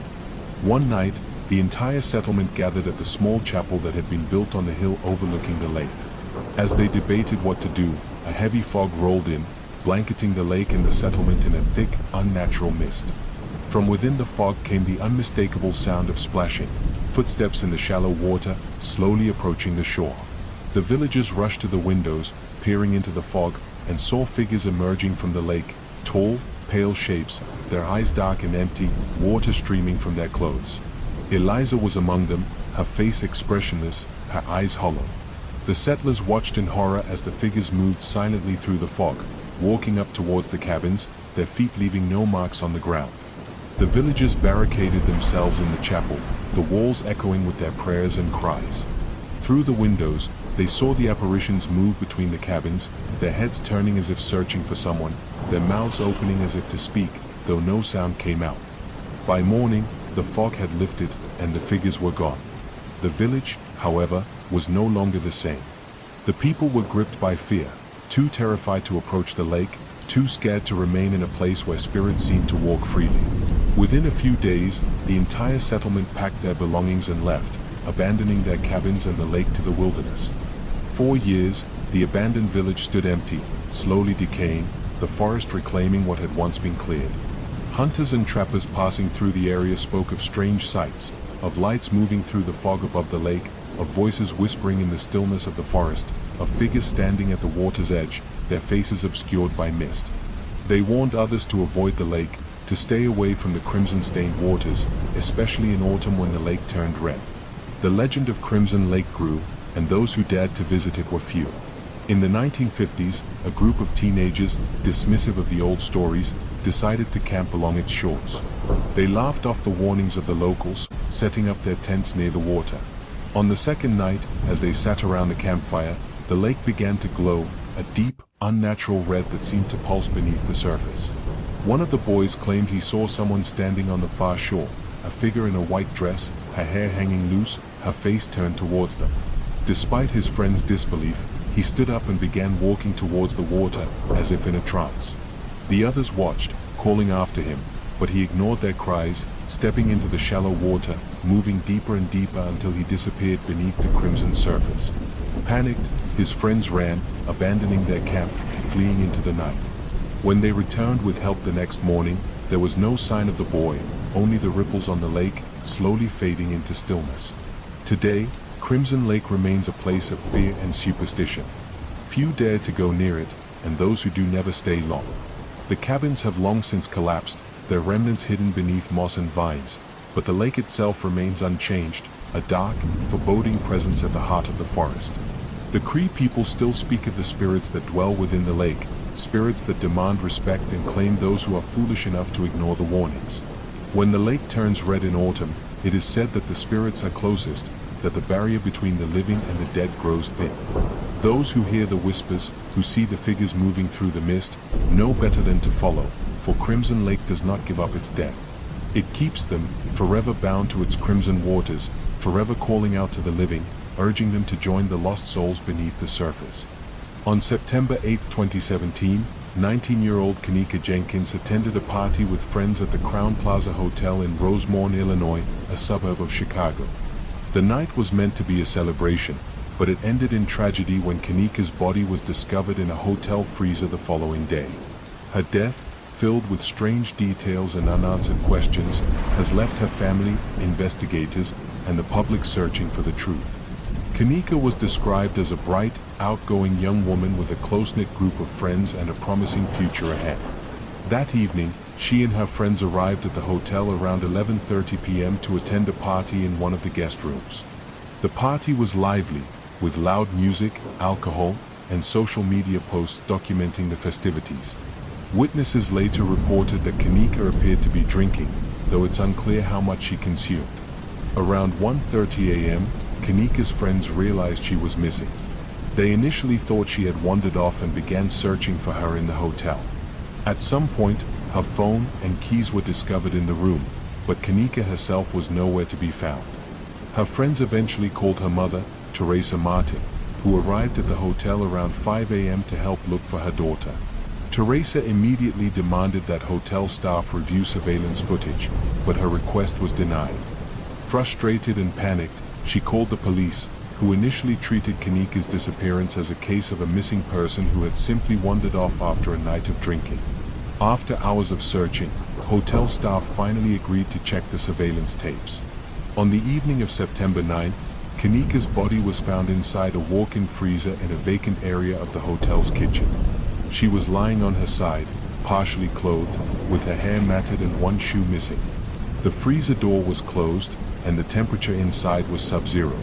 The discovery shocked her family and friends, raising immediate questions about how Kanika had ended up there. The autopsy revealed that Kanika had died from hypothermia. Her blood alcohol level was 0.112, above the legal limit for driving, and she had a small amount of a prescription drug in her system, commonly used for migraines and known to enhance the effects of alcohol. While the medical examiner ruled her death accidental, the circumstances surrounding her final moments were far from clear. Surveillance footage from the hotel provided some clues but raised even more questions. In the videos, Kanika can be seen stumbling through the hallways and kitchen areas of the hotel in the early hours of September 9. She appears disoriented, bumping into walls and struggling to maintain her balance. However, there is no footage of her entering the freezer itself, leaving a crucial gap in the timeline. The freezer was located in an unused section of the kitchen that was under renovation, an area not typically accessed by hotel guests. Critics of the investigation questioned how Kanika had managed to find her way there and why no one had stopped her. The fact that the freezer door was heavy and required effort to open further deepened the mystery. The case quickly garnered national attention, fueled by viral social media posts and online discussions. Many questioned whether Kanika had been the victim of foul play. Some speculated that her friends or other partygoers may have been involved, pointing to perceived inconsistencies in their accounts of the night. Others suggested that hotel staff or management might have been negligent or complicit in her death. Conspiracy theories also emerged, with some alleging that Kanika had been targeted for organ trafficking or that there was a cover-up involving the hotel and local authorities. While these theories lack evidence, they highlight the public's deep distrust in the official investigation. Kanika's family, led by her mother Teresa, has tirelessly fought for justice. Teresa has publicly criticized the hotel and law enforcement for their handling of the case, arguing that more could have been done to prevent her daughter's death and to uncover the truth. She has also been a vocal advocate for greater transparency in investigations involving missing and vulnerable individuals. Despite the official ruling of accidental death, many aspects of Kanika's case remain unresolved. How did she access a restricted area of the hotel? Why was there no surveillance footage of her entering the freezer? And what role, if any, did those around her play in the events of that night? The death of Kanika Jenkins is a tragic and chilling reminder of how quickly a night of celebration can turn into a nightmare. Her story continues to resonate with those who seek answers and justice, leaving behind a legacy of unanswered questions that may never be fully resolved. Our next chilling story takes us deep into the heart of Hollow Point Woods, where for over a century, strange lights have been seen dancing between the trees, and those who follow them are said never to return. It's a tale that has haunted the small town of Hollow Point, where stories of missing children, lost travelers, and unexplained disappearances have been whispered from generation to generation, leaving a lingering sense of dread for anyone who dares to venture into those woods after nightfall. The legend begins in the late 1800s, when settlers first established the town of Hollow Point on the edge of a vast, ancient forest. The woods were dense and dark, filled with towering trees whose branches twisted together to block out the sun, even in the middle of the day. The townspeople relied on the forest for their livelihood, logging, hunting, and gathering, but always spoke of it with an air of caution. There were stories, even then, of the strange, flickering lights that could be seen deep within the woods on moonless nights, lights that seemed to call out, to lure the unwary off the path. The first known disappearance was in 1889. It was a young boy named Samuel, just 8 years old. He had been playing near the edge of the woods with his older brother when he claimed to see a pretty light moving between the trees. His brother watched in confusion as Samuel ran towards it, vanishing between the trunks, his laughter echoing for just a moment before being swallowed by the forest. Despite an extensive search that lasted for days, Samuel was never found. The only clue was his small wooden toy, discovered at the base of a twisted old tree, its surface scorched as if it had been burned. After Samuel's disappearance, the townspeople became wary of the woods. They forbade their children from playing near the trees, and adults refused to enter after dark. But the lights continued to appear, flickering between the trees, blue, white, sometimes a deep, eerie green. They would drift just beyond the edge of the woods, visible from the town, like lanterns carried by invisible hands. Some claimed they heard whispers on the wind, voices calling their names, urging them to step into the darkness. In 1903, a group of 4 loggers went missing. They had been tasked with marking trees for felling deeper in the forest, a part of Hollow Point Woods that few dared to enter. When they failed to return, a search party was sent to find them. What they discovered was chilling. The men's tools were scattered around a small clearing, their axes and saws left as though they had simply dropped them and walked away. At the center of the clearing was a circle of scorched earth, and just beyond it, the twisted remains of a campfire, the embers still faintly glowing. Of the men themselves, there was no sign. The searchers reported an oppressive silence in the clearing, as if even the birds and insects were afraid to make a sound. As the years passed, the legend of the lights grew. They became known as the will-o'-the-wisps of Hollow Point, and the townspeople came to believe that they were spirits, restless, malevolent, luring the living to their doom. Parents warned their children never to stray too close to the woods, especially after dusk, and travelers passing through were cautioned not to camp near the forest's edge. But despite the warnings, people continued to vanish. In 1937, a young school teacher named Margaret Reynolds went missing. She had been new to Hollow Point, unfamiliar with the old stories. One evening, she was seen walking towards the woods, her eyes fixed on something in the distance. Witnesses described her as being in a trance, her face expressionless, her steps deliberate and slow. By the time anyone thought to stop her, she had already disappeared into the trees. Her body was never found, but some claimed to see her figure among the lights, her face pale, her eyes hollow, drifting silently between the trunks. It wasn't until the 1970s that anyone dared to investigate the lights in earnest. A paranormal research group, drawn by the tales of strange disappearances and ghostly lights, arrived in Hollow Point, determined to uncover the truth. They set up camp at the edge of the woods, bringing with them cameras, recording devices, and all manner of ghost hunting equipment. On the first night, they reported seeing the lights, small, flickering orbs moving slowly through the forest. They attempted to follow them, their cameras rolling as they ventured deeper between the trees. Only one member of the team returned. His clothes were torn, his face covered in scratches, and his eyes wide with terror.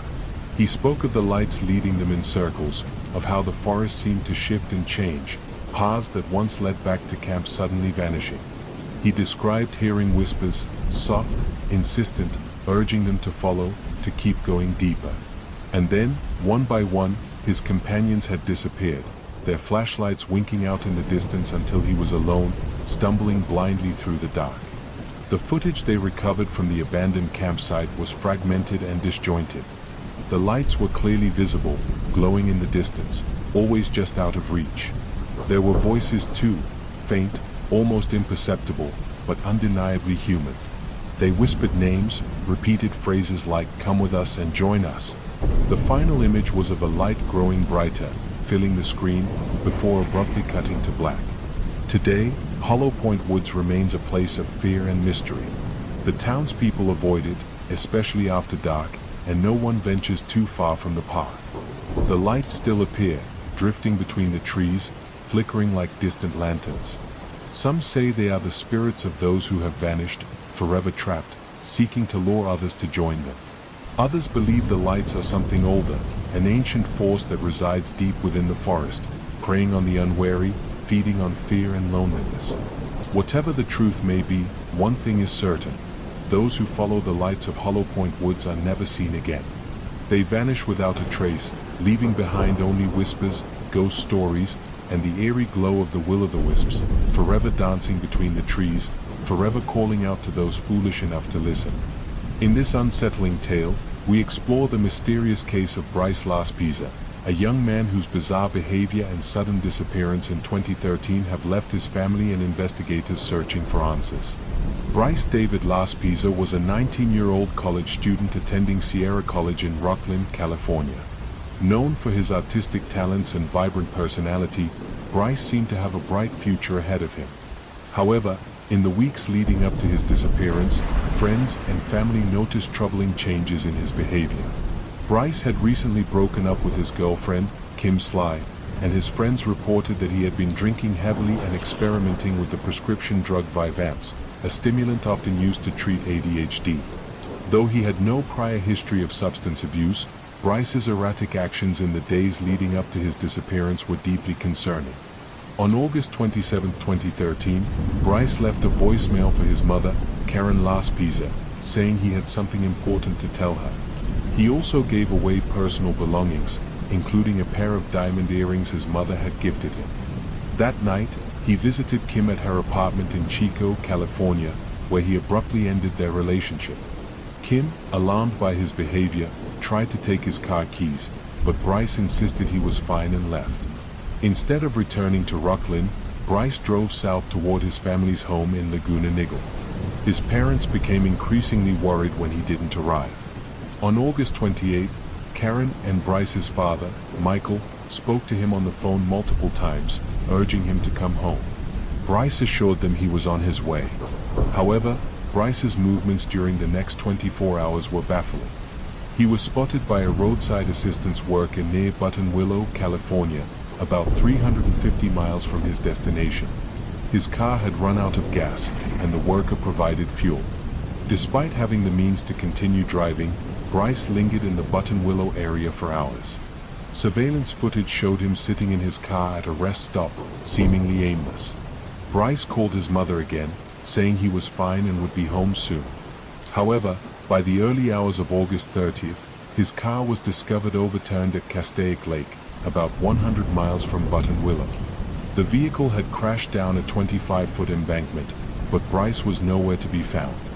Inside the car, police found his wallet, phone, and laptop, as well as an unopened bottle of alcohol.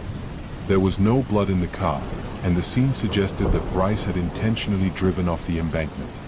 Our next story delves into the chilling mystery of the Mary Celeste, a ship found adrift in the Atlantic Ocean in 1872. Its crew vanished without a trace. On December 5, 1872, the British brigantine Dei Gratia was sailing through the Atlantic when its crew spotted a ship drifting aimlessly. It was the Mary Celeste, a merchant vessel that had left New York City bound for Genoa, Italy, with a cargo of denatured alcohol. At first glance, the Mary Celeste seemed intact, but there were no signs of life on board. The Dei Gratia crew boarded the Mary Celeste to investigate. The ship's cargo was largely untouched, and there were no signs of damage or foul play. However, the lifeboat was missing, and the ship's logbook contained its last entry from 9 days earlier, noting the Mary Celeste's position near the Azores. There were no clues to explain what had happened to the captain, Benjamin Briggs, his wife, their 2-year-old daughter, or the 7 crew members. Theories about the fate of the Mary Celeste's crew began to swell almost immediately. Some speculated that the crew had abandoned ship after fearing an explosion. The ship was carrying denatured alcohol, and leaks or fumes from the cargo might have caused panic. However, the ship itself was seaworthy, with no evidence of an imminent threat. Another theory suggested that the Mary Celeste was the victim of piracy. However, there were no signs of violence, and the cargo and crew's valuables were untouched. This left investigators puzzled. Supernatural explanations also emerged. Some claimed the crew had been abducted by aliens, while others suggested they had fallen victim to the Bermuda Triangle, despite the ship being far from its boundaries. Tales of ghostly apparitions and cursed voyages became part of the ship's lore, turning it into a legend. In the years following its discovery, the Mary Celeste story continued to captivate and mystify. No definitive evidence ever surfaced to explain the fate of its crew, leaving behind one of the greatest maritime mysteries of all time. Was it fear, foul play, or something beyond our understanding that led to their vanishing? The truth remains as elusive as the silent ship adrift in the Atlantic. In this next tale of maritime mystery, we uncover the chilling story of the Mary Celeste, a ship discovered adrift in the Atlantic Ocean with no crew aboard and no clear explanation for their disappearance.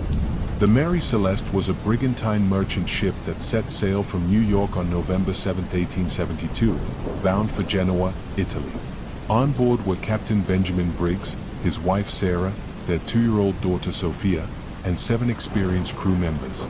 The ship carried a cargo of denatured alcohol, a hazardous but valuable substance.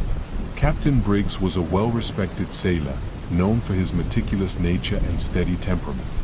A month into the voyage, on December 5, 1872, the British ship Dei Gratia spotted the Mary Celeste drifting aimlessly in the Atlantic, about 400 miles off the Azores. The crew of the Dei Gratia noted that the Mary Celeste seemed intact but was sailing erratically. They approached and boarded the vessel, only to discover a scene that would spark over a century of speculation. The Mary Celeste was completely deserted. The lifeboat was missing, but the ship itself was in good condition, with no signs of violence or struggle. The cargo of alcohol was undisturbed, and the crew's personal belongings, including valuables, were still aboard. Even more puzzling, 6 months' worth of food and water remained untouched. The ship's logbook was intact, but its entries offered no clues as to why the crew had abandoned ship. What could have driven the crew to leave the Mary Celeste in such haste? Over the years, numerous theories have been proposed, each as tantalizing as the last. One of the most plausible explanations involves the ship's cargo. Denatured alcohol is highly flammable, and a leak or fumes could have caused the crew to fear an imminent explosion. In their panic, they may have boarded the lifeboat, planning to trail the ship until the danger subsided. However, if they became separated from the Mary Celeste, they would have been lost at sea, leaving the ship to drift without them. Another theory suggests that the Mary Celeste encountered a rogue wave, a sudden and massive wall of water that can strike with little warning. Such a wave might have swept the crew overboard or damaged the lifeboat, leaving no survivors. However, the ship's condition did not indicate such an event. More fantastical explanations involve piracy or foul play. Some theorize that another vessel intercepted the Mary Celeste, forcing the crew to abandon ship. Yet, the lack of damage and the untouched cargo contradict this idea. Paranormal enthusiasts, meanwhile, have speculated about sea monsters, ghostly apparitions, or even alien abductions. The story of the Mary Celeste took an unexpected twist in 1884, when Sir Arthur Conan Doyle, the creator of Sherlock Holmes, published a fictionalized account of the mystery titled J. Habakkuk Jeffson's Statement. His tale embellished the facts and introduced the idea of a cursed ship, capturing the public imagination and adding to the mythos surrounding the Mary Celeste. The ship itself met an ignominious end. After being salvaged and returned to service, it was deliberately wrecked in 1885 as part of an insurance fraud scheme. Its mysterious legacy, however, endures. The case of the Mary Celeste remains one of the most enduring maritime mysteries. What truly happened to its crew may never be known, but the ship's lonely voyage across the Atlantic continues to intrigue and unsettle, a haunting reminder of the perils and enigmas of the open sea. In our next story, we delve into the mysterious and chilling story of the SS Awang Medan, a ghost ship whose crew met an eerie and unexplained fate in the waters of Southeast Asia. The tale begins in June 1947, when multiple ships in the Strait of Malacca received a distress call from a Dutch freighter, the SS Awang Medan. The message was as brief as it was alarming. All officers, including the captain, are dead. Lying in chart room and bridge. Possibly whole crew dead. After this came a burst of indecipherable Morse code, followed by a final chilling statement, "I die." Then, silence. The distress call prompted an immediate search. A nearby American merchant vessel, the Silver Star, responded and altered course to locate the Awang Medan. When the Silver Star arrived, they found the Awang Medan adrift with no signs of life on deck. The ship's exterior was undamaged, but an unsettling silence hung over it. The crew of the Silver Star boarded the vessel, and what they discovered remains one of the most disturbing mysteries in maritime history. The entire crew of the Awang Medan was dead. Their bodies were strewn across the decks, many with their arms outstretched as if they had been fending off something unseen. Their faces were frozen in expressions of sheer terror, with wide, bulging eyes and twisted mouths. Even the ship's dog was found deceased, snarling at an invisible enemy. Most chillingly, there was no visible sign of injury on any of the bodies. It was as if death had come to them suddenly and without explanation. The Silver Star's crew made their way to the engine room and found that the ship's machinery was in good condition, ruling out a mechanical failure as the cause. The cargo hold was examined and revealed no hazardous materials, though some reports claimed that the ship was carrying a secret load of chemicals or weaponry. Before further investigation could be conducted, a fire broke out in the lower deck of the Awang Medan. The Silver Star crew evacuated and barely managed to escape before the ship exploded and sank, taking its grim secrets to the depths of the sea. Theories about what happened to the crew of the Awang Medan have persisted for decades. One hypothesis is that the ship was carrying a dangerous and poorly stored chemical cargo, such as potassium cyanide or nitroglycerine. A leak could have created toxic fumes, suffocating the crew or causing hallucinations that led to their panic deaths. However, this theory doesn't fully explain the crew's terrified expressions or the cryptic distress call. Another possibility is that the ship encountered a phenomenon known as a sonic attack. Infrasound waves, caused by certain natural or man-made occurrences, can induce feelings of panic, disorientation, and even death. Some theorists believe the Awang Medan may have passed through such an event, incapacitating the crew and leading to their eerie demise. The story has also inspired supernatural explanations. Some claim the Awang Medan was cursed or that the crew fell victim to paranormal forces. These theories are fueled by the ship's mysterious disappearance from maritime records. There is no definitive documentation proving its existence beyond eyewitness accounts and anecdotal reports. Others suggest the ship was part of a clandestine operation, possibly involving secret military or intelligence cargo. This would explain the lack of official records and the ship's suspicious explosion, which conveniently destroyed any remaining evidence. Skeptics argue that the story of the Awang Medan is nothing more than a maritime legend, exaggerated over time.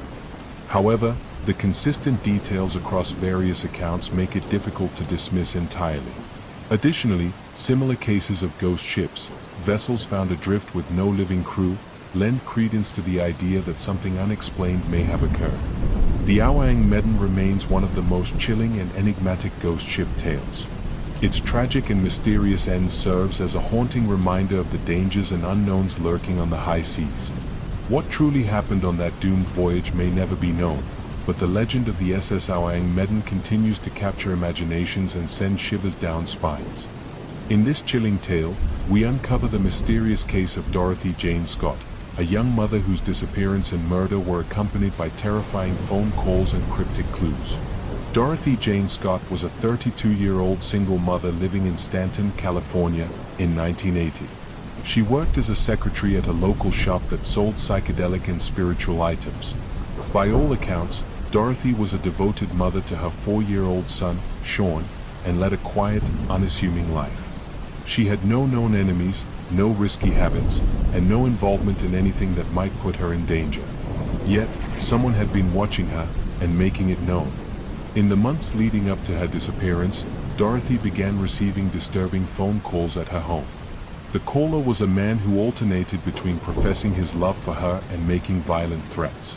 He claimed to be watching her every move, even describing her outfits and daily activities in unnerving detail. Dorothy was so frightened that she considered purchasing a handgun but ultimately decided against it. On May 28, 1980, Dorothy attended a meeting at her workplace.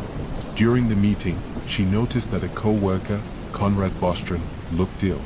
Concerned for his health, Dorothy and another colleague, Pam Head, took Conrad to the emergency room. While waiting at the hospital, Dorothy decided to retrieve her car from the parking lot so they could leave as soon as Conrad was discharged. Pam later reported that Dorothy never returned. Hospital staff later confirmed that Conrad had been discharged, but Dorothy was nowhere to be found. Hours later, her white Toyota station wagon was discovered about 10 miles away in an alleyway in Santa Ana. The car was on fire, and there was no sign of Dorothy. The investigation into Dorothy's disappearance yielded few leads. Friends and family were unable to identify anyone who might have wished her harm. Police began to suspect that the mysterious caller might be involved, but they had no way to trace him or confirm his identity. The case took an even darker turn after Dorothy vanished. Her parents, Jacob and Vera Scott, began receiving harassing phone calls from an unknown man. The caller would ask, "Is Dorothy home?" before hanging up or saying chilling things like, "I've got her." These calls came regularly, often while Vera was home alone. The man never stayed on the line long enough for the police to trace the calls, and his identity remained a mystery. 4 years after Dorothy's disappearance, on August 6, 1984, a construction worker discovered human remains in the brush along a remote road in Anaheim. The skeletal remains were identified as Dorothy's through dental records. Nearby, investigators found a turquoise ring and a wristwatch, which her parents confirmed belonged to her. The condition of the remains made it impossible to determine a cause of death, leaving more questions than answers. Even after Dorothy's remains were discovered, the harassing calls continued. The man taunted her family with cryptic messages, suggesting he had been responsible for her death. Despite their efforts, police were never able to identify the caller or connect him to Dorothy's murder. Over the years, several theories have emerged about Dorothy's fate. Some speculate that the caller was an obsessed stalker who fixated on Dorothy and eventually acted on his violent fantasies. Others believe the perpetrator might have been someone Dorothy knew but whose connection to her was never uncovered. To this day, the murder of Dorothy Jane Scott remains unsolved. The identity of the mysterious caller and the circumstances surrounding her disappearance and death continue to haunt her family and those who have studied her case. Dorothy's story serves as a chilling reminder of how an ordinary life can be upended by an unseen menace, leaving behind a legacy of fear, loss, and unanswered questions. In our next story, we will talk about Black Dahlia murder. On the morning of January 15, 1947, a woman and her young child were walking in a quiet neighborhood of Los Angeles when they stumbled upon a gruesome sight. What initially appeared to be a discarded mannequin was, in fact, the mutilated body of 22-year-old Elizabeth Short. Her murder, soon to be known as the Black Dahlia case, would become one of the most infamous and haunting unsolved crimes in American history. Elizabeth Short, born on July 29, 1924, in Boston, Massachusetts, was a young woman who dreamed of making it big in Hollywood. She was described as a strikingly beautiful and charismatic individual, often seen wearing tailored black clothing that earned her the nickname Black Dahlia, inspired by a film noir of the time, The Blue Dahlia. Like many young women of her era, Elizabeth moved to Los Angeles in pursuit of stardom, but her life there was fraught with financial struggles and instability. She drifted between jobs, boyfriends, and living arrangements, all while hoping to break into the film industry. Her dreams were cut short in the most horrifying way imaginable. Elizabeth's body was discovered in a vacant lot in the Limit Park area of Los Angeles. She had been bisected at the waist, a procedure that suggested her killer had surgical knowledge. Her face was grotesquely mutilated with a Glasgow smile, deep slashes that extended from the corners of her mouth to her ears. The killer had drained her body of blood, and there was no evidence of blood at the scene, indicating that she had been murdered elsewhere and her body moved.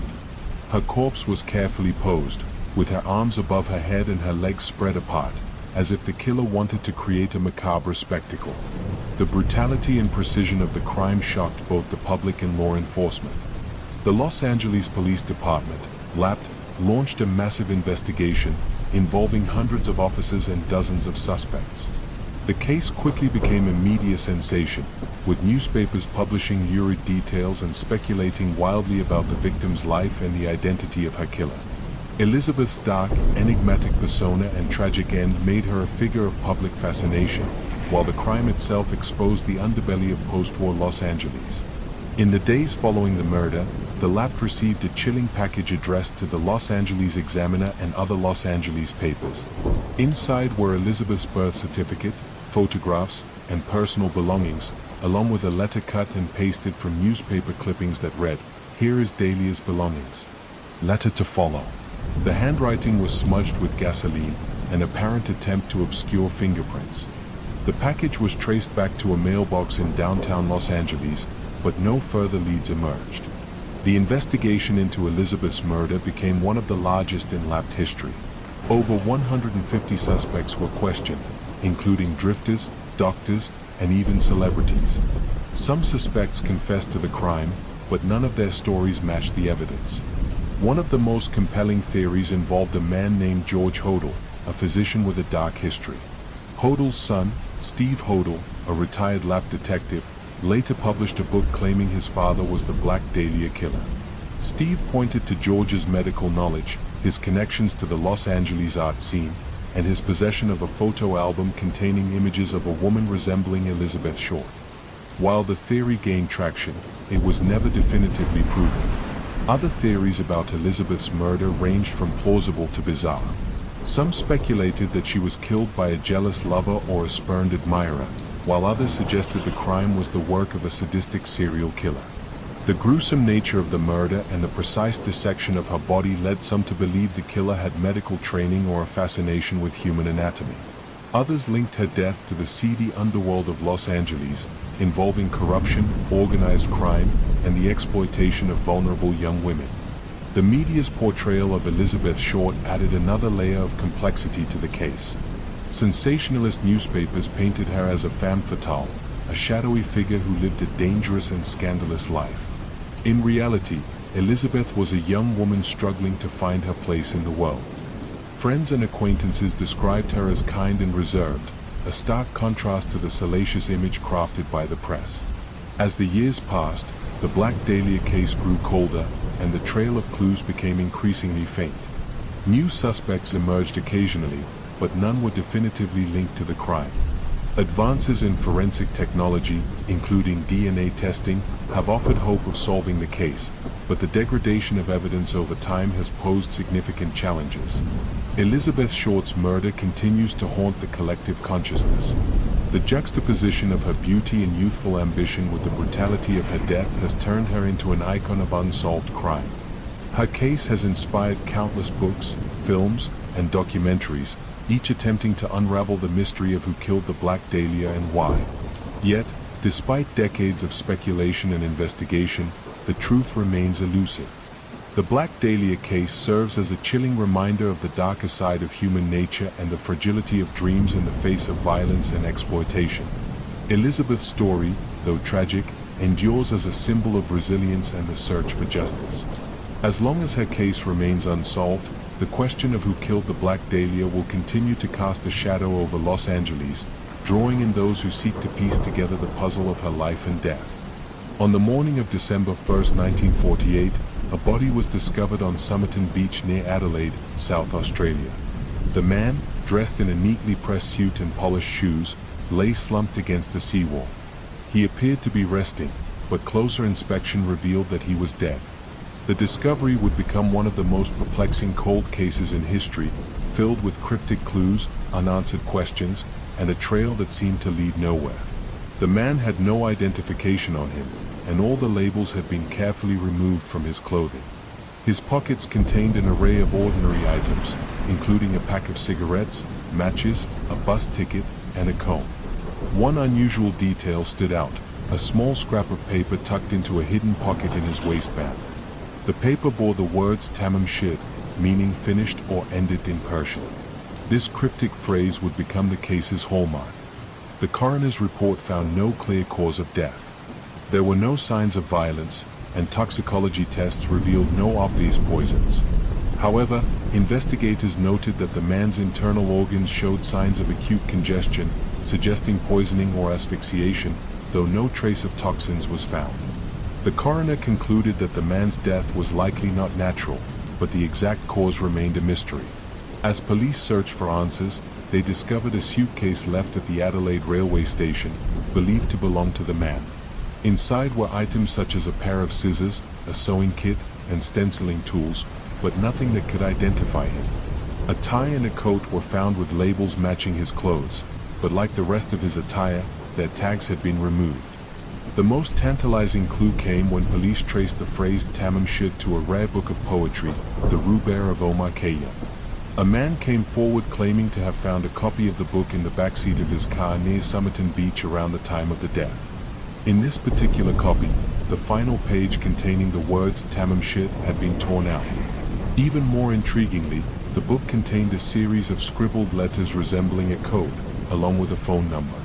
The phone number belonged to a local nurse named Jessica Thompson. When questioned, Jessica denied knowing the man or having any connection to the case. However, her behavior struck investigators as unusual. She seemed visibly shaken when shown a cast of the man's face. She later insisted she had no further information. The supposed code in the book only deepened the mystery. Cryptographers analyzed it extensively, but no one could definitively decode its meaning. Some believed it was a cipher used in espionage, while others thought it might be a random series of letters with no significance. Over the years, theories about the Somerton man's identity and death have ranged from the mundane to the extraordinary. One of the most popular ideas is that he was a spy during the early days of the Cold War. The strange code, the missing labels on his clothing, and the cryptic connection to the Roubaix all suggest a clandestine life, though no solid evidence of espionage has ever been found. Other theories propose that the man was involved in a failed romantic relationship with Jessica Thompson. Some speculate he had traveled to Adelaide to see her and may have taken his own life after being rejected. However, no direct link between them has ever been proven. In recent years, DNA analysis has offered new insights into the case. Researchers have extracted DNA from the man's hair, preserved in a plaster death mask made after his body was discovered. Early results suggest that he had European ancestry, with connections to the United States and Australia. While this information narrows the possibilities, it has yet to yield a definitive identity. The Somerton man's case remains one of Australia's greatest mysteries. Was he a spy, a scorned lover, or an ordinary man caught up in extraordinary circumstances? The cryptic clues and eerie details continue to captivate true crime enthusiasts and investigators alike, leaving behind a legacy of intrigue that refuses to fade. Over 7 decades later, the enigma of the Somerton man endures, a haunting reminder of how some secrets can remain untold. In this chilling tale, we revisit the infamous case of Eliza Lamb, a young woman whose eerie disappearance and tragic death in 2013 sparked global fascination and countless theories. Eliza Lamb, a 21-year-old Canadian college student, arrived in Los Angeles in January 2013 as part of a solo trip along the West Coast. Described by friends and family as bright and outgoing, Eliza also struggled with bipolar disorder and depression, which she openly discussed on her Tumblr blog. Her journey brought her to the Cecil Hotel, a budget accommodation in downtown Los Angeles with a dark history of crime, suicides, and alleged paranormal activity. Eliza checked into the hotel on January 28 and was initially assigned to a shared room. However, after complaints from her roommates about her erratic behavior, she was moved to a private room. Over the next few days, she continued to explore the city, frequently updating her social media accounts. On January 31st, Eliza was scheduled to check out of the hotel and travel to Santa Cruz. When her parents didn't hear from her, they grew concerned and reported her missing. Police searched the hotel but found no trace of Eliza. Her disappearance baffled investigators, and the case took a darker turn when hotel staff and guests reported strange occurrences, including water pressure issues and foul-tasting water. 2 weeks later, on February 19, Eliza's body was discovered in one of the hotel's rooftop water tanks. A maintenance worker, investigating complaints about water pressure, found her floating lifeless in the tank, naked and partially decomposed. Her clothes and personal items were found at the bottom of the tank, but the circumstances of her death raised more questions than answers. The hotel security footage added an eerie dimension to the case. The last known video of Eliza, taken on January 31st, shows her in the hotel elevator behaving erratically. She presses multiple buttons, peers cautiously out of the elevator, steps back in, and gestures as if speaking to someone unseen. Her movements are disjointed and unsettling, sparking widespread speculation about what might have been happening. The autopsy report ruled Eliza's death as accidental, citing drowning as the cause. The report also noted that her bipolar disorder may have contributed to her behavior. However, toxicology tests showed no signs of illegal drugs or alcohol, though traces of her prescribed medications were present, suggesting she may not have been taking them as directed. The rooftop itself posed another mystery. Access to the water tanks required navigating through locked doors and an alarmed stairway, which would have alerted hotel staff if Eliza had attempted to enter. The tanks were also difficult to climb into, making it unclear how Eliza managed to access them alone. Theories about Eliza's death range from tragic accident to foul play to paranormal intervention. Some believe she may have been experiencing a manic episode, leading her to climb into the tank in a state of confusion. Others suspect that she was the victim of foul play, pointing to the hotel's history of violence and its reputation as a haven for transient residents. Paranormal enthusiasts suggest Eliza may have been influenced by malevolent forces within the hotel, drawing parallels to its dark history and its alleged connection to serial killer Richard Ramirez, who had stayed there in the 1980s. The release of the Netflix documentary Crime Scene: The Vanishing at the Cecil Hotel in 2021 reignited public interest in the case.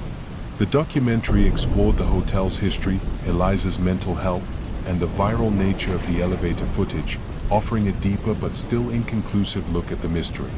Eliza Lamb's death continues to captivate and unsettle, a tragic story that raises as many questions as it answers. Was she a victim of her own mind, or was there something more sinister at play? The case serves as a haunting reminder of the thin line between reality and the unknown, leaving behind a legacy that continues to spark debate and fascination. Let's continue with another story.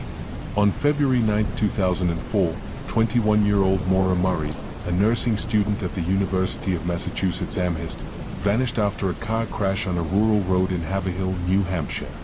Her disappearance has since become one of the most perplexing and widely debated missing persons cases in modern history, spawning countless theories but no definitive answers. Maura was a bright and athletic young woman with a promising future. However, her life in the weeks leading up to her disappearance was fraught with personal struggles.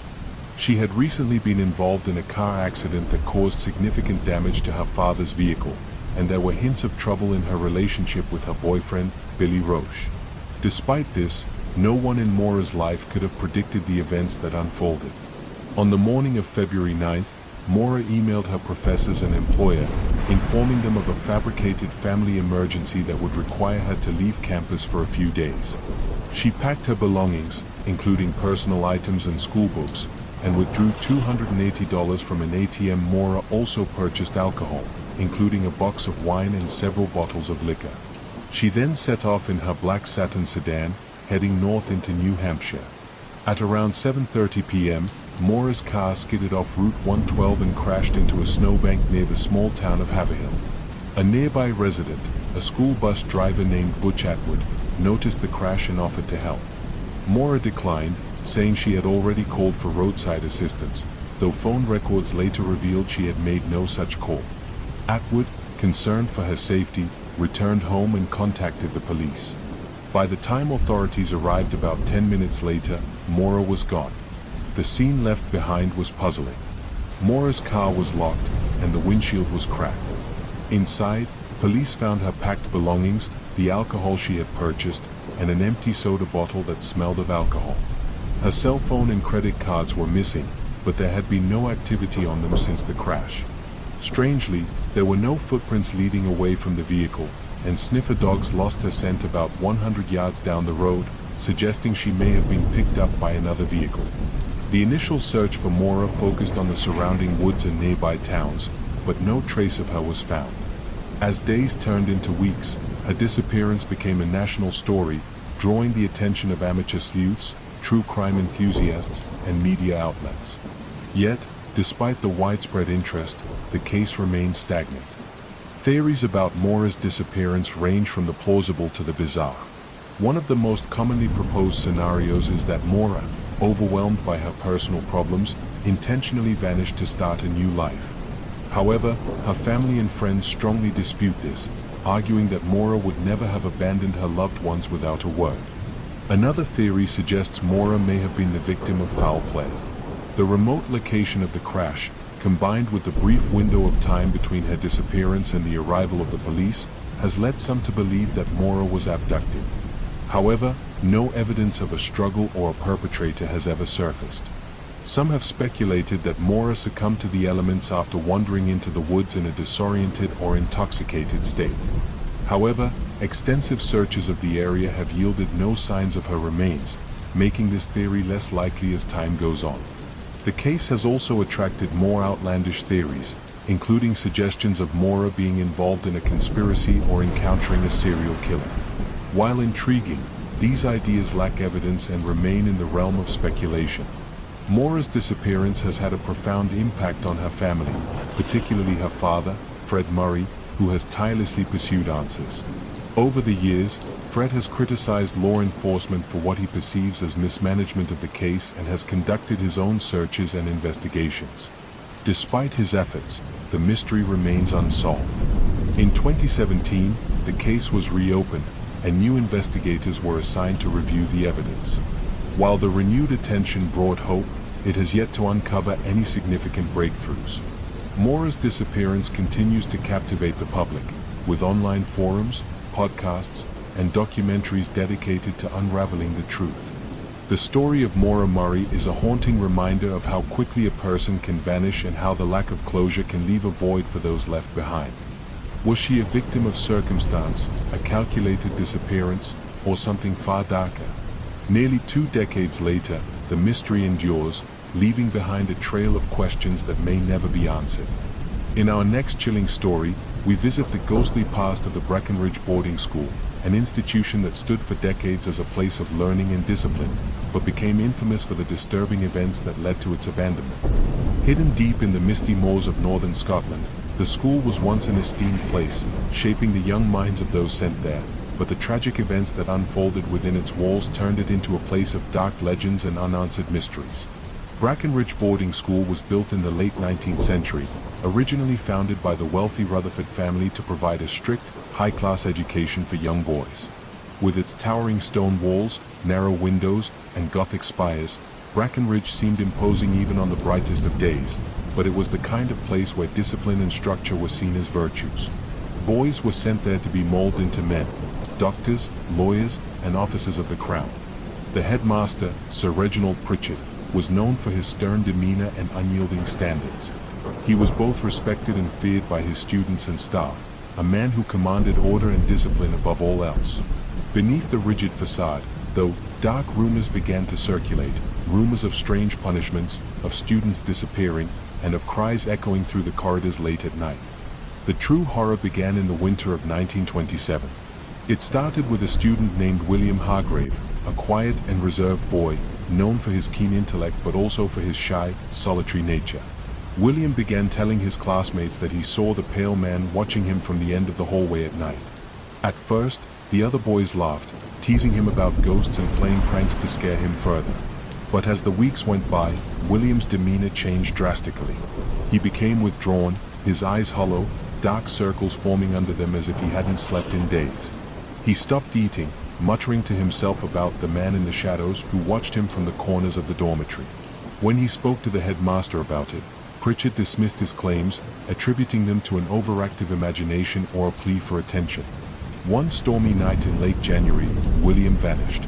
The students woke to find his bed empty, the covers thrown aside, and the dormitory door wide open. A search was conducted across the entire estate, but no trace of William was ever found.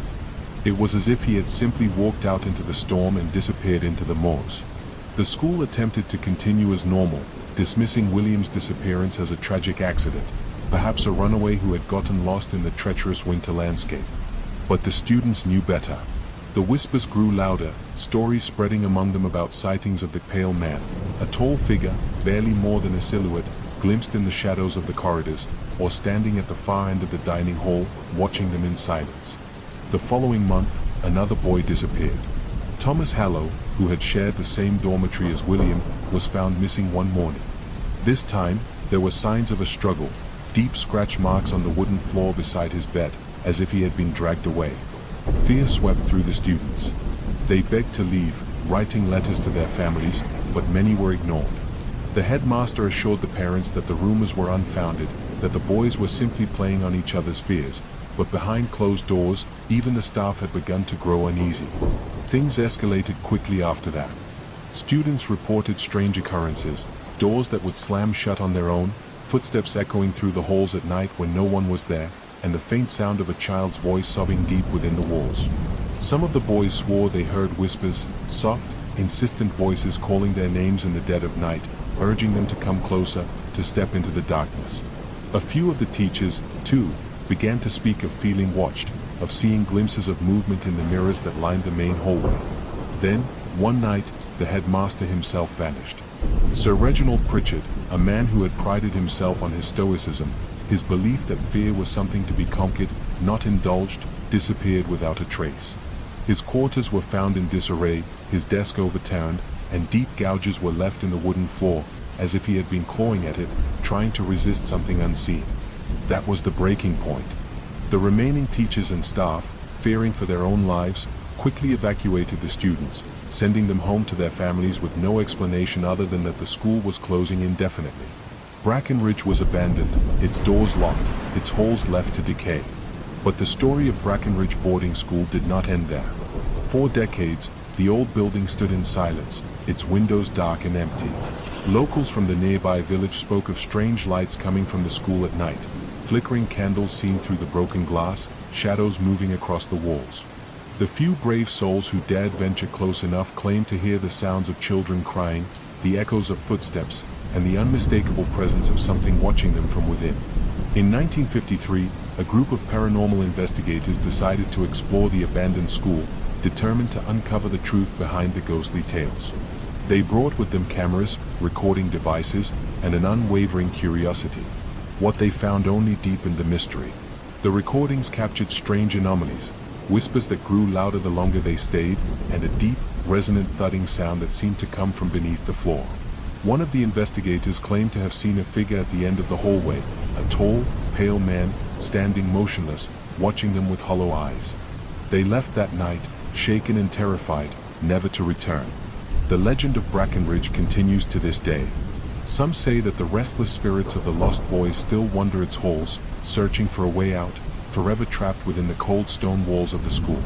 Others believe that whatever dark force had haunted William Hargrave all those years ago still resides there, lurking in the shadows, waiting for new souls to claim. The school remains abandoned, slowly being reclaimed by nature as ivy wins its way up the crumbling walls, and the roof caves in from years of neglect. But even in its ruin, there is an air of malevolence that surrounds Brackenridge. No birds sing near it, and even the bravest of explorers refuse to enter once the sun begins to set. To this day, if you find yourself near the old school at night, some say you can still hear the echoes of the past, the laughter of children twisted into cries of fear, the slamming of doors, and the soft, insistent whispers calling out to anyone who dares to listen. And if you are unfortunate enough, you might just catch a glimpse of him, the pale man, waiting silently at the end of the corridor, watching, always watching, as if waiting for the next name to call. Our next tale takes us to rural Germany in 1922, where a gruesome and perplexing massacre left an entire family dead and a trail of chilling clues that have baffled investigators for over a century. Hinterkaifeck was a small, isolated farmstead located near the Bavarian town of Groben. It was home to Andreas Gruber, his wife Casilia, their widowed daughter Victoria Gabriel, and Victoria's two children, Casilia, 7, and Joseph, 2. The family lived a quiet, uneventful life, until late March 1922, when strange occurrences began to disturb their routine. Andreas Gruber mentioned to neighbors that he had discovered unusual footprints in the snow leading to the house but not away from it. He also heard mysterious noises in the attic and found a strange newspaper on the property, though no one in the household had purchased it. These eerie signs went unexplained, and the family dismissed them as harmless oddities. On the evening of March 31, 1922, the family and their maid, Maria Baumgartner, who had just arrived for her first day of work, were brutally murdered. Each member of the household was bludgeoned to death with a mattock, a tool commonly used on the farm. The bodies of Andreas, Casilia, Victoria, and young Casilia were discovered in the barn, stacked on top of one another and covered with hay. Maria and Joseph were found inside the house, also bludgeoned and concealed under blankets. The scene of the crime was both gruesome and mystifying. There were no signs of a struggle, suggesting the victims were lured to the barn one by one. Disturbingly, investigators determined that the murders had likely occurred late at night, yet the animals on the farm had been fed, and smoke was seen rising from the chimney in the days following the crime. This suggested the killer had remained on the property for several days after the murders, tending to the farm and maintaining a facade of normalcy. The investigation yielded few leads. A bloody mattock was found in the attic, suggesting the killer had hidden there before the murders. However, there were no fingerprints or other definitive evidence to identify the perpetrator. The family had a complicated history, including rumors of an incestuous relationship between Andreas and Victoria, as well as disputes over Victoria's finances. Yet, no motive was ever confirmed. One chilling detail was young Cazilia's condition when she was found. It appeared she had survived the initial attack and had pulled out tufts of her hair in agony before succumbing to her injuries. This discovery deepened the horror of the case and highlighted the calculated brutality of the murderer. Theories about the Hinterkaifeck murders have ranged from plausible to outlandish. Some investigators suspected Lorenz Schlittenbauer, a neighbor with ties to the family. Lorenz was rumored to have had a romantic relationship with Victoria and may have been Joseph's biological father. His behavior during the investigation, including his knowledge of the crime scene details before police arrived, raised suspicion. However, no evidence conclusively linked him to the murders. Others speculated that a vagrant or passing soldier committed the crime, though this theory struggled to explain the apparent familiarity the killer had with the farm. The idea of a family member or close associate turned murderer gained traction, but again, no definitive suspect emerged. In the decades since the murders, the case has remained cold, though it continues to fascinate true crime enthusiasts. The isolated location, bizarre circumstances, and eerie details make it one of the most chilling mysteries in modern history. The Hinterkaifeck farm itself was demolished a year after the murders, erasing the physical site of the crime but not its enduring legacy. The story has inspired books, documentaries, and even films, each attempting to piece together the fragments of evidence into a coherent narrative. Was the killer a jilted lover, a deranged outsider, or someone far closer to the family than anyone suspected? The truth remains buried in the past, leaving the Hinterkaifeck murders as a haunting reminder of the darkness that can lurk even in the most secluded corners of the world. Let's move to our next story. On the evening of October 21, 1978, Frederick Valentic, a 20-year-old Australian pilot, vanished while flying over the Bass Strait between the Australian mainland and Tasmania. What makes this disappearance extraordinary is the chilling radio transmission Valentic made to air traffic control before he and his plane disappeared forever. To this day, the case of Frederick Valentic remains one of aviation's most enduring and eerie mysteries, shrouded in theories of extraterrestrial intervention and unanswered questions. Frederick Valentic was an aspiring pilot with a strong passion for aviation. Although he had failed several exams required for commercial flight qualifications, he remained determined to build a career in the skies. On the day of his disappearance, Valentic rented a single-engine Cessna 182L from Moorabbin Airport in Melbourne. His stated purpose was to fly to King Island, a small island in the Bass Strait, to pick up some friends and seafood. However, there were inconsistencies in his plans. No one at King Island expected his arrival, and he hadn't arranged for cargo or passengers to be waiting there.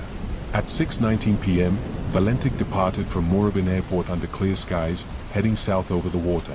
About an hour into his flight, at 7:06 p.m., Valentic radioed Melbourne Air Traffic Control to report an unidentified aircraft following him.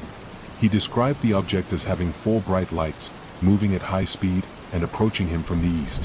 The air traffic controller, Steve Roby, checked radar but saw no signs of another aircraft in Valentic's vicinity. Undeterred, Valentic insisted that the craft was real and behaving strangely. "It seems to be playing some sort of game," Valentic said, his voice calm but confused. "It's flying over me, 2-3 times, at speeds I cannot identify." Moments later, Valentic described the object as long, metallic, and glowing with a green light. He reported that it seemed to be hovering above him and emitting an unusual pulsating light. His voice grew more tense as he explained that his Cessna's engine was sputtering and that he was experiencing difficulty controlling the aircraft. At 7:12 p.m., Valentic's last words to air traffic control were haunting: "It's not an aircraft." The transmission abruptly ended, followed by 17 seconds of a metallic, scraping sound. Despite immediate efforts to re-establish contact, Valentic and his plane were never heard from again. The disappearance triggered a massive search operation involving both air and sea units. Over the next 4 days, search teams scoured 1,000 square miles of ocean and coastline but found no trace of Valentik or his Cessna. The absence of wreckage, oil slicks, or any other evidence deepened the mystery. Theories about what happened to Valentik span a wide spectrum. The most controversial and widely discussed hypothesis involves UFOs. Valentik's description of the object, its shape, lights, and erratic movements, matched common reports of unidentified flying objects. His final words, combined with the metallic sound recorded during the transmission, have led many to believe that Valentik encountered an extraterrestrial craft and was abducted or destroyed. Adding fuel to this theory, several witnesses in southern Australia reported seeing strange lights in the sky around the time of Valentik's disappearance, though these sightings remain anecdotal. Skeptics have proposed alternative explanations. Some believe Valentik became disoriented and confused Venus or other celestial objects for another aircraft. This theory posits that he was flying upside down without realizing it, and his plane crashed into the ocean. However, pilots familiar with the Cessna 182L argue that it would have been nearly impossible for Valentik to maintain upside-down flight for an extended period without realizing his error. Others suggest that Valentik staged his own disappearance.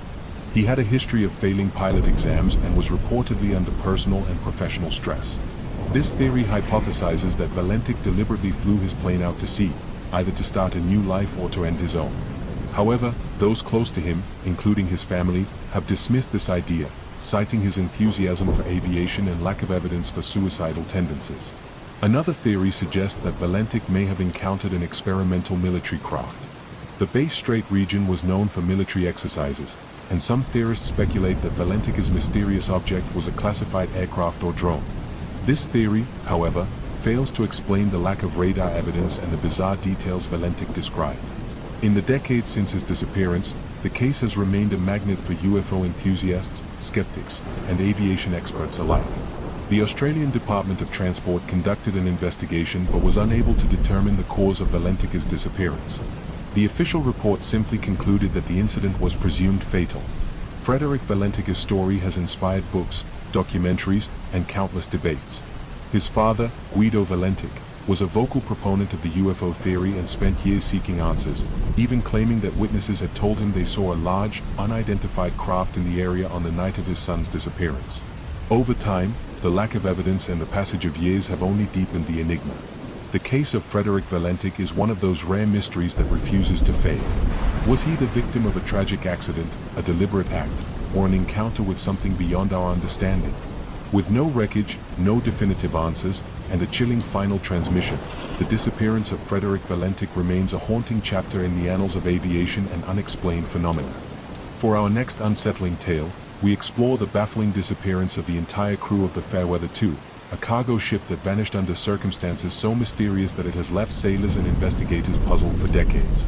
This story takes us into the cold, treacherous waters of the North Atlantic, where the sea has been known to swallow vessels and their crews without a trace, but none so strangely as this. The Fairweather 2 was a modest-sized cargo ship that primarily transported goods between the ports of Newfoundland and Iceland. She was captained by Jacob Marlowe, a seasoned seaman with over 20 years of experience, and crewed by a team of 9 men who were known for their skill and camaraderie. The ship set sail from Reykjavik on a late October evening in 1953, carrying a load of dry goods destined for the port of St. John's in Newfoundland. The journey across the North Atlantic was one fraught with natural dangers, sudden storms, enormous waves, and treacherous ice. Yet for Captain Marlowe and his crew, this was a well-trodden path. The voyage began without incident, and the Fairweather 2 maintained regular radio contact, reporting calm seas and favorable winds as she made her way southwest. On the morning of October 27, the ship sent its final transmission, a routine weather report. Everything seemed normal. But over the next 2 days, the Fairweather 2 went silent. No further communications were received, and concern began to mount in St. John's as the ship failed to arrive as scheduled. After several days of silence, a search effort was launched, involving both air and sea units. On November 1st, the Fairweather 2 was found drifting, seemingly intact, roughly 150 miles off the coast of Newfoundland. There was no apparent damage to the ship, no signs of a struggle, no distress signals, and no visible reason why she would be floating without her crew. The search vessel approached cautiously, and a boarding party climbed aboard to investigate. What they found was deeply unsettling. The ship was completely abandoned. There were no crew members on board, no bodies, and no indications of where the men had gone. The engine was idling, running in neutral, and the ship's logbook lay open on the navigation table, with the last entry made just hours before they were found. The galley still contained half-eaten meals, coffee cups sat on the table, and in the crew's quarters, personal belongings were neatly stowed, as if the crew had simply stepped away and never returned. The boarding party searched every inch of the vessel. They checked for signs of foul play, bloodstains, weapons, or any evidence of an altercation, but found nothing. The lifeboats were still secured in their cradles, and the ship appeared seaworthy, with no leaks or mechanical failures. The only thing missing was the crew. Further investigation by authorities revealed strange details that only deepened the mystery. In the ship's radio room, the log of transmissions indicated no distress calls were ever made, despite the abandonment. Charts and maps were laid out, seemingly untouched, and the ship's course had not deviated from its intended path. One oddity, however, caught the investigators' attention. The ship's compass had been smashed, as if hit with great force. Next to it, the emergency flare gun was missing, though there was no evidence it had been fired. The disappearance of the Fairweather 2's crew sparked numerous theories. The most immediate assumption was that the crew may have abandoned ship for some reason, perhaps believing the ship to be in imminent danger. However, this theory fell apart upon closer scrutiny. The lifeboats were still present, and there was no indication of flooding or fire, nothing that would explain why experienced sailors would abandon a perfectly functional ship in the middle of the ocean. Another theory suggested foul play, piracy, or a mutiny. But the North Atlantic, cold and isolated, was not known for pirate activity, and there was no evidence of a struggle or anything stolen from the ship. Besides, mutiny seemed unlikely, as Captain Marlowe was well liked by his crew, and the ship's logbook made no mention of any internal disputes or unrest. Some began to speculate that the crew had been victims of something more sinister, perhaps even paranormal. The North Atlantic has long been a source of strange tales, ghost ships, monstrous waves, and inexplicable phenomena. Some whispered about the calling of the deep, an old sailor superstition that spoke of strange voices that could lure men into the sea. These voices, it was said, could drive even the most rational of men to madness, compelling them to walk willingly off their ships and into the cold embrace of the ocean. Adding to the eerie atmosphere, fishermen who sailed near the location where the Fairweather 2 was found reported seeing strange lights in the sky on the night surrounding the ship's disappearance, flickering orbs of light that hovered silently over the water before vanishing into the darkness. Though these accounts were dismissed by authorities as exaggerations or tricks of the mind, they added an element of the supernatural that could not be easily shaken. Then there was the compass, smashed to pieces.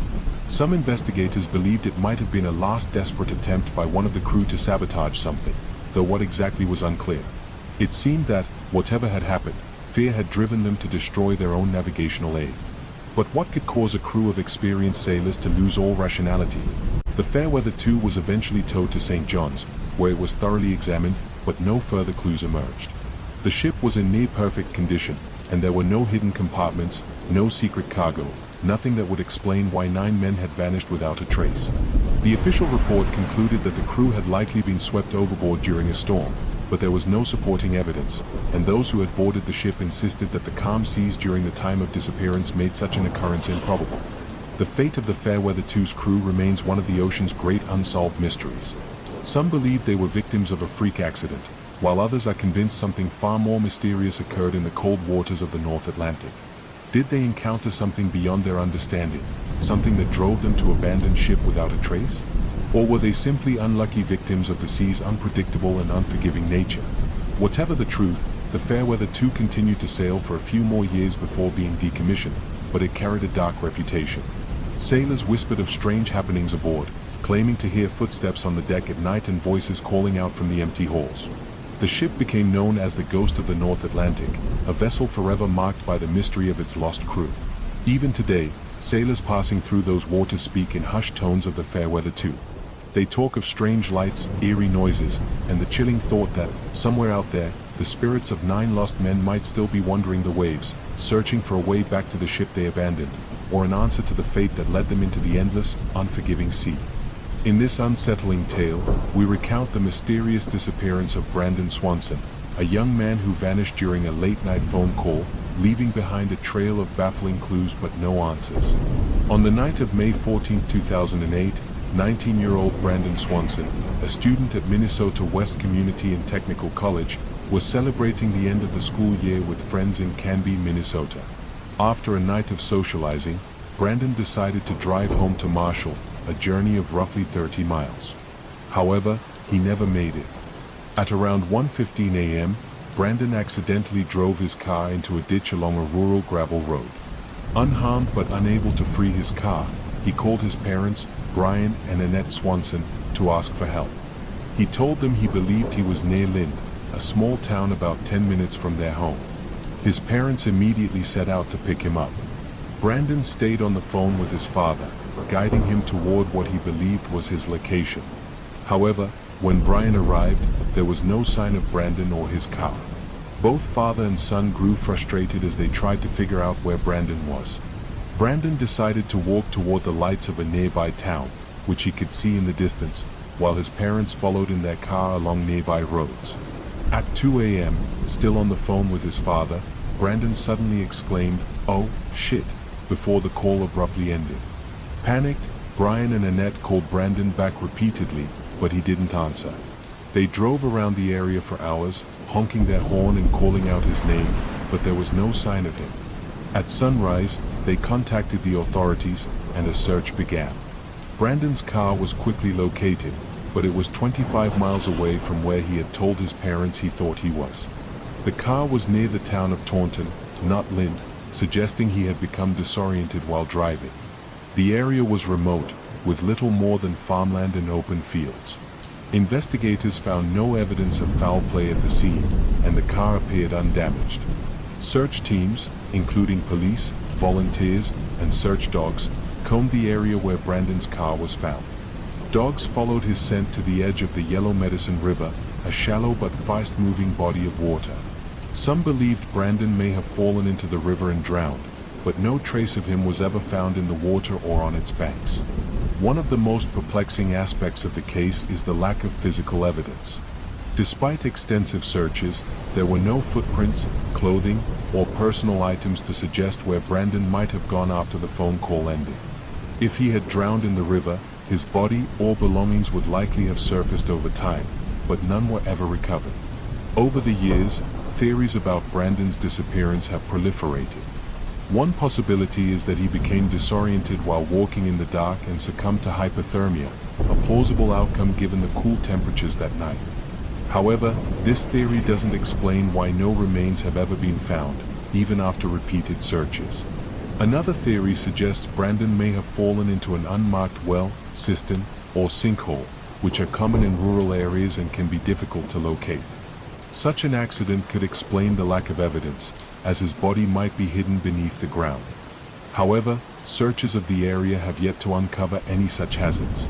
Some speculate that Brandon may have been the victim of foul play, though there is no evidence to support this. The remote location and lack of witnesses make this theory difficult to investigate, leaving it as pure conjecture. Brandon's disappearance has had a lasting impact on his family and community. His parents have become advocates for missing persons legislation, pushing for laws that improve search and rescue procedures. In 2009, the state of Minnesota passed Brandon's Law, requiring law enforcement to take immediate action when an adult is reported missing, even if there is no evidence of foul play. More than 15 years later, Brandon Swanson's fate remains a mystery. His case is a haunting reminder of how easily someone can vanish, even in the modern age. What happened that night along the gravel roads of rural Minnesota? Did Brandon fall victim to an accident, or is there something more sinister behind his disappearance? The truth remains elusive, leaving his family and the world to wonder. Let's move to our next story. Deep in the Suffolk countryside of England lies the small village of Woolpit, a place steeped in history and legend. Among its most enduring tales is that of the Green Children of Woolpit, a bizarre and haunting mystery that has baffled historians, folklorists, and paranormal enthusiasts for centuries.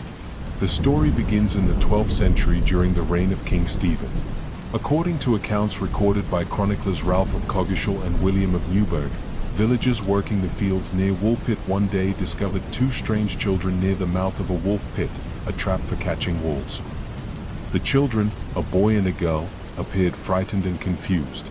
What struck the villagers most, however, was their unusual appearance. Their skin was green, their clothing was made from unfamiliar materials, and they spoke in a language no one could understand. The villagers took the children to the home of a local landowner, Sir Richard de Calney, where they were offered food. To everyone's surprise, the children refused to eat anything except raw green beans, which they devoured ravenously. Over time, the villagers introduced them to other foods, and the children began to adapt to their new surroundings. As they ate a more varied diet, their green complexion slowly faded. The boy, however, did not thrive. He became increasingly ill and eventually died. The girl survived and grew up in the village, learning English and integrating into society. When questioned about their origins, she provided a strange and unsettling story. According to the girl, she and her brother came from a place called St. Martin's Land, a subterranean world where everything was bathed in perpetual twilight.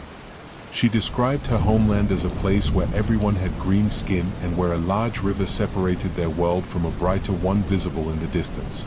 She claimed she and her brother had been tending their family's livestock when they heard a loud noise, like the ringing of church bells.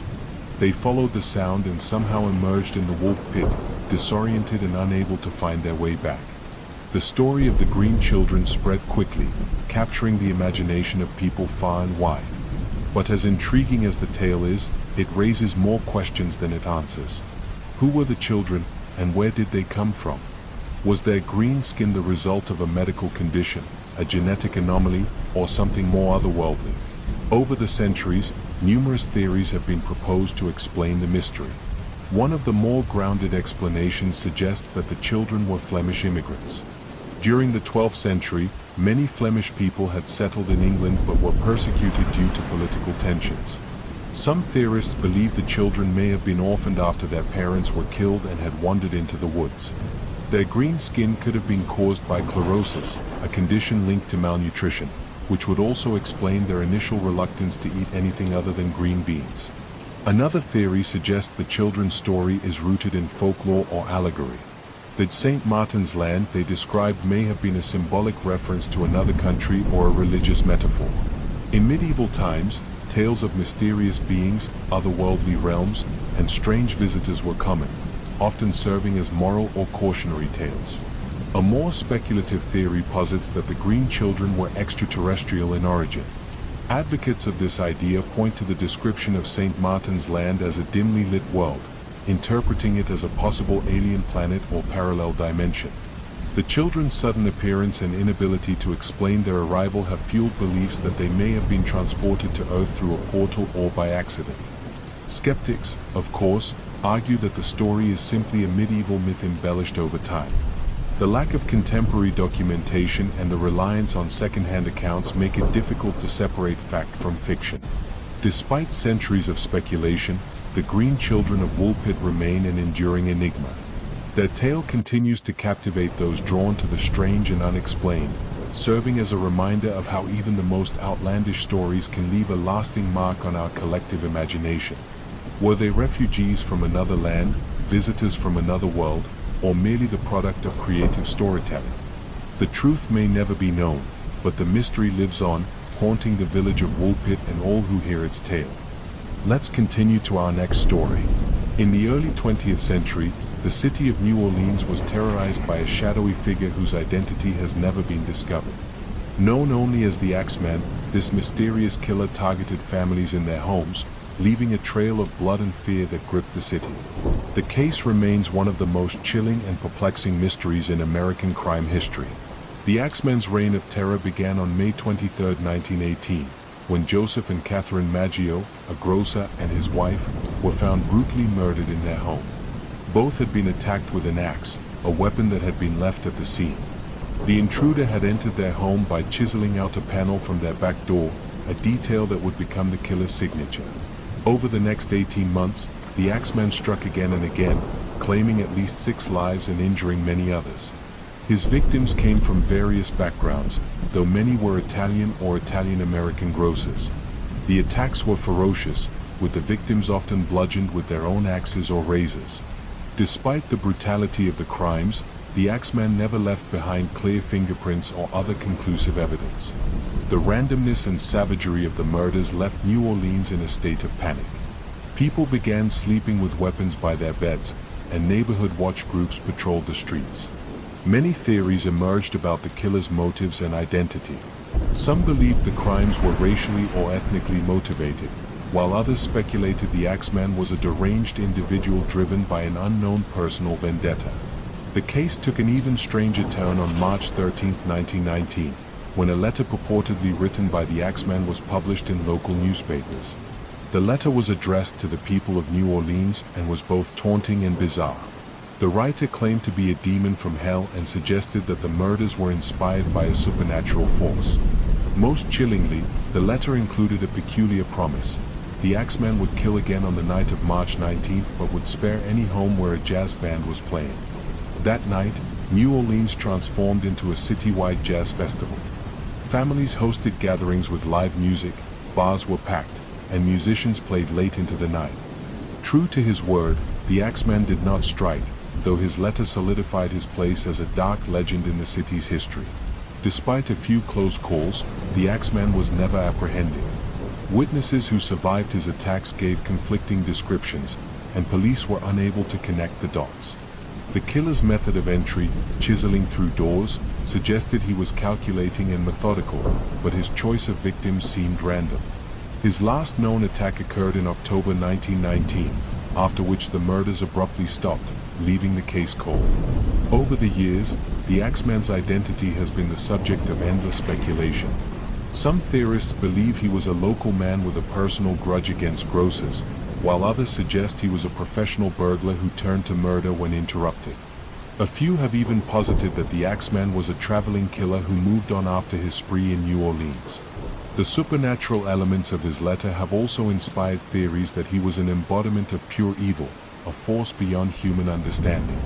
The case has left an indelible mark on New Orleans culture, inspiring books, music, and even an episode of the TV series American Horror Story, Coven.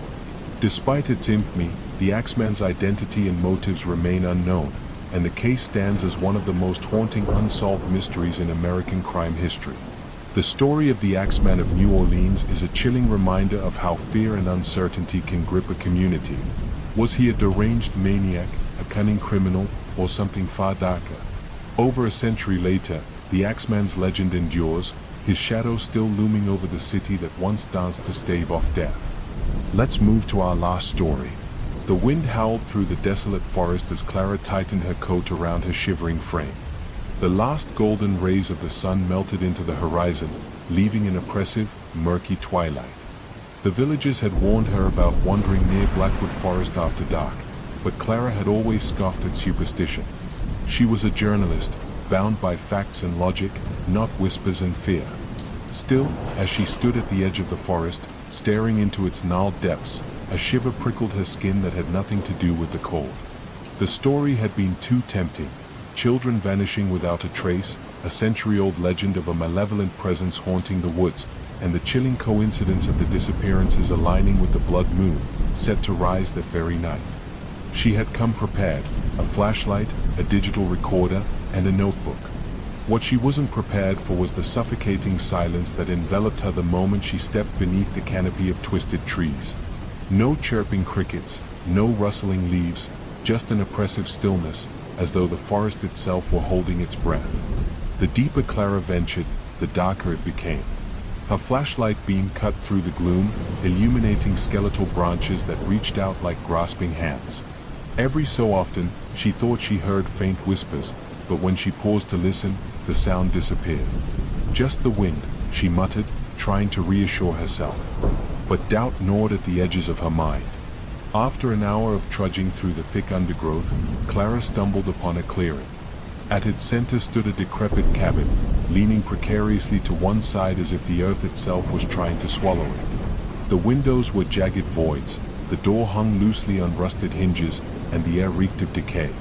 Her instincts screamed at her to turn back, but the rational part of her mind urged her forward. This was the heart of the story, the place where the legend began. According to the villagers, this cabin had belonged to Isolde Blackwood, a reclusive widow accused of witchcraft centuries ago. After her son disappeared, she was said to have cursed the forest before vanishing herself. Clara pushed the door open, the creak echoing like a wail in the empty woods.